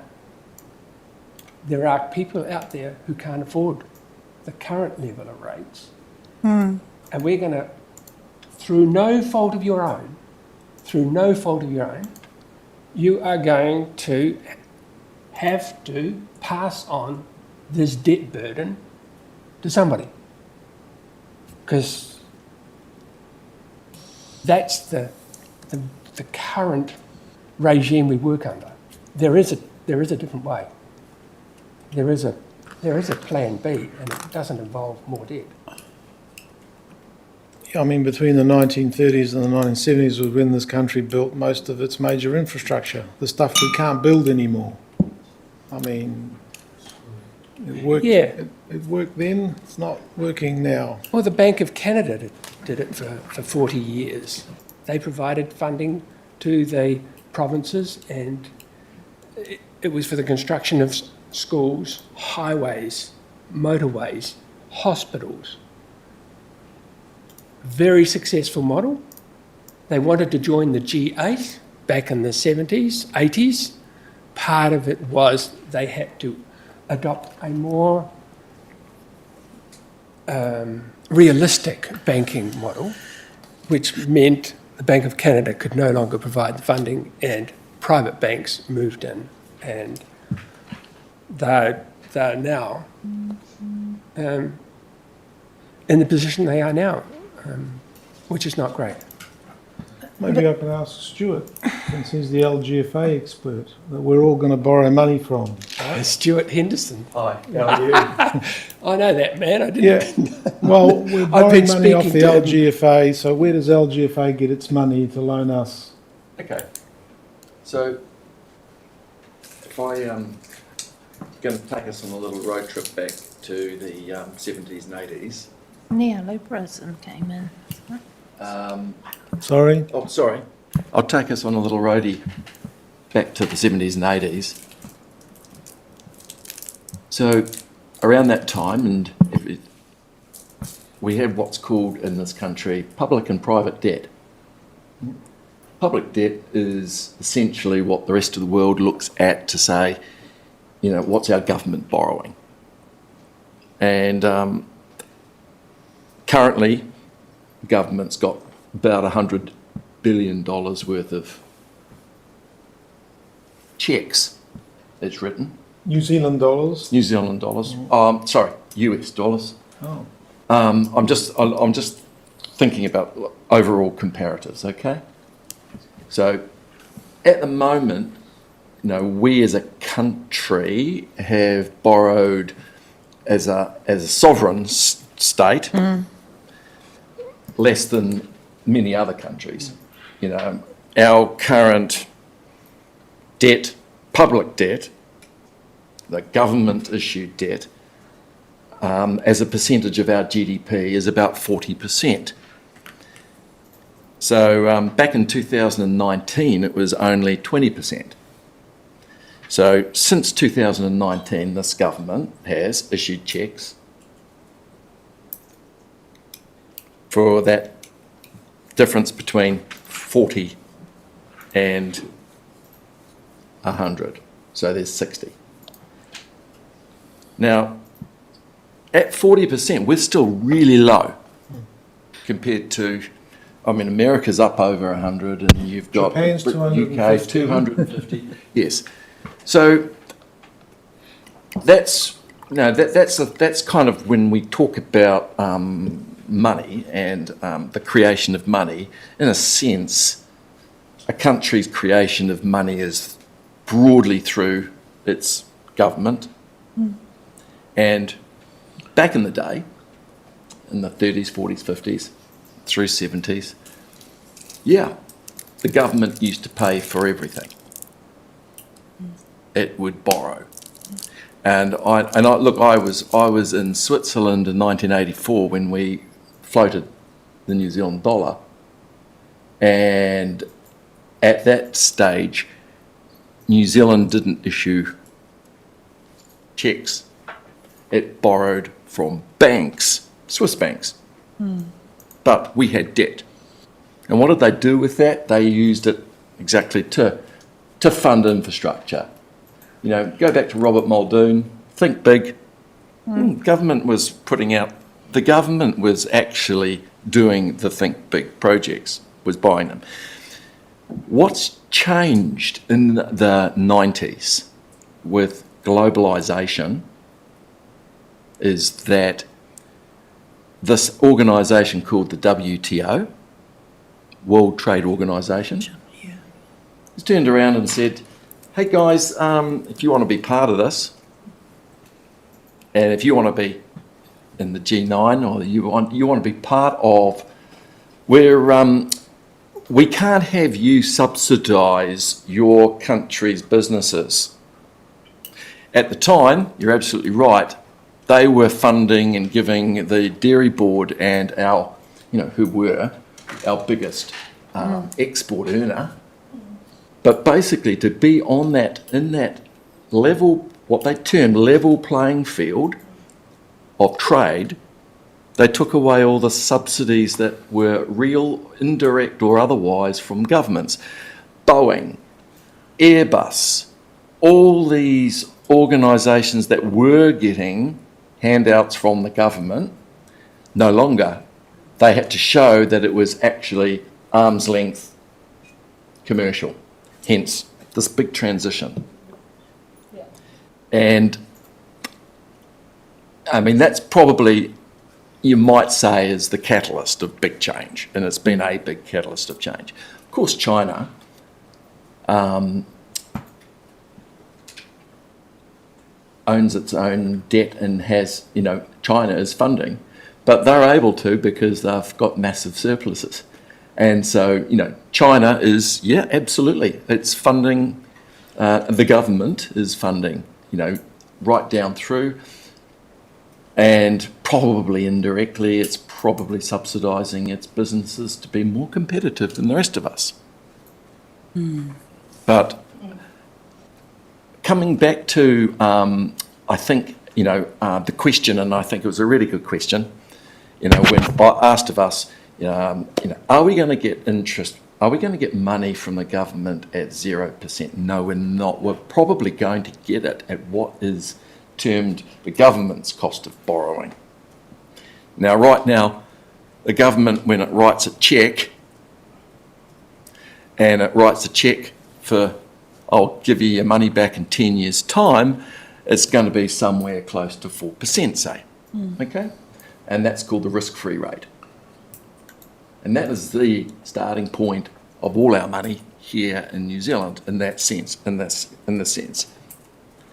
So in order to get the best possible loan from the government as opposed to from LGFA, if we said to the government, hey, look, can you lend us the money to do this infrastructure? Now, note I'm saying lend us the money, not can you do this infrastructure? Can you lend us the money? Can we have it at your cost of funds, please? And they'll say, well, if you want 10-year money from us, our cost of funds currently is 3.75%. That would be what I would term, that would be as good as one could get at that point in time.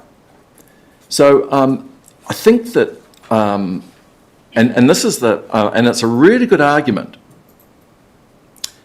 is that, the WTO, this competitive playing field, it's a crock.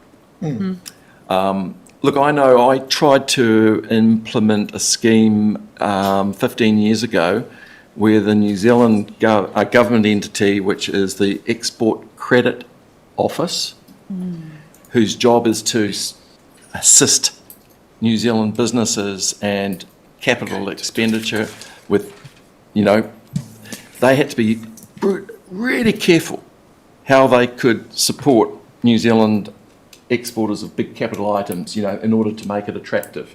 Because that was big business around the world. The Canadians did it. Canadian businesses got very good support from their Export Credit Office, which was a part of government. And they got nailed for it because people were taking them to the WTO to say, hey, you can't give your aircraft, I think they were trying to support one of their, Bombardier, I think it was. So Bombardier used to be, you might remember, a maker plane, I think it was made in Canada, and they were doing all these cheap loans to foreign buyers of their aircraft via the Canadian government subsidising. Got nailed on the WTO. Happened with us. That was why we had to take off the Kiwi Marketing Board. We had to. We couldn't have the government support unfairly a globally competitive, what they were trying to make in globalisation, a competitive industry. So I think that's where we've come from. It's obviously not working. And our legacy of that is why you've seen, and you'll have seen it in the Local Government Act in 2002, where you were forbidden from guaranteeing your CCTOs. That came from a government reluctance to give a guarantee. And the successive governments in New Zealand have been paranoid about giving guarantees, unconditional guarantees, forever and a day. You can never get it. When we set up LGFA, we had great government support, Bill English team, but it was finite. It was, yes, we'll put 20 million of equity to kick off and be a shareholder.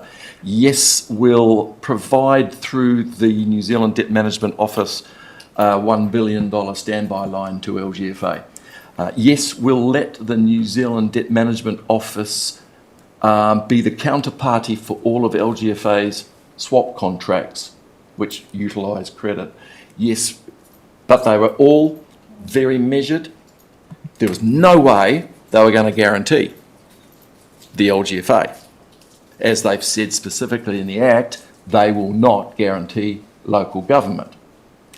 That's the heart of, I feel, everything coming through in terms of where the change has to be made, is because what the government understands, and again what's also changed in the last 30 years, has been this whole, with globalisation, has been the whole concept of credit ratings. So, sorry, I'm taking a long time to try to, I'm trying to sort of put a bit of background to the problem. Stuart, so if I'm following everything you're saying, so we're not going to get it at a cheaper rate than what the government can borrow it itself, which is say 3%. We're never going to get 1%, but 3 because they have to borrow it at say 3%, if that's what you're saying. So then, how does the whole printing money theory part of it tie into it? Because I get what you're saying there, that obviously we're not going to get it cheaper for that one, but then how does that link into the whole printing money side of it, whereas they wouldn't be having to borrow it? And that is the part where I have to stop and say that I don't get how that can be. Oh, good. I don't feel so stupid. No. So I'm trying to explain my own. You used a great word. Confrontation? No, when you're talking about where I don't understand, because I also look and see quite clearly, take Japan as a really great example. Japan that's now increased its government debt to nearly 200% of its GDP. But if you have a look, you'll see that they've been essentially subsidising their own inflation in that country for nigh on 25 years. So I guess basically... So in a sense, they've subsidised inflation, so inflation is low because they've effectively spent. Just like what, okay, it's just like what you folk are doing in regards to the surplus. You're funding your deficit, but you're going to have a big bill at the end. That's exactly what what Japan has done in terms of its internal money supply, and why Japan has such a low inflation rate, the stated inflation rate, but if it was unsubsidised, it would be something quite different. Now, I haven't even mentioned the whole concept of inflation and the printing of money, because I'm not an economist, okay? I'm not an accountant.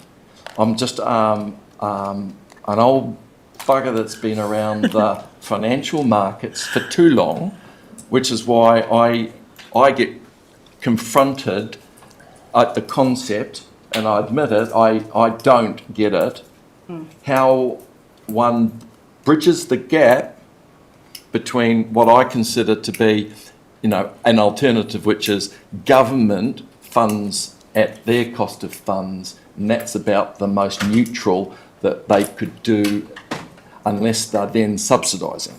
In which case, which becomes we won't with the world WTO. We can't do that. So only it depends where the money goes. Right. Okay. They can do it because everybody else has been doing it, but just understand this also: is that the government's got to fund its debt, and it services that from the ratepayers.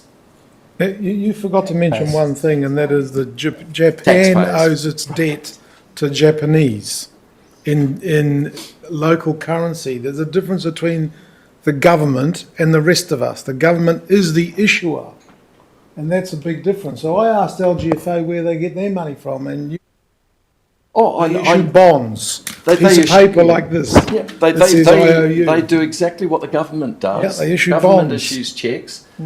LGFA is doing exactly the same, and those are being picked up by... That's local currency too. And it's local currency, it's New Zealand dollars. So we're borrowing off ourselves. But it's being purchased. It's being purchased. 40% of the buyers of those who give the money, who actually give the readies that come to you, 40% of them are offshore. They're sovereign funds, central banks, others. Buying bonds in because they're saying, oh, hey, this is really great. So it comes back then to a question of interest rates. And then that becomes that's our Reserve Bank of New Zealand denominator. Yeah, And we're not buying into that's probably where we're getting into the fascinating area of being able to, can you construct a domestic economy that has a government borrowing rate close to zero? And the answer to that is you might, if you've got a big enough domestic economy to support it. But if you've got to go over and get your money from somebody else, then they're going to say, look, I can get 5.5% with the US at the moment. They're global risk-free rate. I'm not going to chance my money with New Zealand. You're a 5 million population in the back of beyond. Yes, you've got a great credit rating, but you're only paying me 4%. So therefore, we then have to compete for that money. Our government has to compete for that money. I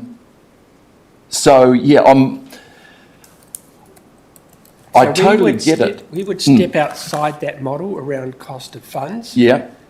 Because there is no cost to the government to actually issue money debt-free, like they did with the large asset purchasing program. They just flooded the banks with money. And what's the asset, Don? Housing. It's a piece of paper. Yeah, well, that's with an right. IOU written on it. That's right. So we're looking at an alternative scenario, and it has been done before.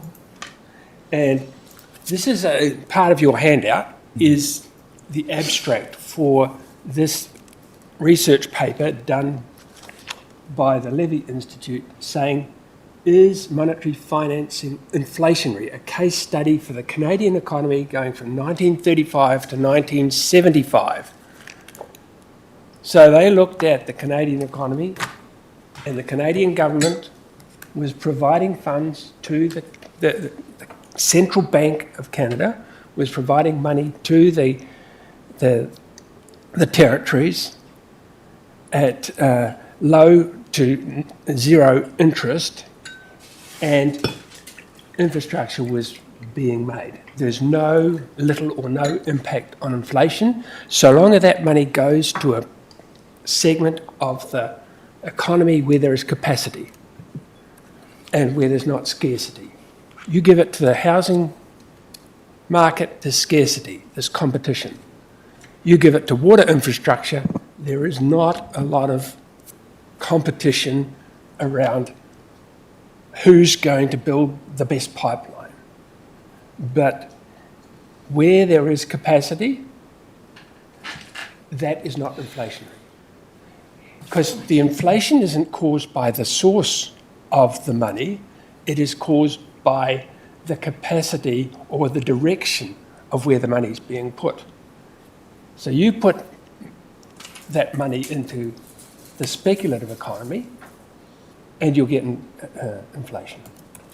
Don, I think we're going to have to cut you short, unfortunately, because we're running behind schedule, and Right. so we've all got to take a hit. Okay. But thank you very much for coming in and stimulating some Nice to put a discussion. face to you, And- Stuart. Stuart and I have been backwards and forwards on Zoom, but yeah, we'll catch up later. Thank Yep, you very thank you, much. Don. Yep, thanks very much. Oh, we don't have the, are there others?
So we're here to talk about our procurement policy review.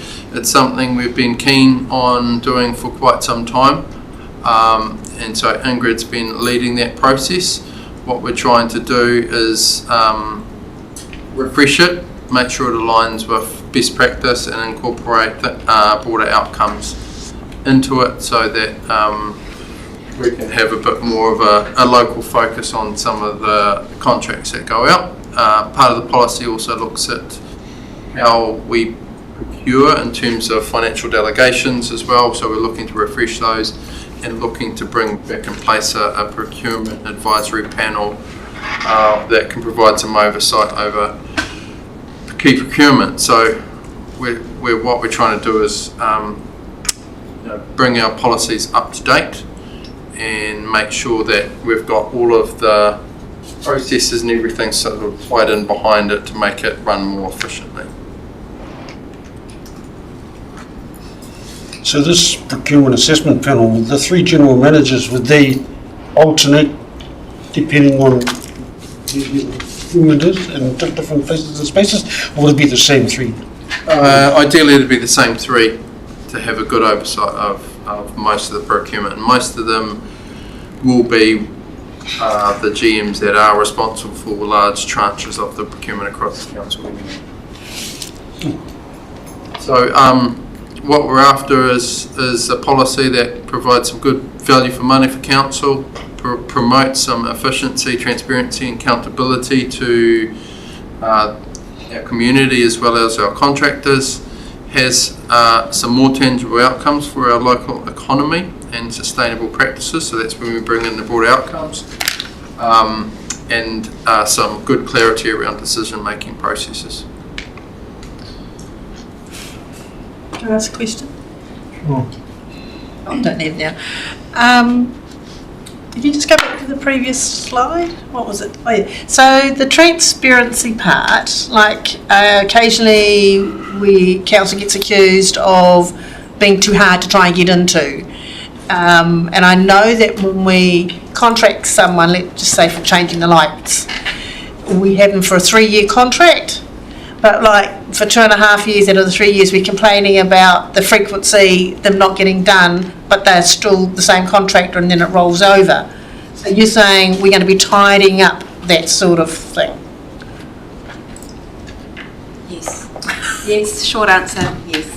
That will come down into the procurement planning stage and good contract management, bringing that into Whakatane District Council. Reviewing contracts before we renew contracts is taking a stop. What have they done well, what have they not done well? And then deciding whether we either go out to market or we roll over the contract with the performance. I know it's an operational thing, so it's not a governance thing. But how we used to get in our reports, that we don't now, that whole list of all the contractors and their progress, which is how we know when there was something bad. We would ask the question, well, why are we still using them? So we can't terminate them during that contract period unless there's a severe breach. Correct. Unless we write that into the contract terms and conditions. All right. Okay. Thanks. Yeah, I've had just some pertinent examples of how there can be breakdowns in procurement. We've got a social procurement policy, and so I've had complaints about people who have said, well, you know, like those backflow parenta cages, which are all being done in Rotorua, why are local businesses not getting them? And you've got to form this panel, so it's not quite a tender process, but it's sort of a shortcut tender, and if you're not on the panel, you don't know about it, and I think that needs to be cleaned up a bit. But we can talk about that. Yeah, it's definitely the intention to make a lot of that more visible, so yeah, have, you know, contracts, programs up on our website. Exactly. Currently, we run a civil construction sector forum. Yeah. That's mainly been infrastructure based, so we would invite our contractors that we know support that market, and we talk about what's coming up in terms of the next 3 months, the next 6 months, what's going out to tender, what kind of skills are we after.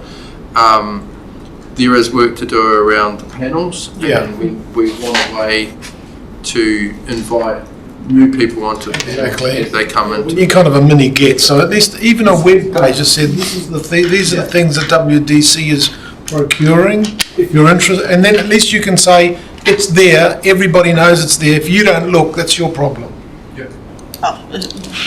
Touching on some of that, what you're saying was, I was just going to say is about the emphasis on the local providers and contractors, because I'm sure around the table that's something that we want to be maintaining. So I'd hate to see that sort of percentage be decreasing. I don't know what it is. Yeah, what this is trying to do is probably strengthen that, and we will capture that in some of the broader outcomes weightings. We know it's critical at the moment because a lot of the central government ministry contracts are going to overseas contracts now instead of local, so we want to make sure that we're supporting local. And are some of these sort of tier 1 companies getting hunting in our patch sort of thing? Because I mean our local businesses pay local rates. It's only fair, it's only right that if they can do it, it's done here. But is there that happening? Yeah, we do get some of the bigger tier 1 contractors submitting tenders. We also have some pretty good tier 2 contractors in our district who do provide a great service, and so they have an appropriate weighting.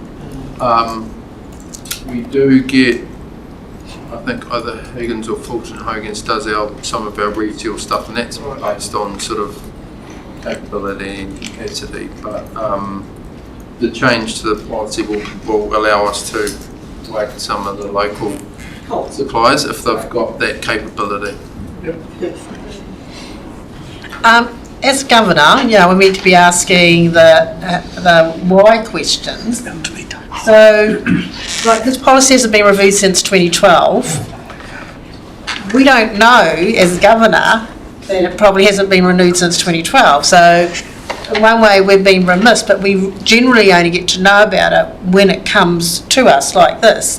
So, what checks and balances have we got in place to make sure that we don't have things like this slipping through? You have a policy team that has a register of all of our internal and external facing policies, and they have, and it's a reasonably recent improvement. But I saw it, but this one wasn't. Yeah, no, they'll have a program. You've probably been given a 12-month program. And review over the next 12 months, but that register will have all of our renewal dates for those conversations. So why is it taking 13 years then? Well, we're here for that one, so we don't. I'm not saying. I'm just saying, as a governor, we aren't cross-referencing when things are meant to be done. Yeah. It's a very interesting conversation, but I actually suspect a lot of it is to do with the fact that the procurement policy was last reviewed in 2012, and it's not fit for purpose. It's very old, and the policy defines the practice in an organisation for procurement. Another thing that's happened is there was an investment in an FTE for procurement, so we have Ingrid on board now. So I think what you'll see is through the review of the policy, which is really important because that's the sort of guiding principles and direction. Sitting underneath that, you'll have a whole pile of improvements that roll out. I mean, it is certainly our intent.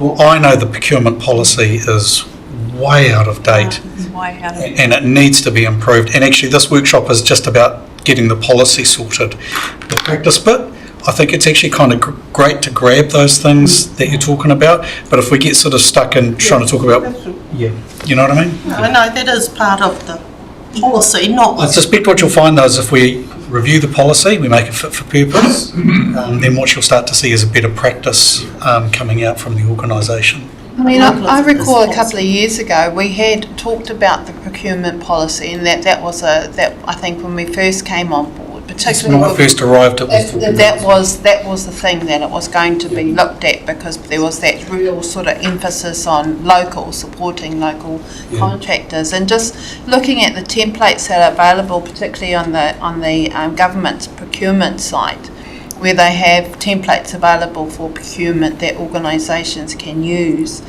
and looking at our current one. I mean, we've got the objectives there, but, you know, if we're able to when we do the review, because, you know, it's looking at the principles of what the procurement is. I mean, that's some of the purpose and scope. How will we work when we do the, you know, procurement itself? So that's that transparency stuff as well. But also too, it's got things in there like emergencies. So in terms of emergency procurement, what is the process there? And we've had those situations pop up quite a bit recently. So, you know, if we are looking at incorporating something like that as a safe stop. Sorry, Bevan. No, that's all right. More work. Can you hold your emergency procurement questions tomorrow? Because we've got a paper on that one. Another emergency. See, that's why we need to get this thing down on paper, so that we're accountable to when people ask us how and when and why did we do that. Do you mind if I ask a question? Permission to Yes. look from a governance perspective. I see this, and it's a absolute targeted area from the OAG. Yes, it is. Okay, in relation to what is normally done by organisations in an internal audit process. So, and so in a perfect world where you've got lots of money, and you would have an internal audit schedule that would have. This would be one of the prime policies that would run through that and be done probably every 3 years on a rotationed basis. What would be really interesting, and if I could recommend that you check with the OAG, they will give you a really good framework on international best internal audit practice. It's on plate, but don't be too phased by that around procurement, because you're going to have to cover off the probity elements of it, which have become very, very. This is where I saw some probity issues with a very large council that was being approached by Chinese construction firms to give them a very big donation towards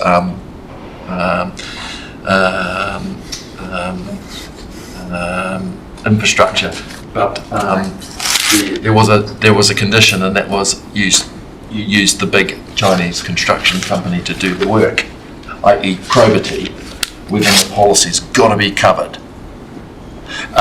The other is, of course, the linkages to fraud. So we've seen, with Rodney District Council, Auckland Council, and you've really seen a failing of processes and procedures and policy at procurement, which has come back and it's come back and bit the councils very badly.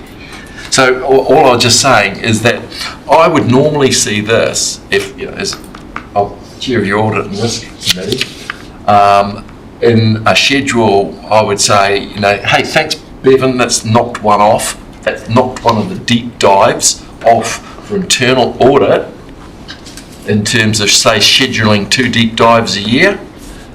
That would have been one of them, and I would probably say you could include this. And you might need to peer review it with an independent, or you might put it through your audit and risk in order to say, hey, this is going to be part of our internal audit schedule, and I strongly recommend that will come round and everybody's covered, and then you can obviously have it rescheduled for 2 or 3 years' time in the internal audit scheduling, because that's something I'm I'm really keen to get going with Bevan into the future is this internal audit that's cut to suit the cloth of this council. You know, so it's not a big expenditure item. It's something that's going to cover everybody. Yeah. So the slides just talks a bit about the broader outcomes and what we're trying to implement. So we're wanting to capture cultural well-being, social well-being, economic well-being, and environmental well-being as a weighting.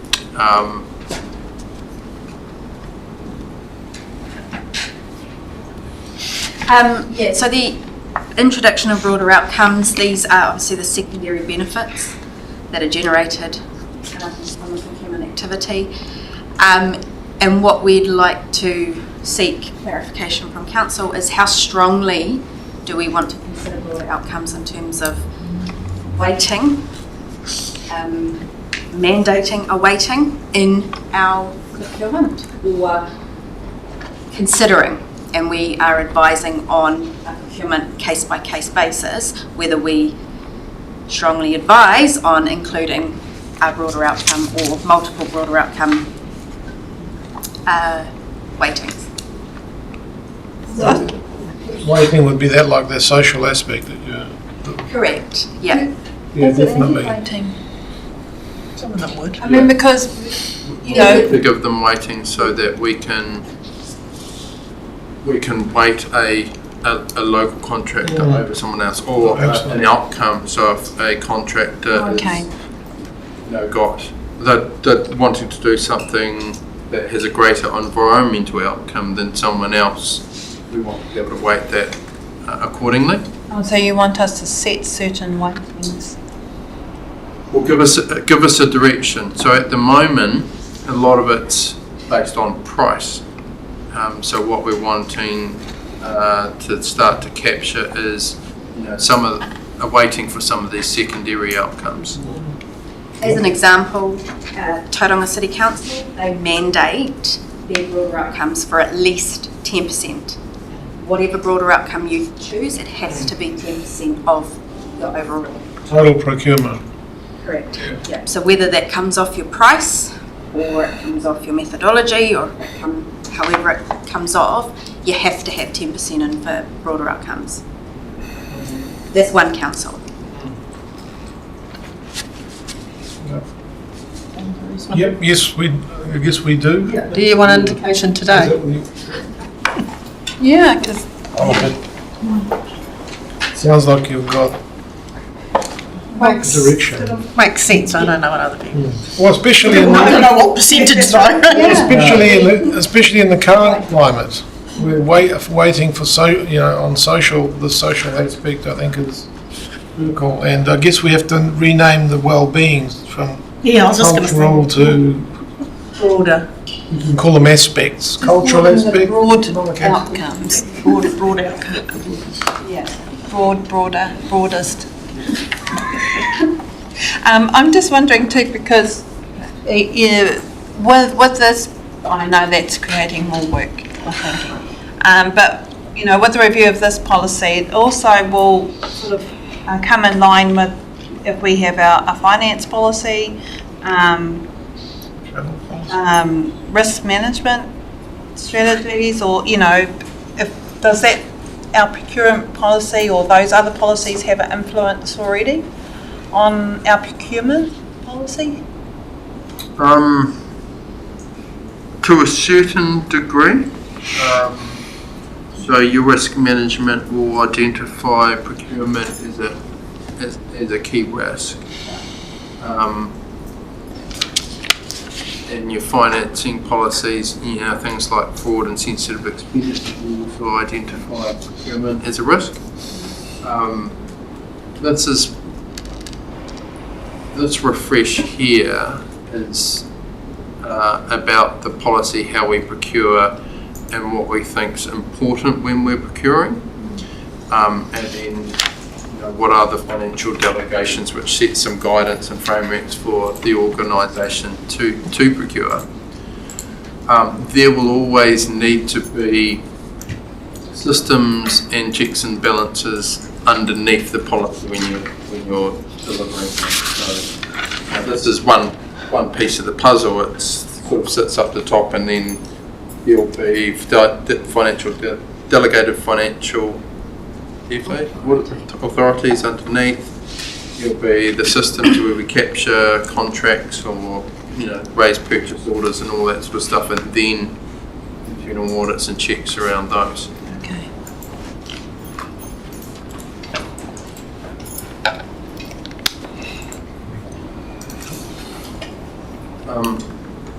Sorry, did you get?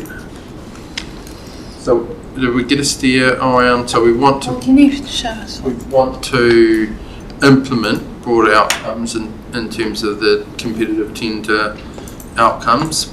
Yeah. TCC's got a percentage of around 10%. Is that something you'd be keen to implement? Yeah, I mean, I was, for me, yeah, but 10% doesn't seem like a lot, really. But anyway, that's quibbling about the number. Don't worry about that. Yes. Yes. Sounds reasonable. I mean, but I think you need to change look it at once you bring the policy back to us. Exactly. Write it in. And you need to look at it with all of the weightings. Like how does 10% look against all the other weightings for all the other factors? So I think.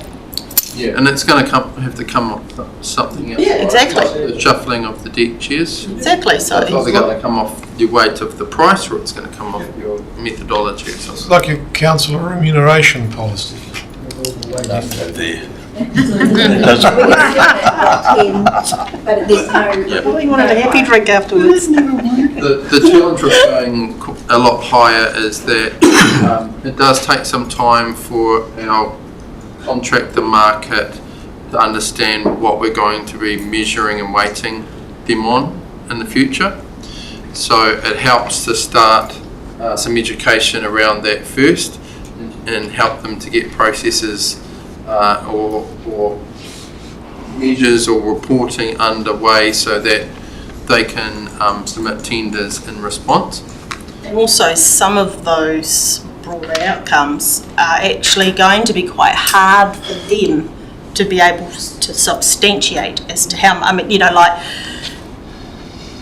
if they're putting in a tender, how much do they say is a cultural wellbeing? Like how much, what sort of figures, and it's hard. It can be hard for them. Is all I'm saying, is to substantiate some of those sort of outcomes as well. That's the other purpose of, so going on to this next one here, is the procurement assessment panel. Is those general managers and the team on that panel will have some consistency around how the broad outcomes have applied across the other procurement processes. So it might be a specific contract or piece of work that is around a marae or something like that, and so what we're wanting is, is there some outcomes for the marae, or if it's if we're working in an environment that is close to a river or something like that, what are the environmental impacts we want out of it? Even for those under 200k, would that still apply? Would it be applied? You can probably do an element of it through your seeking your quote. So if there are opportunities, we're not saying that anything under 200k doesn't come through to the procurement panel.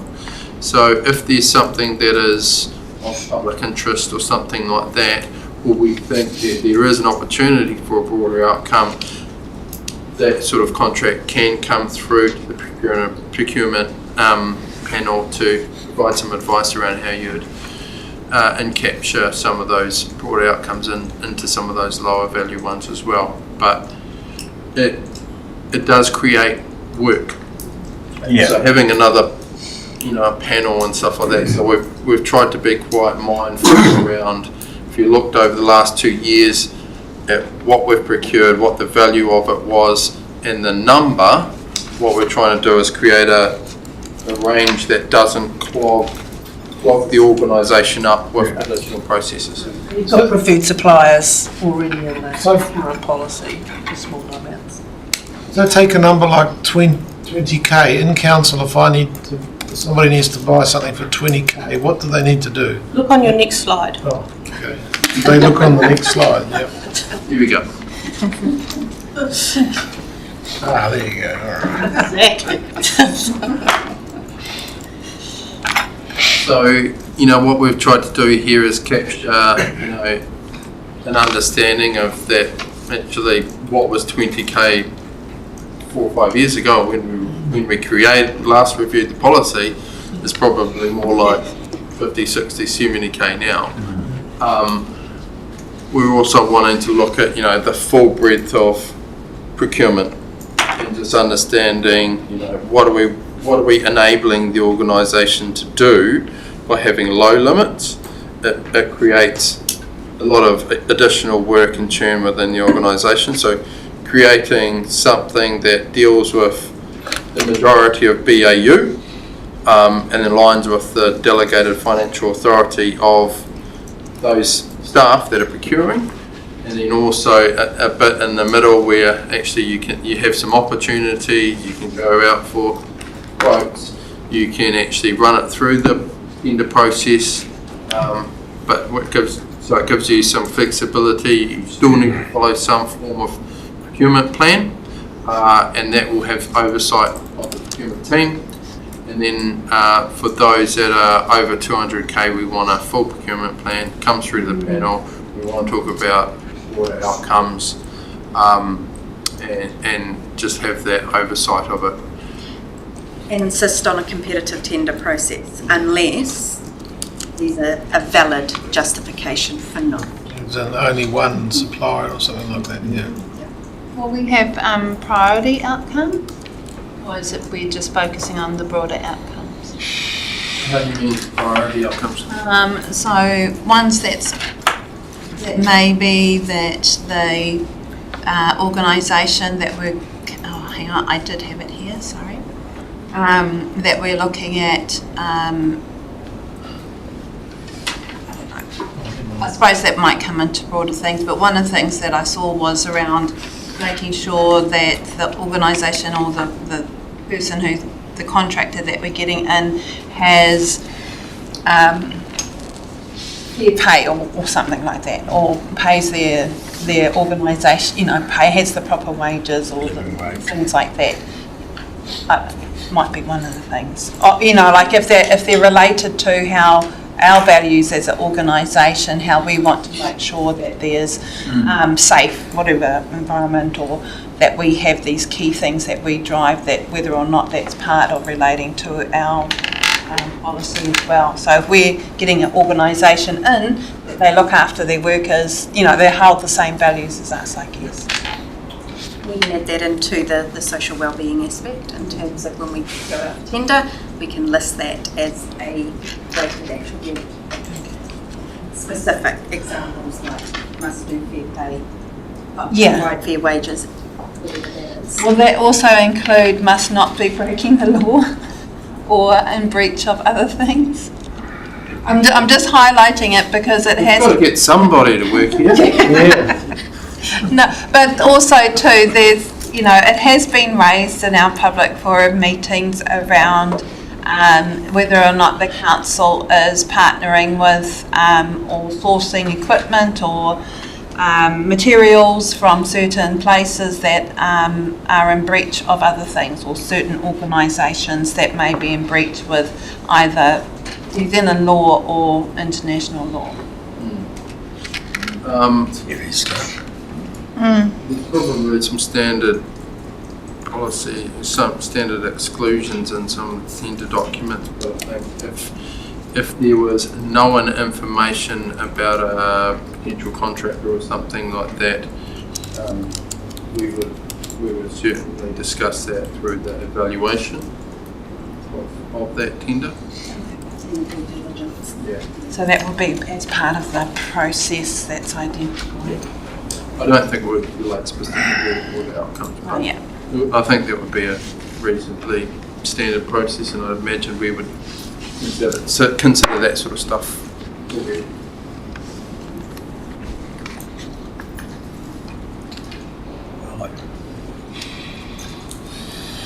All right, so part of updating the policy is that it aligns with our consult level of the engagement spectrum, which means we will head out to public consultation. Or do we get to see it first? Yeah, so what I'm going to do is I'm going to come to council following this meeting with it all.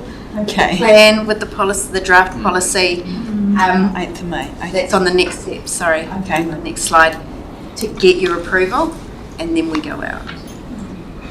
Sounds good. But it's just, I'm just basically advising on our plan going forward and our timeframes and our activities.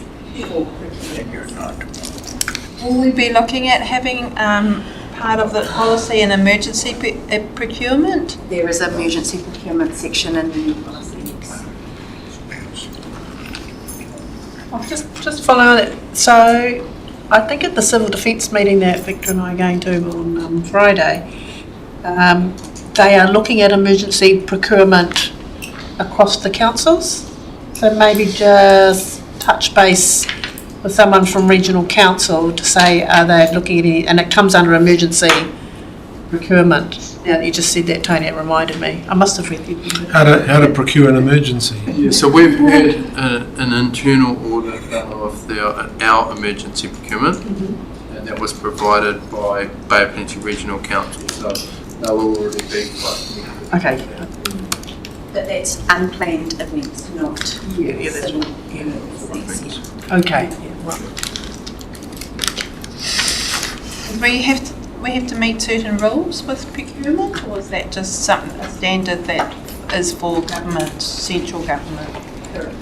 They're the rules for central government, but they are best practice that we are strongly encouraged to follow, which we do. And then next steps, so proposed timeline will be briefly discussed. So 8th of May, we want to bring the policy for approval. We will hopefully aim for a bit of a consultation document, some information about what we're consulting on and how we're consulting. And then through May, we will undertake that consultation, and then June, the hearings and deliberations if they're needed, followed by adoption.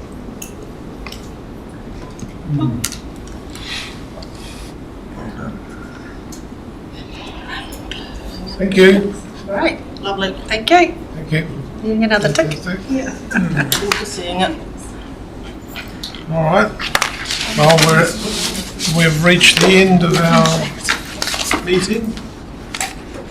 So, without further ado, I'll ask Councillor O'Brien to give us one of his karakia special. He taunga manaki tangata mea ngaro ingai tēnā ke no mātou ki mahe e te huamaki. Toi te kupu toi te manaki kia toi ngā tikanga koe ea te whakairi e whakawātea.